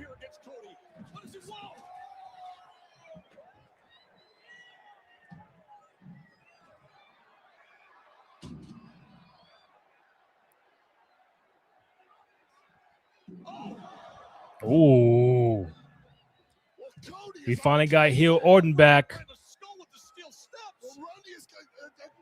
Hey, Nick, that's right. Mind your business. He is busted wide open with steel steps. Randy is unglued here. Oh, you busted Cody open? Cody wants at WrestleMania have been hurt and he is snapped. And this is just savage, merciless. Oh, against a Get him. Get him. There's blood everywhere. And there is malice in the eyes of Randy Orton.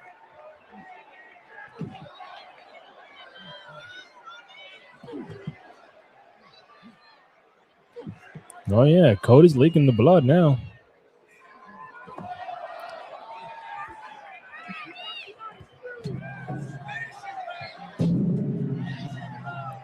I mean, that crowd's kind of quiet now. Never mind. They're chanting Randy.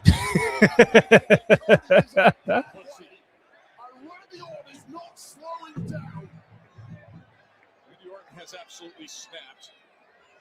WrestleMania has gotten a whole lot different right now. All right, what is Randy doing right now? Assistants finally getting down here. The damage clearly already done.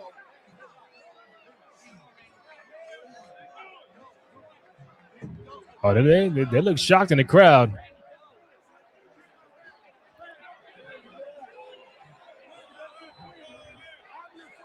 Oh, Jelly Roll. Oh.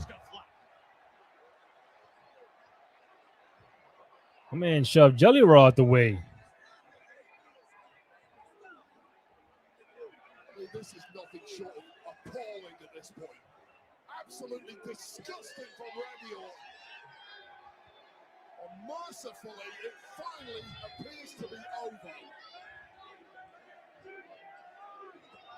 Cody looking like the shell of the man he was just moments ago.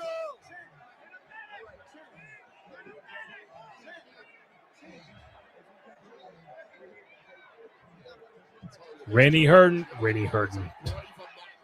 has turned heel on SmackDown, y'all.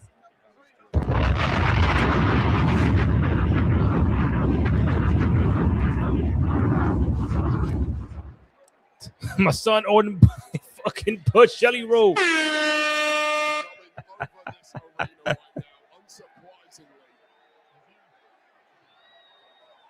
Oh, my son came back. Oh, no, he wilding. Oh, no. Oh, shit.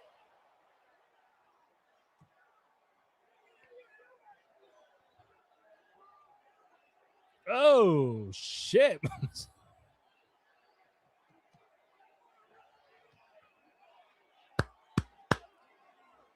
Randy Orton heel is back, y'all. Oh, yeah.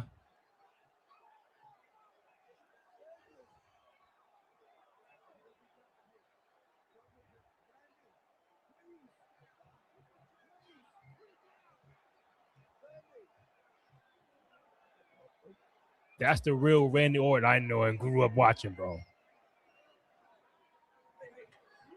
Heel Randy Orton, untouchable.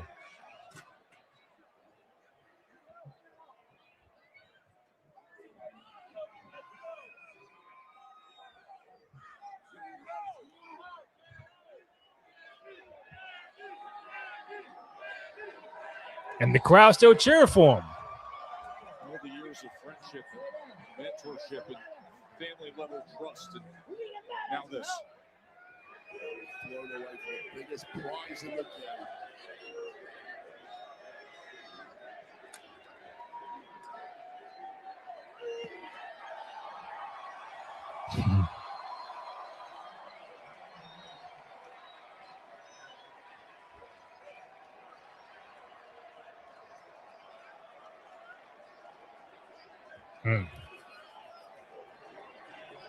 All right, y'all.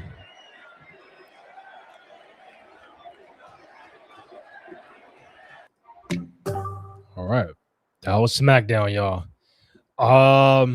Let's get the bearings together. Let me fire up the music. Let's get the post show up and running. Waiting for my man Terrence Watson to get in the building. But before we do that, the official SmackDown. Matter of fact, I'm gonna do it right. We're gonna do it right.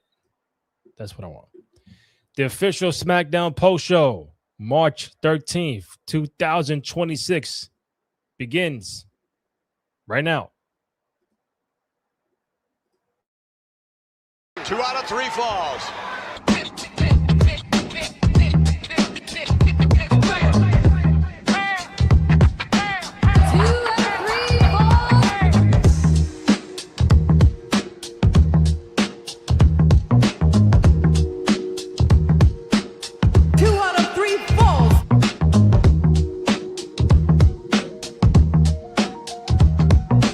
Best 2 out of 3 falls.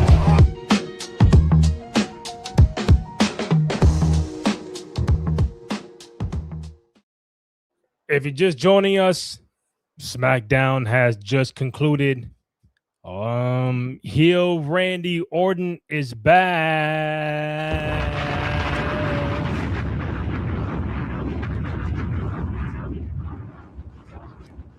For the 400 people that have tapped in throughout the night, whether on X or on YouTube, breaking news, y'all.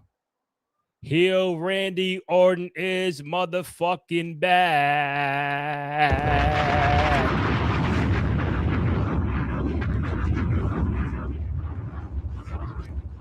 I'm with it. I think this match needed it.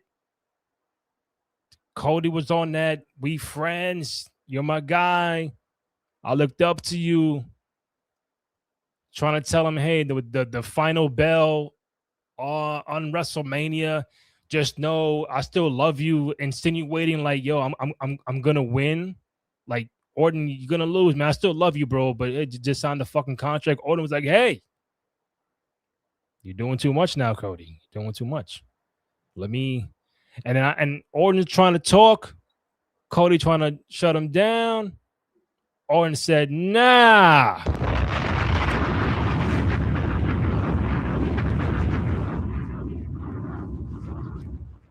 My man said, hold up.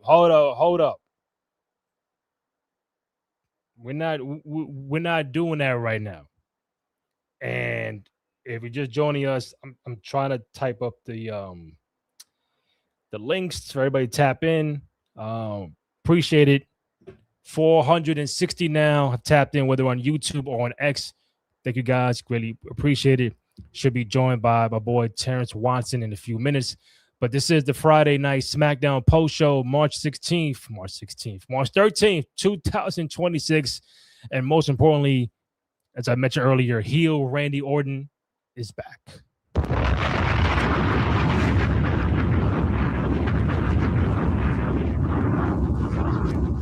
This is how you end SmackDown. In the contract signing with Cody Rhodes, the defending WWE champion, getting Randy Orton in the main event of night 1 of WrestleMania. Contract signing is going cool, going smooth and everything. And like I mentioned, Cody was on too much on the friendship stuff. Shaking hands, fist bumps.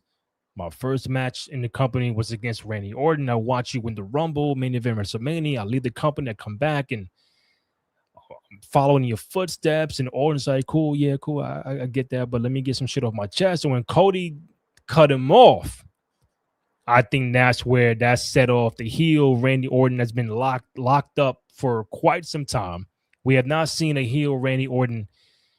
Shit, when was the last time he fucking pandemic? Am I bugging? The last time you saw a heel Randy Orton was with Edge at WrestleMania 36. Is that the last time we saw a heel? Because it was him and Riddle, and he had a thing with Kevin Owens, but Randy was a good guy. Drew McIntyre, he was a good guy. So we have not seen Randy Orton heel in a very, very fucking long time. It's probably been 5-6 years. And now they were not going to turn Cody Rhodes. They're not making heel Cody, not right now. Not right now.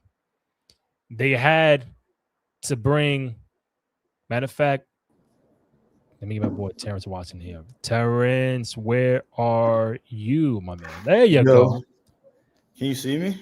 I see you, but you're frozen like the movie. Oh, no. Yeah. Oh, no. Oh, yeah. Let's give it a second. Let's see what happens.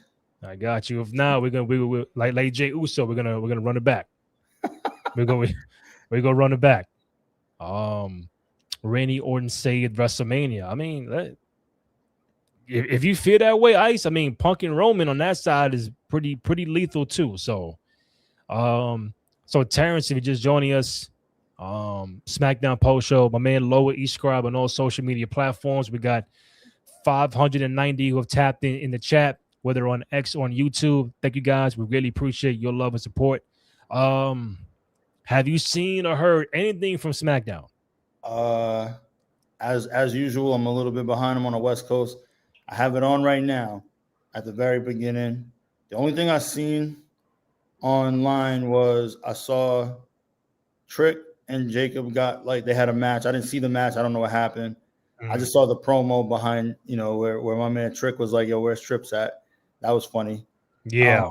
And then what else did I see? I saw that Jade might have had a match with Michin. Mm-hmm. Yeah, she did. She did. That's the only thing I saw, Randy.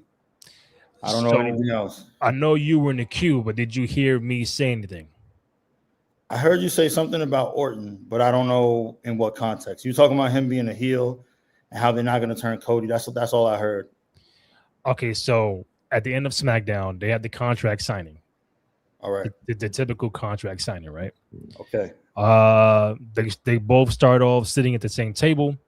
Cody signs the contract, and he gives a story about how 07, I come in, you're my first opponent. I looked up to you. I see you in the Rumble, main event WrestleMania. I leave the company, I come back, and then Orton was about to sign it. He got up and was telling Cody, I need this, I need this, I need that. I think he points at the WrestleMania sign. I need this. Okay. And then Cody cuts him off, saying, "Let me take this weight off your shoulders," because Randy said it was supposed to be Drew McIntyre, and then Cody said, "Let me take this weight off your shoulders." He said a speech. He said, "I know you. The voice in your head when the bell rings, the Viper Legend Killer pops out, but just know when the final bell rings." That I still love you. You're still my guy. Insinuating that when it's all said and done, I'm gonna beat you at WrestleMania, right? So then Orton hears that, and he goes ape shit on Cody Rhodes. He punches him, he kicks him in the nuts, he rips his shirt off, he puts his head on the fucking table, throws him outside to the announce table. He busts Cody Rhodes open through the steel steps. And then he bounces. And I'm thinking, all right, this is over. My man come back. See, he circles the block. Got the steel chair. So Cody's head is in between the steel steps. Randy comes back, steel chair, like a concerto. Bam! Once or twice. He just lost it. He goes back in the ring. Oh, he pushed Aldis. He pushed Jelly Roll. My man Orton was bugging. He goes back in the ring. He puts a chair in the middle of the ring. He sits down and he has the title on his lap. And that's how the show goes off. So as in real time, if I could find some photos while you're talking, I'll show them to you. So you're saying like you basically think he's gonna turn heel in order to win, like he needs to be. I think they had to do this one because they were not gonna turn Cody at all. That wasn't gonna. You're not gonna have two baby faces walk into Mania. Both matches pretty much have Roman's more on the gray side and Punk, and now you have grayish Randy Orton because the fans were still cheering Randy. They were still cheering Orton. I don't know that they're not going to. Like everybody at this point just loves Randy Orton. That wants to see him win.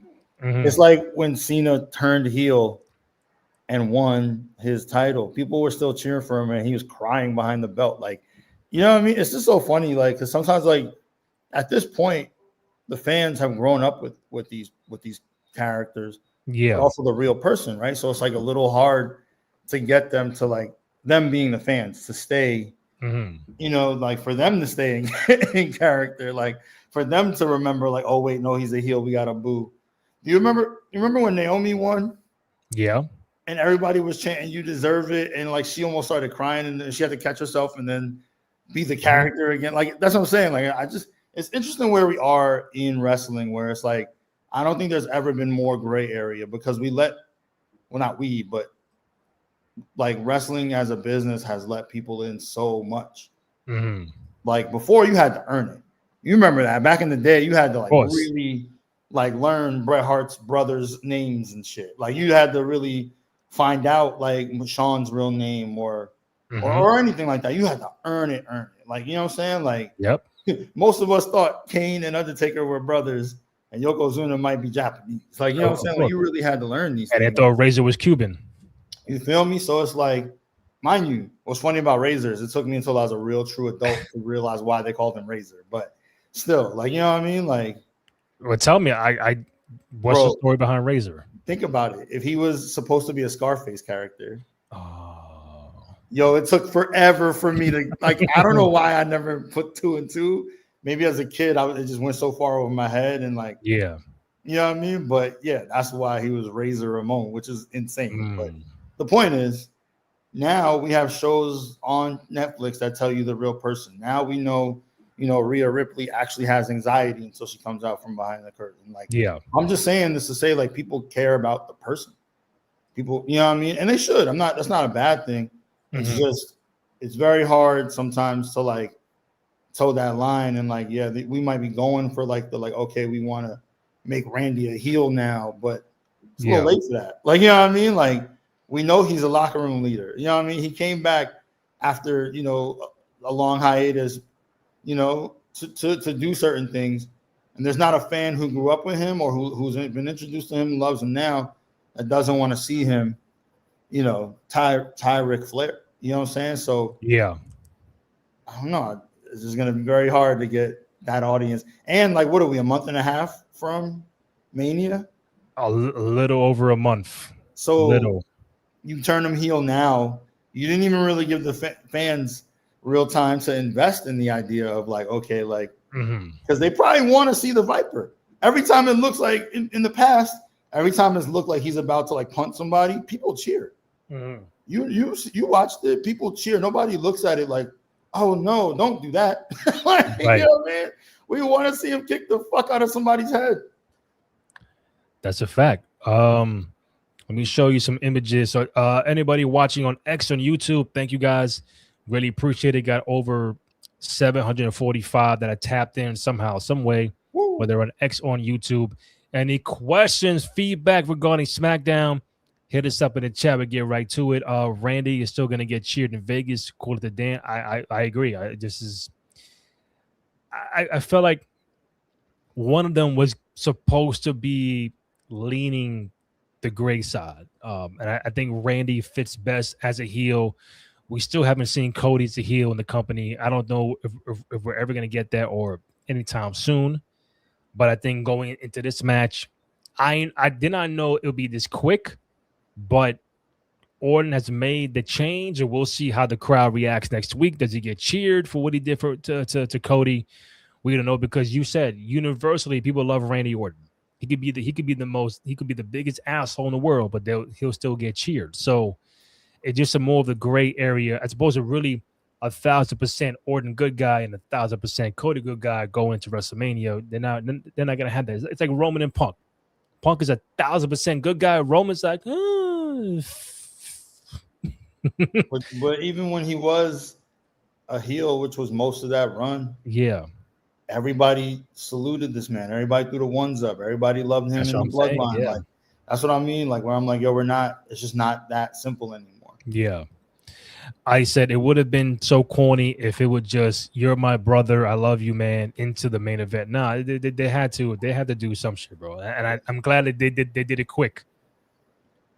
I'm glad they did it quick, and now waste time. And is Orton gonna RKO Cody on a specific SmackDown? And I thought if they were gonna make Orton heelish, Cody would win the match at Mania, then Orton RKOs Cody to get that heel vibe, and then they run it back at Backlash. But now, as I'm gonna show you some images from SmackDown, this was the end. So this is just Orton by himself with the belt. Like I mentioned, after doing what he did to Cody Rhodes, you can see the blood on his hand. Then there's another photo. It looks like a man about his business. You know what I'm saying? Right? He don't give a fuck right now. He don't care. Another one coming in. As you see, so it seems like every WrestleMania time Cody does this, because we saw it with John Cena, with Travis Scott. We saw it with The Rock the year prior. And now 30 in a row before Mania, Cody gets busted open. He's going to get some color. I'll tell you that. Yeah. I think that's why, he's got the blonde. He's enough of a throwback. He's enough of a child and student of the game. He knows it looks better when the blonde hair has got a little red in it. Mm-hmm. It looks more dramatic. Of course. I'm going to say something off the cuff that's related, though. I wish that they would let you bust someone open, in WWE 2K. Like, because you never get blood. I don't think. I have the other one, and unless there's a code that I just don't have where you can actually get some color. But yeah, it would be fun. I feel like at some point, like if you was in a hardcore match or something, it should be allowed if you hit somebody enough times or with something hard enough. True. That was just random. I just been thinking about that. Yeah. we can stay on topic. Dan said Cody's still my guy, but as soon as he started to, the I love yous, and I was like, Randy, please nerf this guy immediately. Yeah, he definitely nerfed him. He definitely fucking nerfed. Another image coming in. Yeah, this is how SmackDown went off the air. So Randy heard the voices, and he just snapped into the Viper, the Legend Killer vibe, and the crowd was really into it. In the beginning, it was like, hey, you saw the crowd reaction, but as the following minutes, Randy, they didn't care what he did. They're still a fan of Orton. Yeah, I mean, it is funny too. Like you said, for the past 3 Manias, this has been the story with Cody. Let's just beat the shit out of him. Yeah, go leading up to it and see what happens. Iceman, Terrence. And so my question is, do we see Cody get punt kicked? I think they'll probably say if they're gonna have Orton attempt, it'll be Mania. I don't think he does it prior to Mania. Yeah, that might be the catalyst. That might be the thing where it's I had to do what I had to do to win. Yeah. Because remember what's funny? I picked up on some foreshadowing.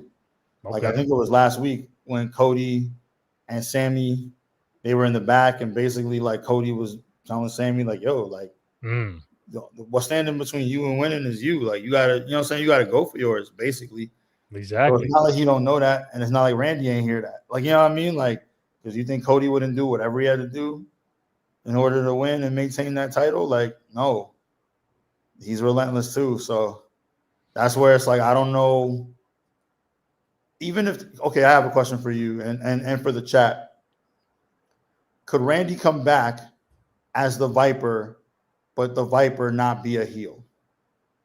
Because he just come back on some psycho shit, on some like, yo, like it ain't about like terrorizing everybody. It's about legacy now. It's about something else. But in order to do that, in order to maintain, in order to like actually like reach the pantheon and be in the conversation with the greats, like the true greats, you know what I mean? Like that very, very top of the wrestling pyramid, these voices got to come back. Like, you know what I'm saying? Like maybe that's what it's about.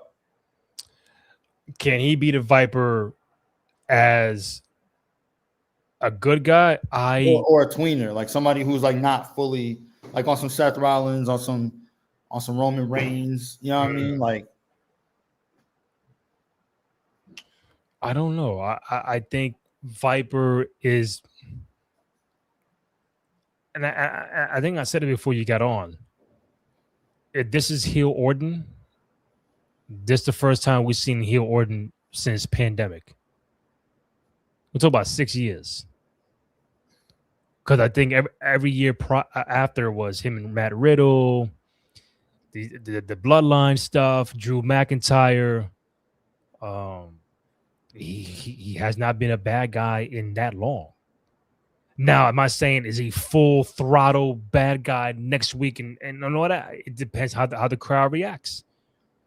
Like, they got to have Cody search this man down next week in the arena, upside down. They can't come back into the ring and be like a promo. You gotta do some. You gotta do some shit outside the ring, outside the arena, some shit like that. Cody got to get his lick back, but not that quick. But he's got to be on a man on a mission, looking for fucking Randy Orton next week.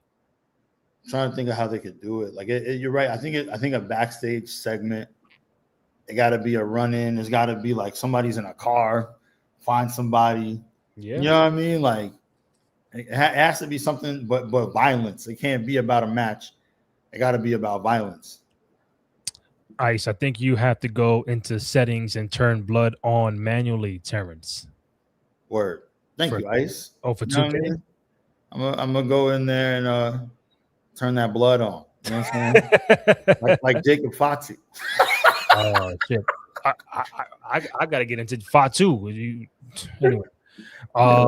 Does Randy lead another stable out of this? I don't know. I don't think Randy needs it to spearhead a stable.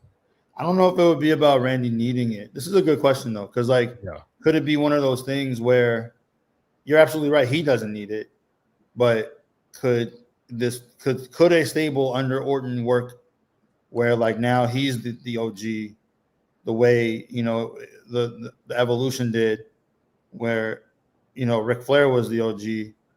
And look what that did for Randy. Look what that did for Batista. Trips didn't need it. He was in his prime, but could there be something that like okay, there's some younger guys. You know what I mean? Maybe younger girls. Who knows? That's why I said that's a good question. Like maybe there could be something coming out of this, like where Randy like passes the torch, so to speak. What do you think of that? I was thinking if they even were to have him do this, I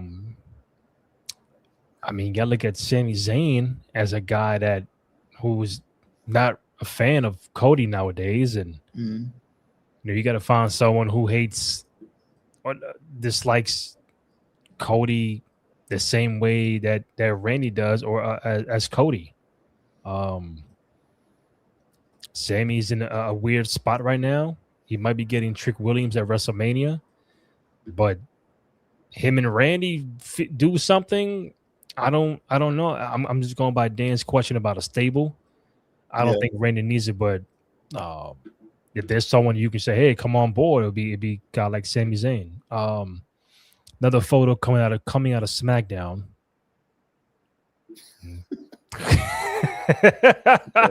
Listen, Cody is the quintessential theater kid, man. Like whenever I meet somebody that doesn't really watch wrestling or hasn't in a long time, they're never really weird about it when I tell them like, oh, like, you know, I love wrestling, whatever. The first thing I say to them is like, man, they're basically just like a bunch of theater kids with muscles who kind of like violence. Look at this guy. Look at the face. You know what I mean? He's trying to zoom in the best way. Yeah, he come is, on, bro. I mean, it's he is laid out. playing this up so incredibly. You would think that he is concussed. You know what I mean? Yeah. Really on his way out. Like, hilarious. Trying to, before I go on to something else on SmackDown, I want to try to get you the audio of the of what happened. Right now on my screen is the Trick Williams Jacob Fatu segment, by the way. This is hilarious. The who? Trick and Oh, backstage? Yeah, Fatu. Okay, let me get this out. This is some of the audio from the Cody Orton segment that led into Orton attacking Cody Rhodes. And after the main event of WrestleMania, when the last bell rings, I want you to know, I will always love you. See? So Orton's looking at him, looking to sign it. Cody's clapping. They shake hands. It's a hug. And that's where Orton attacks Cody. I mean, the number one rule in wrestling, never hug your opponent, especially if y'all are friends. Number one rule. I hear the crowd, though.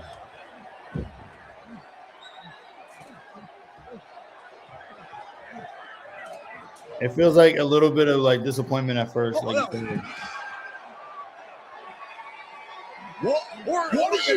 Randy? Losing his mind here against Cody. What is it? Whoa! So that's what you got from that Orton segment with Cody Rhodes. I would like to still see Orton walk out a Mania champion, but I don't think it happens now. I don't.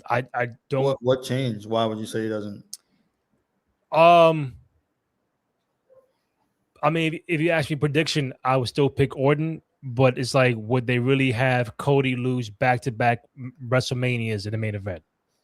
Why not? I think I don't know. I think like Cody's gonna stay in that zone, but also they want Cody to be one of the greats, and you can't be one of the greats if you haven't lost the title a bunch of times too. You know what I mean? Like, in order for you to be a 10-time champion or a 15-time champion or whatever, that means you have to have lost a bunch. You know what I mean? You might have had long runs, like that's the point too, right? The longevity, but you know, Cody, I'm sure he knows, right? Like, he wants to be in that space, and that he wants to be in that conversation too one day. So yeah, kill two birds with one stone. Take the belt off him. Let Randy get a run. I say put the belt on Randy till SummerSlam. Fuck it, even longer if it's working. Like you know what I mean? Like I'm cool with it. Randy has openly said how much he wants to do this for another like 5-10 years. You know what I mean? Like, yeah. And so why not? Like, this is probably the last few years of where it's like makes sense for the business. You know what I mean? For him to be like a champion like that. So yeah. And also, who are we gonna put it on? Cody, Roman again? Like, you know what I mean? Like, it just, we shouldn't get stale. Sammy? You see Sammy as the guy? I mean, they having him interact with Cody and Orton as if at some point in time he's going to be in this mix, which I'm not mad about, because if it's not Cody, if it's not Orton, if it ain't the regular Seth, Punk, and Roman who is in the world title picture, Drew, Sammy could be another guy. Like, hey, I'm not saying have a year-long reign, but it could be someone that I don't think Cody has fought Sami Zayn. If I'm bugging, I'm sure he has. In the E. Yeah, I'm sure he has. You don't think they've never faced off against each other? I don't know. I know it's not a PLE. I know Cody's never defended the title against Sami Zayn. We gotta check. fact check that. Yeah, we gotta fact check that. Oh. But I'm just saying, look, I don't know if it's like maybe he's this generation's Foley, but I believed Foley could be champion for a while, particularly because back then it was like we talk about it all the time. Like there was a little bit of that hot potato aspect where someone could lose the title on Raw, come back on Raw and win it. Like, you know what I mean? Like you just never knew, and that's what made it so exciting because you had to tune in. Which I feel like they're getting back to, which I like. It was way too predictable for a few years, whereas like the title's only going to change hands at WrestleMania or SummerSlam. You know what I mean? Like I think, and that went for men's and women's. The only time in the past few years I think that someone won was like the night after Mania when Rhea Ripley won. Other than that, it was always at WrestleMania or SummerSlam for like the past 3 years, maybe even longer. So it was like, all right, like why should I even watch a PLE if like I know the title's not going to change hands? But anyway, to stay on topic. Look, I like Sami Zayn. I get it. I like his character. I love that he's an underdog. Put the gold belt on him. There's nothing in me that sees him as like the top guy. I could see Kevin Owens. Yeah. You know what I mean? Like doing the research. Yeah. I believe. Oh wait, what'd you find? It says yes, Cody and Sami Zayn have faced each other in the E, most notably in a high stakes rivalry in the early 2026 in the high profile matchup leading up to Chambers. I guess they counting that triple threat qualifying match. So what they're telling me is that they've never fought one-on-one. So that's what I'm saying. Like Sami Zayn could be in that position where leading into the summer, and maybe he knocks off Orton, maybe he knocks off Cody, maybe just it's like the modern day Foley. Oh shit, I beat The Rock, and now I'm champion. I just don't see it. Like at least with Foley, like, and the reason I made that connection is because they both had like that. We're such an underdog. We don't have like the big physique. But Foley, at least like you knew he could take pain. Like there was something still intimidating about the idea of a man you couldn't hurt. Whereas like Sammy has a lot of heart, but people be folding him. Like, you know what I'm saying? Like people be beating the shit out of Sammy. And you like, yeah, bro, like stay down. Like, you know what I'm saying? Like I admire the chutzpah. You know what I'm saying? I admire the balls, the cojones, whatever you need to say. I admire the fact that you're not soft. You'll go out there and you'll fight and you'll fight and you'll fight, but you just don't got that if factor. And also just from like a I don't know, like I don't see him in the same light that I see those other guys we just mentioned. Personally, I mean, you know, who knows? I hear you. I could see him with the gold belt. I could see him with that at some point. I think if his persona changes a bit, like if you give me the Sami Zayn now with the like something's got to change with Sammy. If he wants to become champion, it's got to be different music, a different whole persona. It can't just be let's go. I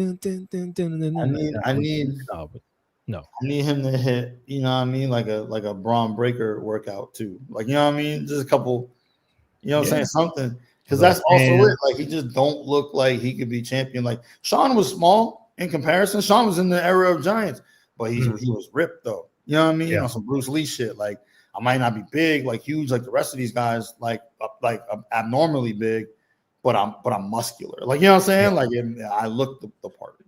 Sam, he just don't look the part at all. He's not a brawler. Yeah, like Kevin. He's not a body guy or a big hulking figure like a McIntyre. You know what I mean? He doesn't have like the Usos have like the football body. You know what I mean? Like they might not be like ripped, but they're not like small. Yeah. You know?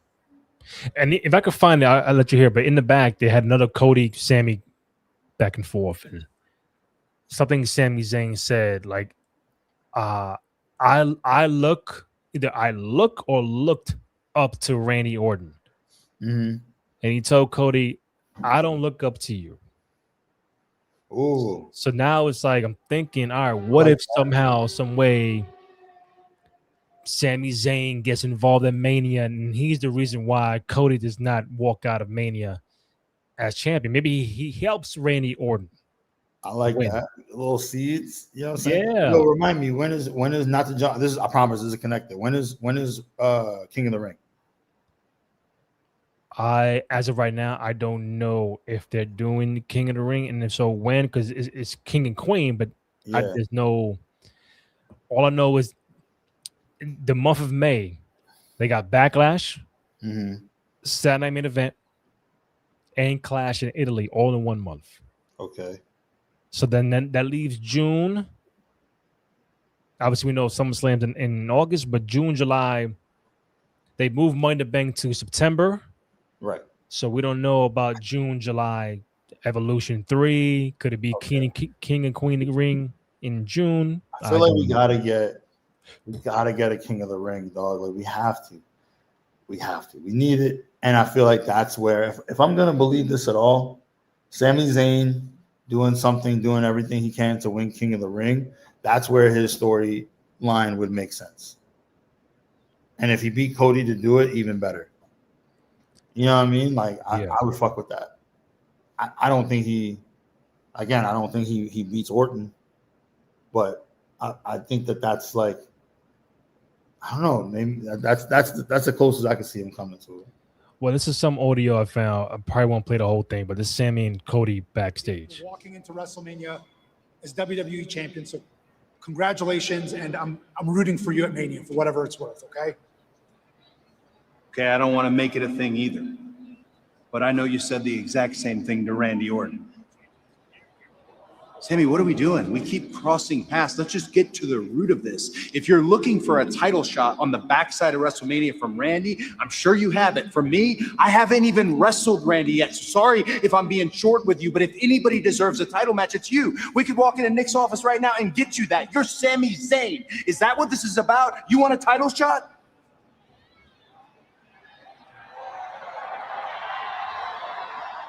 I can't believe that you would think so lowly of me, Cody. I can't. You know why I said that to Randy Orton? Because that's Randy Orton, okay? Randy Orton is one of one. He's a 14-time WWE champion. There'll never be anyone like Randy Orton in the history of this business ever again. I look up to Randy Orton, Cody. I don't look up to you. Well, is that really that wild to say? Like, not to cut the audio. Thanks for that. Because we're friends, Cody. Remember? Friends are supposed to be equals, Cody, okay?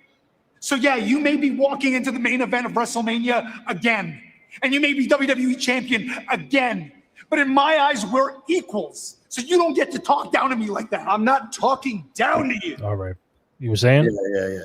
I'm saying he's right. Like, you know what I mean? Like, they're more contemporaries. Like, Randy Orton is like slightly from a generation above. Like, you know what I'm saying? Like, so he's right. Like, he didn't grow up watching Cody Rhodes. You know what I'm saying? Like, Exactly. He grew up watching Randy Orton. So that's a fact. You know, like, that would make sense where he'd be like, nah, like, I still look up to this guy.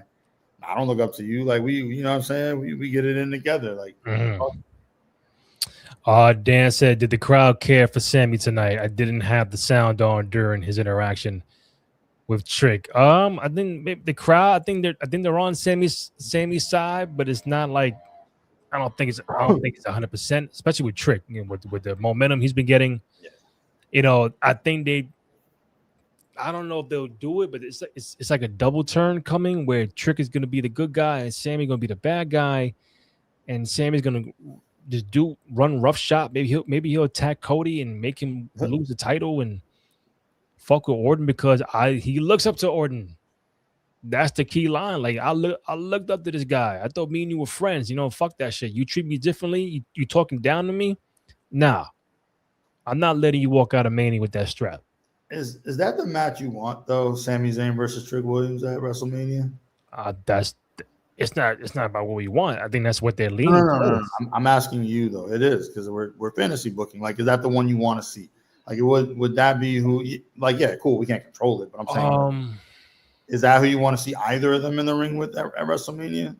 If you ask me, I would rather do Trick and Carmelo for the U.S. title, but I think they want to save that in the bag to preserve it a little bit. Okay. I think it's a clash of two different personalities with Trick and Sammy.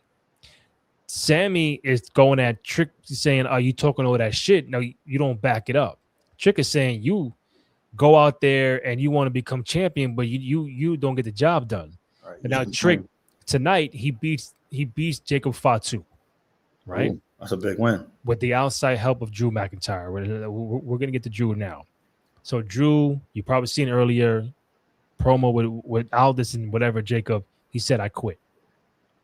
Oh, okay. I didn't see that. He said, "I quit." He leaves. Right. That's where he probably saw Jacob and Trick backstage. They popping shit.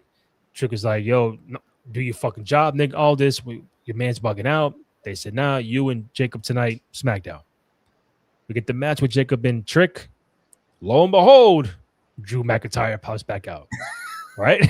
Yeah. He quit for an hour and a half, right? So he attacked Jacob. He puts it back in the ring. Trick wins the match. And then Drew attacks Jacob. So I'm thinking, yo, WrestleMania, all this other shit.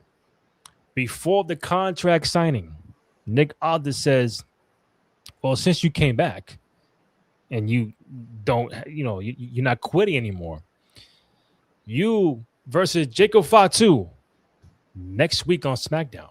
Oh shit! I thought that they were gonna give that. I thought we might get that at Mania. I thought so But too. But if we don't though, so okay, I'm glad we're getting in now though, because here's my thing.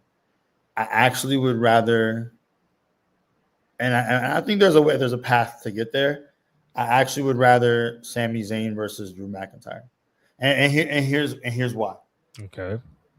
I feel like Sami needs a big win against somebody that just held the title, somebody that is bigger than him, stronger than him, overpowers him, in order for me to believe that he would be in the same stratosphere in terms of having an opportunity or a real chance or deserving that, like to go up against Cody or Orton, or even on the gold belt side against Roman, Punk, and win. He's got to beat somebody of their caliber. You know what I mean? And so, like, I feel like the one we could walk there where it's like, well, you two right now are the top contenders. You know what I mean? And like maybe have it as like, and that, now I'm kind of just, fantasy booking all the way. Yeah. Maybe whoever wins that match gets a title shot, the Raw after Mania. And I think because there's a rumor report that Drew is going to be filming Highlander. Oh, is he Highlander? I don't know if he's the main guy. They said he's filming. That's probably why they took the strap off of him. Oh, got you. But then some were saying, well, Cody was fucking doing Street Fighter. He was still champion. Like, it just all that. Yeah. But so I think that's probably why they're doing it next week with Jacob. So if that's the case, are you telling me Drew McIntyre is not at WrestleMania at all? I mean, I think maybe the case is like the movie is just like what's happening, and so they're just letting him do it. This isn't the old guard. I'll say it like that, right? Like, Trips is smart enough to know, like, yo, like, if our guys or gals are in, like, the more they're seen, more people come to our business. And like, honestly, Drew, it's not like Drew would be in a title match. So does it really matter that he's not? It'll be Jacob, but then.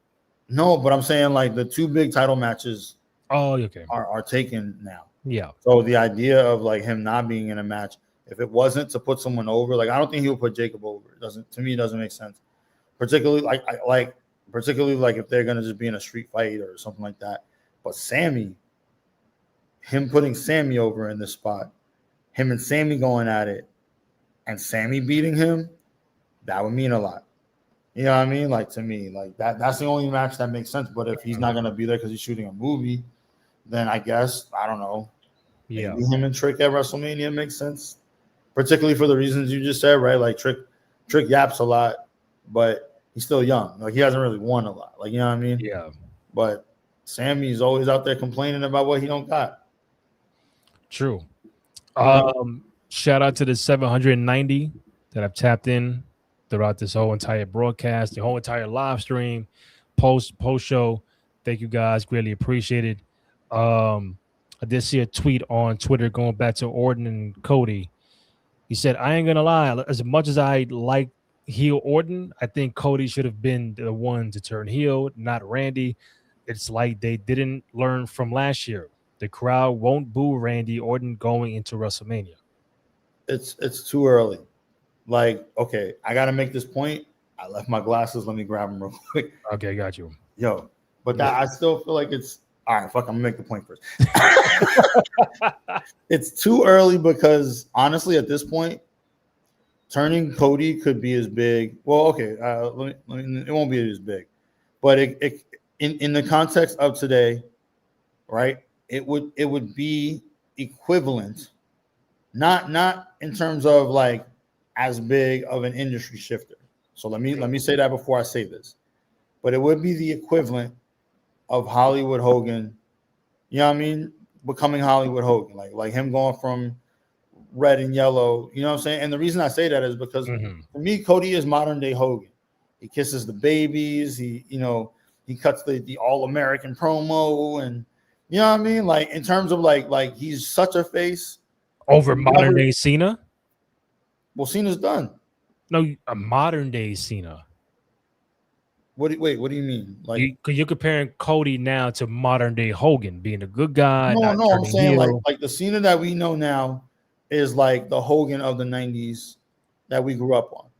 You know what I'm saying? Like where we never saw that coming. Everyone sees this coming because we know a little bit more, but it's just when it happens, how it happens.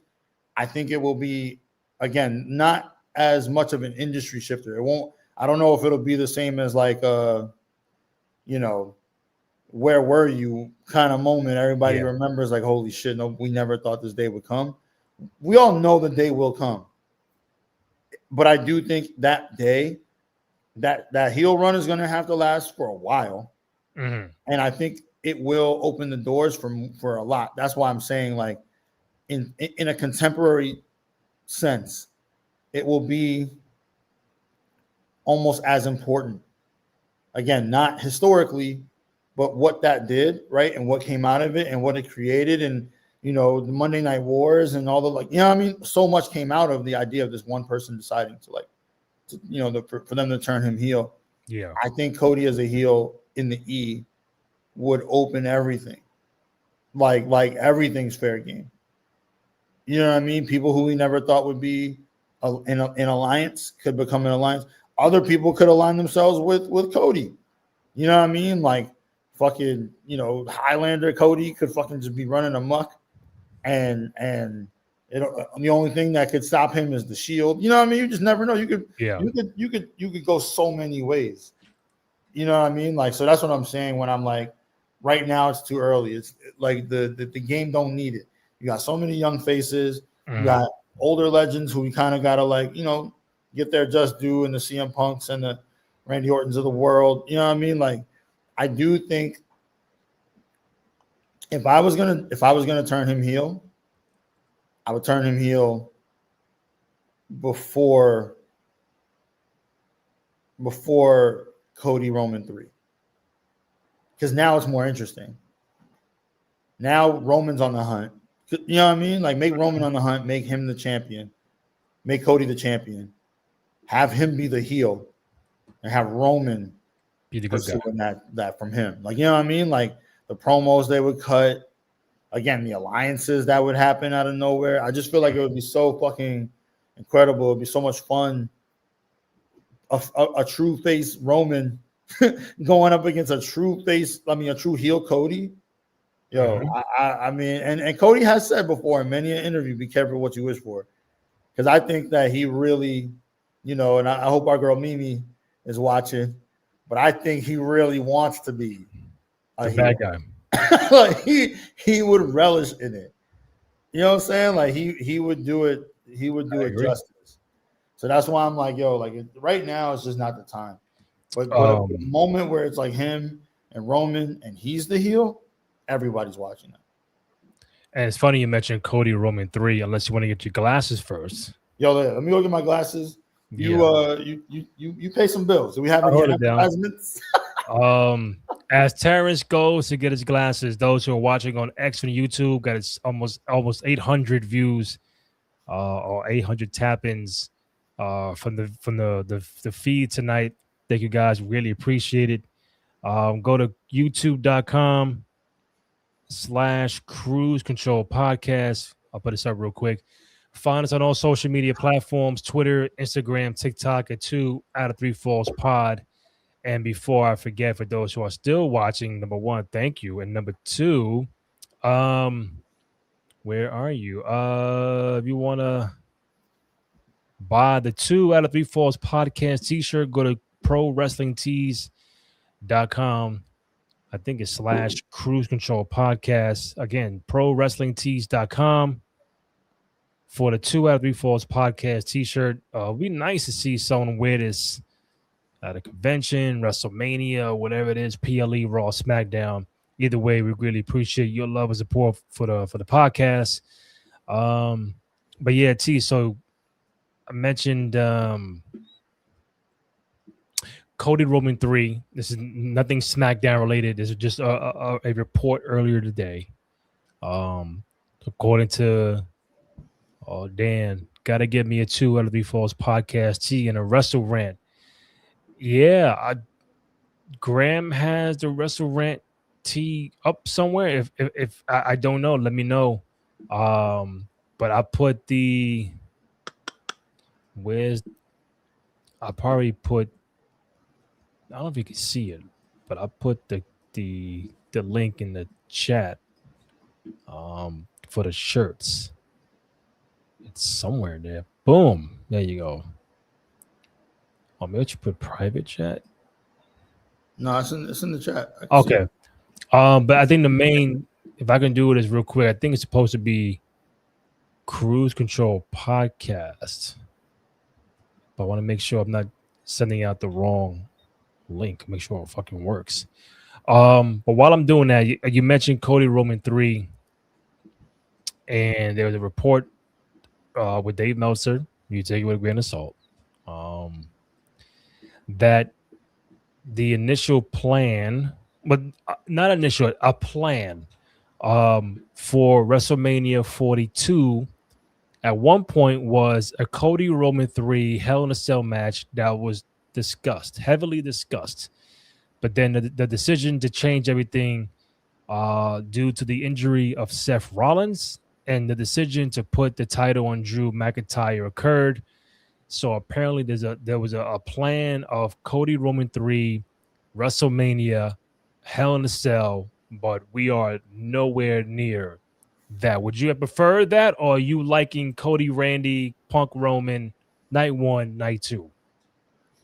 I've seen a lot of discourse online where people are like, oh, this is the first WrestleMania in a long time that they're not super hyped for. I do think we got to get to the build already. Like, okay, what's the card? You know what I'm saying? We got to get there. But actually, I'm glad that we're not getting the same thing. Like, look, CM Punk, Roman Reigns, that's forever smoke. You know what I mean? Like, and so I'm totally fine with them being, you know, on one end of the spectrum or on the first night. Particularly because I feel like the gold belt around Roman's waist would look really good. You know what I'm saying? Like, I think it would give it another level. Like, it would elevate it. You know what I'm saying? So exactly, I'm totally fine with that. And if CM Punk can hold on to it after beating Roman, that story just continues. You know what I'm saying? Like, that's just an epic saga. And I think they need a little bit of that over there. And on the other end, I mean, let's look at it for what it is, right? Like, Randy is a legend. Who better for him to be? Like, would you have preferred Randy versus Drew McIntyre? No, probably no. One-on-one, no. Right? Yeah, not in a one-on-one situation. Like, but Randy versus his former protege, who is now QB1. Yeah. Oh, okay. Now we have a story. You know what I'm saying? And not only that, Randy's gone crazy. Like, Randy's hearing the voices again. Mania You know what I'm bugged saying? out, So bro. now we got a story. Now we have something to hold on to. Now we have something to sink our teeth into. Yeah. And I'm totally with it. It's now we got to figure out the rest of the card, though. I will say that, like, in order for me to really like get excited, you know, obviously we have the women's side. I'm excited about that. Liv and Stephanie, I think, is going to be an incredible match. Not to veer off too far from the Meltzer point, but I'm really looking forward to that. I hope it can live up to, you know, I think their styles are going to mesh well. And also I'm excited for Jade to get her opportunity. Yeah. To defend her title at WrestleMania. I'm of the belief that we're going to see both Rhea and Liv walk away with titles. But, you know, ultimately, like, it's still really good for both Steph and Jade as, like, you know, the new fresh energy to be in that spot. So I'm looking forward to those matches. And yeah, there's no way they don't have the new guys, you know, Oba, Trick, and Javon. Yeah. So can't wait to see what they do with them. And funny enough, even though I know they're building it with Trick versus Sammy, I actually think style-wise, Sammy and Javon would be fucking awesome. Okay. Style-wise, I think they would deliver. They would deliver. I'm a little bit more not concerned, but I'm not really sure because Trick's not really like a bruiser like that. I feel like Sammy's always best when he's going up against either high flyers or people that just want to beat the fuck out of him. So that's why I'm like, oh, him and Javon will work well. Somebody that's like this, like cerebral, almost technical, but Trick. That's the one thing still is his in ring. Trick has to develop like a true style in the ring. I feel like still like we don't know where he fits. I don't want to box him in, but I like if you ask me like, well, what's his fighting style? Yeah, I know he's cerebral. He's gonna think the match, but it isn't so evident just yet. Where I'm like, oh yeah, well this is how he, you know what I mean? Like style. A few more things before we wrap up in a bit. The Bella twins came back today. They were at ringside for the women's tag team title match with Charlotte, Alexa, Nia, and Lash. And it seemed like Alexa was going to the top rope, about to do the whole finishing move. Yeah. But before that, there was some interaction outside with the Bella twins with Charlotte, Nia. Nia was Charlotte. Jesus Christ. Swung Nia to the direction of the Bella twins, but she stopped. And then Nia picked up, I think it was Nikki. And then Charlotte went to kick Nia, but kicked Nikki. And then when Alexa went to go to the top rope, Brie came in, started attacking, who was it? Lash or Nia. And then the bell rang. Then it's like you got all the shit going on. But now next week is Nia and Lash against the Bella twins for the tag team championships. So I think what they're ultimately going to do is probably a triple threat for the tag titles at Mania, because I think Alexa and Charlotte are going to cost the Bellas next week for the tag titles. Do I see a fourth team? Probably not. I think it's overdoing it. But if it's just these three teams for Mania tag titles, I'm not that upset about it. But that's where we at with that. I'm trying to think of who, if there was a fourth team, who it would be at this point. And no. I think that and which leads to my other point is that, and this is what we do here. There was another report of Dave Meltzer. I'm sorry, Body Slam, saying that sources indicate that Body Slam, Io Sky is expected to be involved with the Kabuki Warriors once again as we get closer to WrestleMania 42. They've been avoiding the long periods of in-ring action between Asuka and Io, as that is the match currently scheduled for Mania. There is some chatter about potentially adding Kairi Sane and ending up with a triple threat at WrestleMania as well. So either you get Io Asuka one-on-one, or you're getting all three in a triple threat match, and Io was just in a triple threat match last year. So, Yeah. do you want Io, Asuka? Do you want all three at WrestleMania? To be honest, I kind of just want Io versus Asuka. Same. Because I feel like it's leader versus leader. Like, you know what I mean? Like, Asuka is the OG, you know what I'm saying? Like, but Io is the now. And they got to resolve that. And I feel like, you know, winner take all, you know, either that means like they become a faction again, and like whoever wins that match leads the way. Or they just put that whole series to bed. Yeah. You know what I mean? And like let Io versus Asuka, like let that be it. And like, you know, that's it. Like that's the end of that's the whole the shit, yeah. Warriors.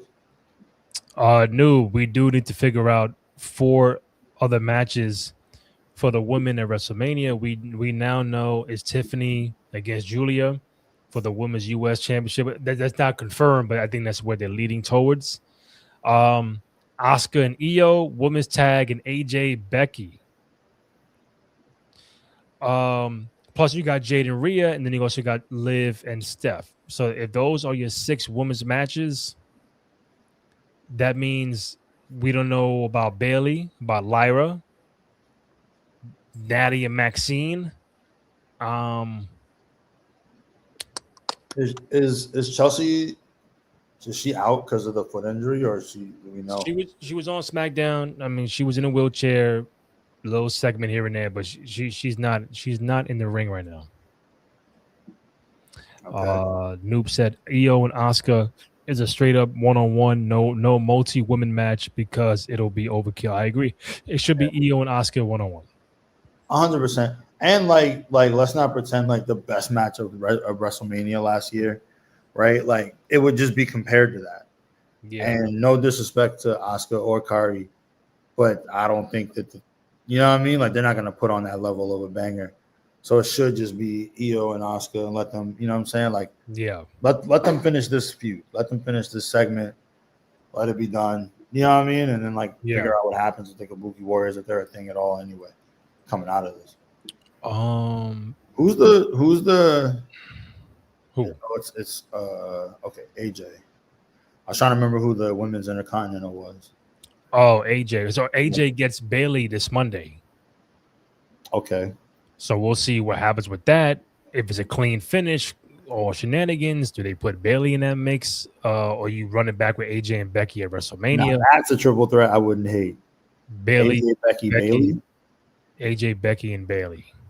I would not hate that. For the women's Intercontinental title, I would not hate that. Me either. I think, would you want to see Becky and AJ again one-on-one? We just saw it at we did just see it. Chamber. That's what I'm saying. Like maybe there's some sort of like you said, they shenaned once. They're most likely going to shenan again. You know what I'm saying? So that's right. Let's get some shenanigans going. Fuck it. You know what I mean? And then like even more reason to have AJ, Becky, and Bailey. Like, you know, I feel like Bailey's been the odd woman out a little bit. Unfairly at that. So yeah, like I would have it as that be the triple threat match for the IC title. Is EO ranked higher than BO? Who's BO? The Squirter. Tell me who's BO. Remind me who's BO. I mean, that's the wild name. That's the name. We'll get back to that question. Who's going to win between Asuka and EO at WrestleMania? I feel like it has to be EO. Right? Like she put on such a banger last year at WrestleMania. She won last year too. Right. Like I feel like it has to be EO. Yeah, probably with Kyrie saying going against Asuka. Right. I think that's the route. Real quick, so Jade beat Michin. Rhea came out while Jade was talking, popping her shit. Rhea came out. Literally, yo, you're so good because I don't know how you be knowing. That's literally the match that just went off. And then I saw Rhea, you know what I mean? Shout out to Rhea. Shout out to them shorts. You know what I'm saying? Love you, Rhea. Jesus Lord. Um, I just listen. I did squats earlier. You know what I mean? I gotta look like Rhea by this summer. You know what I'm saying? I gotta Yeah. get gluteus maximus to be on point. You know. Liv is gonna be in Brooklyn tomorrow at a TurboTax in Brooklyn. I mean, I might go. I'm not too sure. Yeah, I mean, I'm sure you got some sort of access. You know what I mean? No, that's the thing. Like, I'm gonna go there and wait in a long line, and I don't know. Oh, he meant Bailey. Is EO ranked higher than Bailey? And what, like, like ever, or like right now? I feel like right now, yes, because like she's regarded by a lot of people internally. There are some people who would say she's the best women's wrestler right now. Like Trips says that all the time. Like if I had to start with one person, one girl, like he says I'd pick Io. He says that all the time. Yeah. Now we all know Rhea's the most over, you know what I mean, and rightfully so. Like we know Charlotte is like the most decorated, and you know what I mean. Like they're all legends, but Trips says it all the time. Like no, if I had to pick one wrestler, I'd start with Io. Yeah. Now all time. No, probably Bailey right now. No. I know. I'm saying right now. Yeah. I was saying like yes, Io, but I'm also now I'm saying on the all time list, I'm gonna go Bailey, largely because she's had a longer career, so it is what it is. But two, we just talked about this last week where it was like, yo, the 4 horsewomen, they're it. Like you know what I mean? Like they are it. You know what I'm saying? And for all the reasons. So it depends on what you're asking. If you're saying right now, yes, it's Io. If we're talking about all-time list, you know, Io got some work to do. You know what I mean? Because Bailey has also now inspired a whole generation of girls who are actually wrestling. Yeah. And will tell you, like, you know what I mean, that she's the reason that they started wrestling. I mean, actually, what's the Dominican Nikki Blackheart? Is that her name? Yeah, I think she just signed, right? Right, and then I want to say she came from one of Bailey's, if not schools, then like her like tutelage. I want to say. So we're about to get an NXT star. You know what I mean? Yet another one because of Bailey's impact. So again, overall, long term, all time list, I would have to put that respect on Bailey. Because again, she's done it in ring, but now she's even done it as like, you know, giving back, and she's still got a lot left in the tank. So, yeah, all time list, I got to go Bailey. Yeah, but, yeah. I hope that answers your question, Squirter.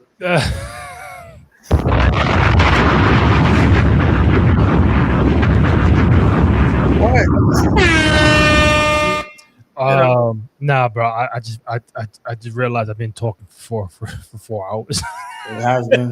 Listen, you are on your own personal Iron Man match, bro. This shit is. Kudos to you. And kudos to the millions or the hundreds and hundreds of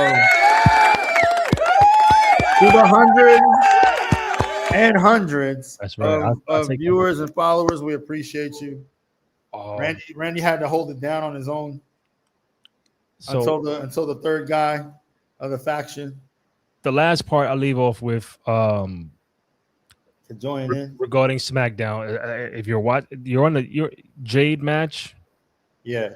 Well, it finished past that now. Okay. So commercial break. I don't know where I'm at. She beats Michin. Yeah. A promo with Rhea and Jade. Jade walks out.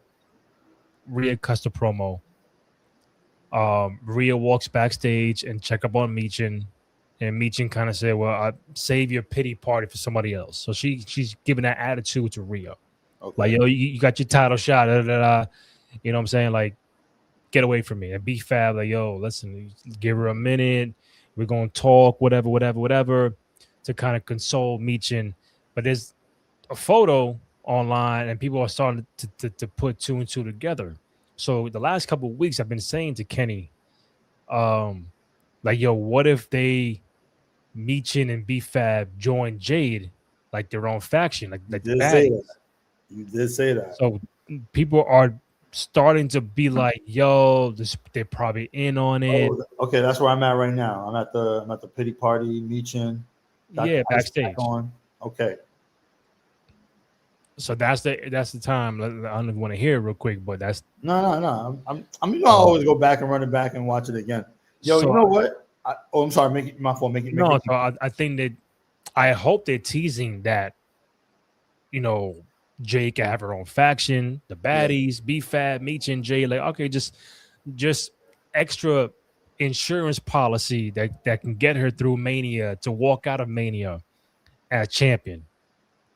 You see, Randy, this is why you could talk for 4 hours. And it's proof that I've said this multiple times, not just right now. Seeing a photo, like I've been saying. I'm it just for a giving minute. you your flowers while the dirt is still fresh, because that's real shit.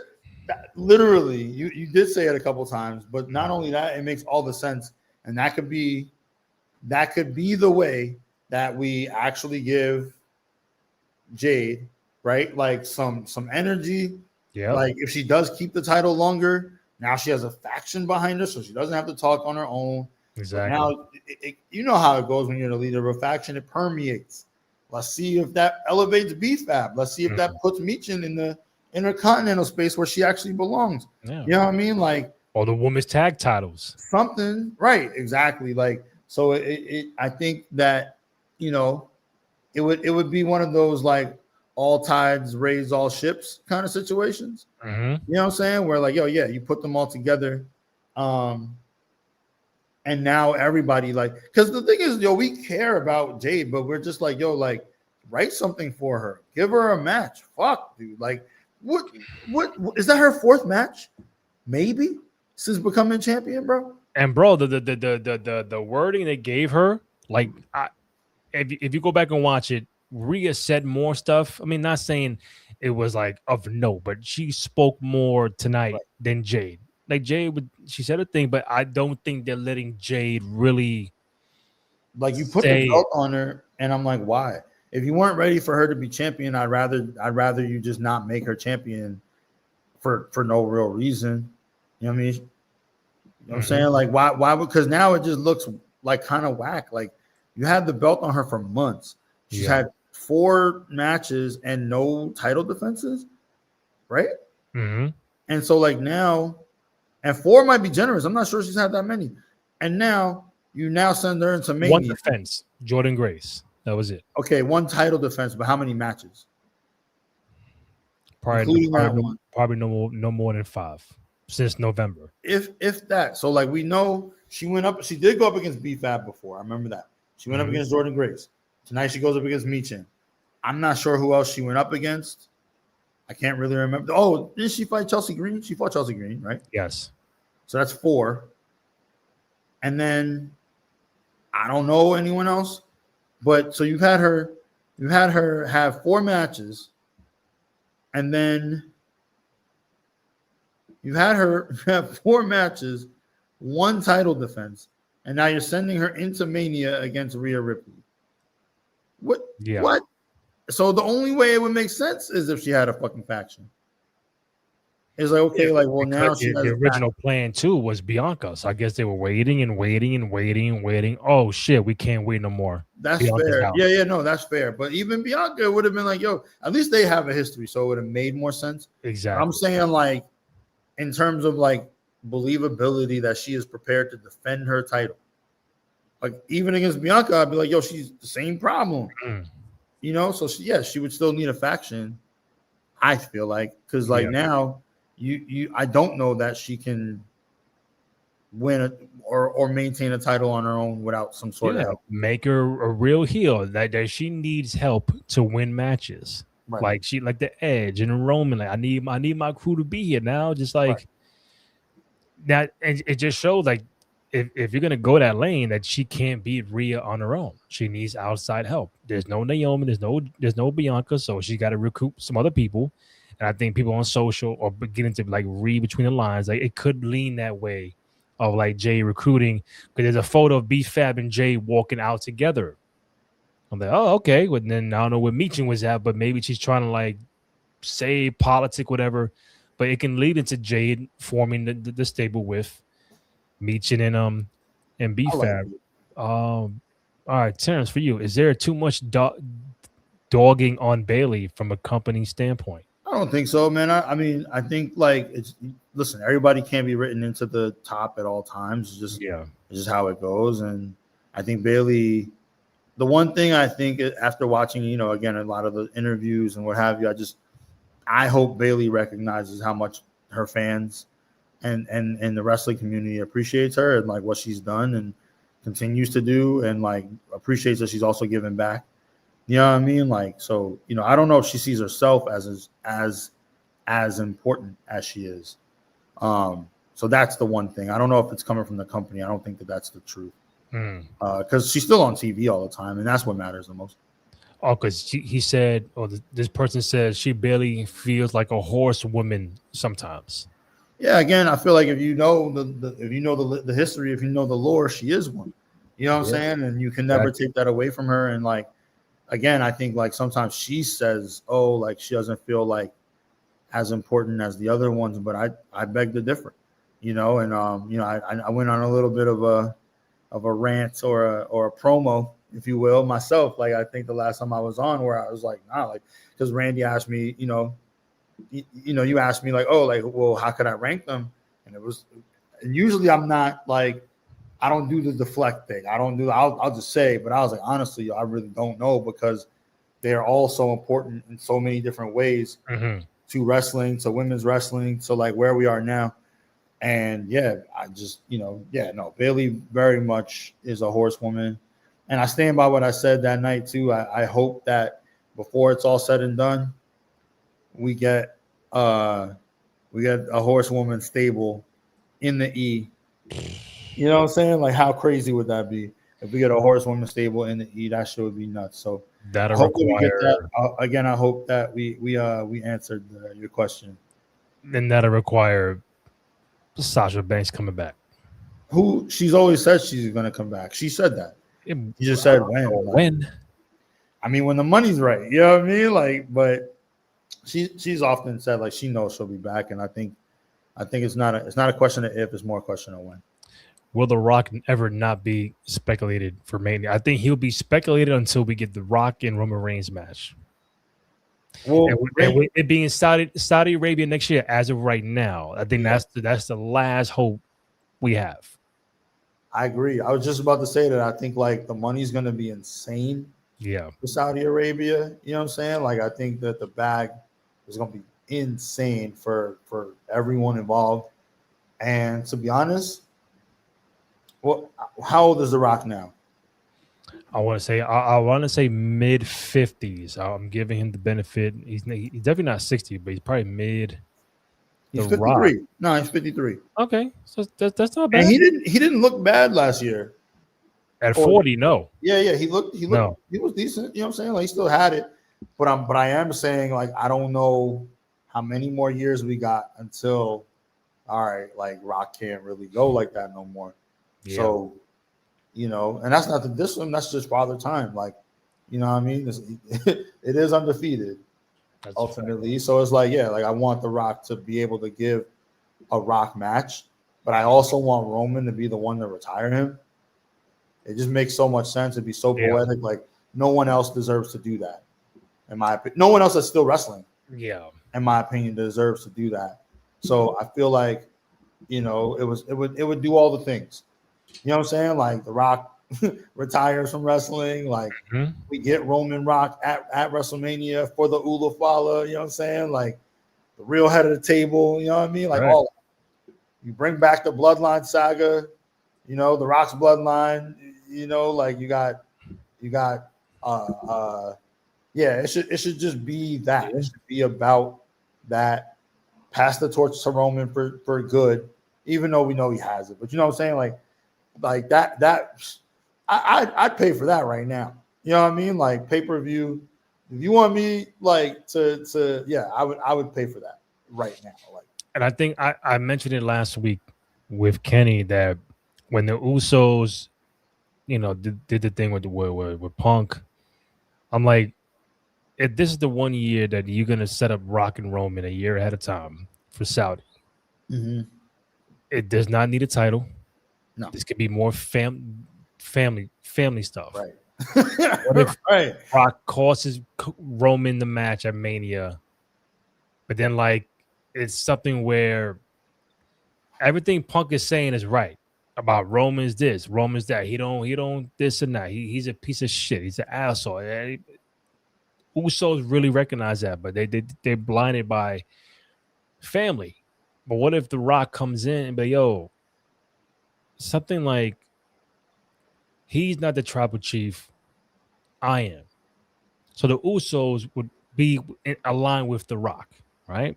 Or all the Samoans aligned with The Rock because the Roman treated Solo bad, Jacob bad, the Usos bad, Sammy, Paul, everybody related. He treated them all fucked up. But Rock comes in and, yo, this is why I'm the tribal chief. And to the fact that you wanted me to acknowledge you 2 years ago, do you know how that made me feel? Or made me look? And you treat the fam like that? So like just coming in and being on some family shit, like just tribal chief kind of thing. And that's the story you walk into Mania 43 in Saudi with, because it's not for a title. It's not this and that. I don't think Roman walks out Mania right now as the World Heavyweight Champion. I think Punk walks out. It could be a Seth involvement for all we know. We have no idea. But if Roman does win, do they bring back the whole bloodline? I don't think so, because there's gonna be some truth to what Punk said. Also gonna be like, nah, Punk is right, bro. Like I'm not gonna fight, stick up for him, and he did all that bullshit years ago. Why? But someone got to come in and be the main tribal chief, and that's The Rock. But I don't want to spend all night on that. It's fucking 12:20 over here on the East Coast. I'll wrap up with these real quick. Will Solo eventually go to I think Solo should get away from the MFTs of it all. Go back, no pun intended, go back solo by himself. Because that's just dragging out with the Wyatts for so long. I don't know what they do with him, but he's got to get out of that. I think Solo has too much swag, jiggly for his current bland storytelling. All right. I'll leave you with this, Kenny. It is officially March 14th here on the East Coast. Weapon. You said Kenny. I'm Terrence. Oh, bro. My speaker. I know you've been on Terrence, for 4.5 hours. Terrence. I'll leave you off with this. Terrence with an E, by the way. It is officially March 14th here on the East Coast. Yeah. So that means today, I mentioned earlier, it is the 22nd anniversary of WrestleMania 20. Oh, wow. At the Garden. Yeah. So I went through the card earlier. I think March is a big month to mention the anniversaries, because majority of Manias happen in March. So we'll keep tabs as the shows go on. But today, right now, it is officially the 22nd anniversary of WrestleMania 20, the Garden, March 14th, 04. Where's time going? Time's, bro, 22 years. Brock, Goldberg, Cena, Big Show, Eddie, Kurt Angle, obviously Benoit, Hunter, and Shawn, main event, Taker, Kane. Bro. Wow. What a card. I mean, that's if I'm not mistaken, that's the match that Kurt Angle says is his, like, one of his best, right, with Eddie? Oh, yeah, I think so. Yeah, that's that one. That's also the match where doesn't Cena go Super Cena on Big Show, and like, also, have you ever heard Big Show talk about like Cena? I'm pretty sure he has, but not. I brought that up because I feel like this is the match that I'm talking about. But basically, like, somebody asked Big Show, like, who was the strongest, like, to like, hold him up, and like, he was like Cena. He was like, he was so sturdy, like he was like Kane was up there, obviously Mark Henry, but he was like no one, like Cena just made him feel like a baby. Like, you imagine how strong John Cena actually is. if Big Show's big ass was saying like, nah, like I felt most secure. Yeah. Like no one was gonna drop me. Like, I mean, this man's been in the ring with everybody, all the big guys. But Cena, 04 feels like a year that never happened because it's so who heavy. oh, like Canadian, you know who, or the other, Oh, you talk about Benoit? Yeah. I don't know, man. It's so who heavy. I don't know. Maybe who were top guys in 04 aside from Hunter and I don't know. Like you said, Benoit. Probably, yeah, Benoit. Yeah, I mean, yeah, because it was that. And then Orton beat Benoit at SummerSlam to become the youngest world champion later on at SummerSlam in August. Yeah. But real quick, this was, yeah, they don't acknowledge 04. Yeah, to a degree. I mean, you can't blame them. Can't blame them. But they do talk about the wrestlers do talk about, like I said, like Kurt Angle definitely talks about that match with Eddie a lot. And Benoit won the Rumble. Yes, so he won the Rumble, main event at WrestleMania. Then he lost the title to Orton at SummerSlam. See my son. Acknowledge Bam Adebayo, 83. You heard? I have to. 83. Coming from a Kobe fan, man, 83 is 83. Did it in an NBA game. I don't care how you got it. And yeah, that was still crazy. Like, you know what I'm saying? Like, if you, I'll say this and I'll leave it at this. If you can make whatever amount of points happen within the confines of the rules of whatever game, sport, whatever, you know what I mean? I can't hate on it. So shout out to Bam Adebayo, you know what I mean? That's right. Second highest scoring game ever in NBA history. Just the card for 20 before we get out of here. Yes. Cena Big Show. Yep. Who won that one? Cena, right. Rob Van Dam and Booker defeated Cade and Jindrak, the Dudleys, and Live Resistance in a fatal four-way for the World Tag Team titles. Then he had Christian beat Jericho. Evolution beat Rock and Sock in a 3-on-2 handicap. Tori Wilson and Sable defeated Miss Jackie and Stacy Keibler in a Playboy evening gown women's tag match. Yeah, we've come a long way. You know what I'm saying? Long way. Chavo defeated Akio, Billy Kidman, Funaki, Jamie Noble, Nunzio, Rey Mysterio, Shannon Moore, Tajiri, and Ultimo Dragon in a Cruiserweight Open for the Cruiserweight Championship. Wow. Goldberg beat Brock with Stone Cold as the referee. Too Cool defeated World's Greatest Tag Team, the Basham Brothers, and the APA in a fatal four-way for the tag team. So 2 fatal four-ways. Victoria defeated Molly Holly in a hair versus title match for the Women's Championship. Eddie Guerrero beat Kurt Angle for the main title. Taker beat Kane.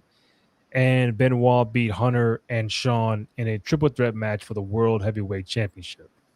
That was WrestleMania 20, 22 years ago today. Yeah, because that was the at the end, Eddie and Chris they hug right at the end. Yeah. Right. That was that Mania. I mean, listen, again, we don't, for a lot of reasons, we don't speak of them, but at the end of the day, like just from a, I miss Eddie Guerrero. I'll say that. Yeah. Eddie, man. That's a fact. I miss Eddie Guerrero. I'll end on that. You know what I mean? You can follow Terrence Watson on all social media platforms at Lower East Scribe. Myself, Randy J. Cruz, RENDY, letter J CRUZ. You can find the podcast on SoundCloud, Spotify, Apple Podcasts, also on Amazon Music. Most importantly, go to youtube.com/Cruise Control Podcast. Go ahead, download, rates, comments, like, subscribe, thumbs up, all that good stuff. Show some love and support for your boys on the program. That's where we, get good algorithm, comments, likes, hit us up in the chat. That'll be really appreciated. Find us on Twitter, Instagram, and TikTok at 2 out of 3 Falls Pod. We should be back Monday nights for the Raw live stream and post show. And it is also 316 days. So I want to do some different things for that episode. Terrence will be joining us for the post show aspect of Monday Night Raw on Monday. Hope you got some Stone Cold merch to wear that day. I don't, but I got some beer. There I got 1 beer. You got 2 beers. Are you gonna do the 3 beers? That and shit? Nah, because this is my personal laptop. There's a lot of stuff on here. You say I love Austin, but come on, let's be serious. I'll do that. But yes, 316 day on Monday, Raw for the live stream and the post show should be a fun day. Trying to get some people on. It's gonna be a mix of obviously Raw, but Stone Cold moments, highlights, matches. We'll hear some promos. Here's some other stuff. Wear the merch. I know I got some stuff. I think Kenny gonna be on. DJ Juanito, Mimi. I think all 4 of us gonna be on for Monday, so that should be fun. So Terrence Watson, Raina J. Cruz, 2 out of 3 Falls podcast. We'll see you Monday night.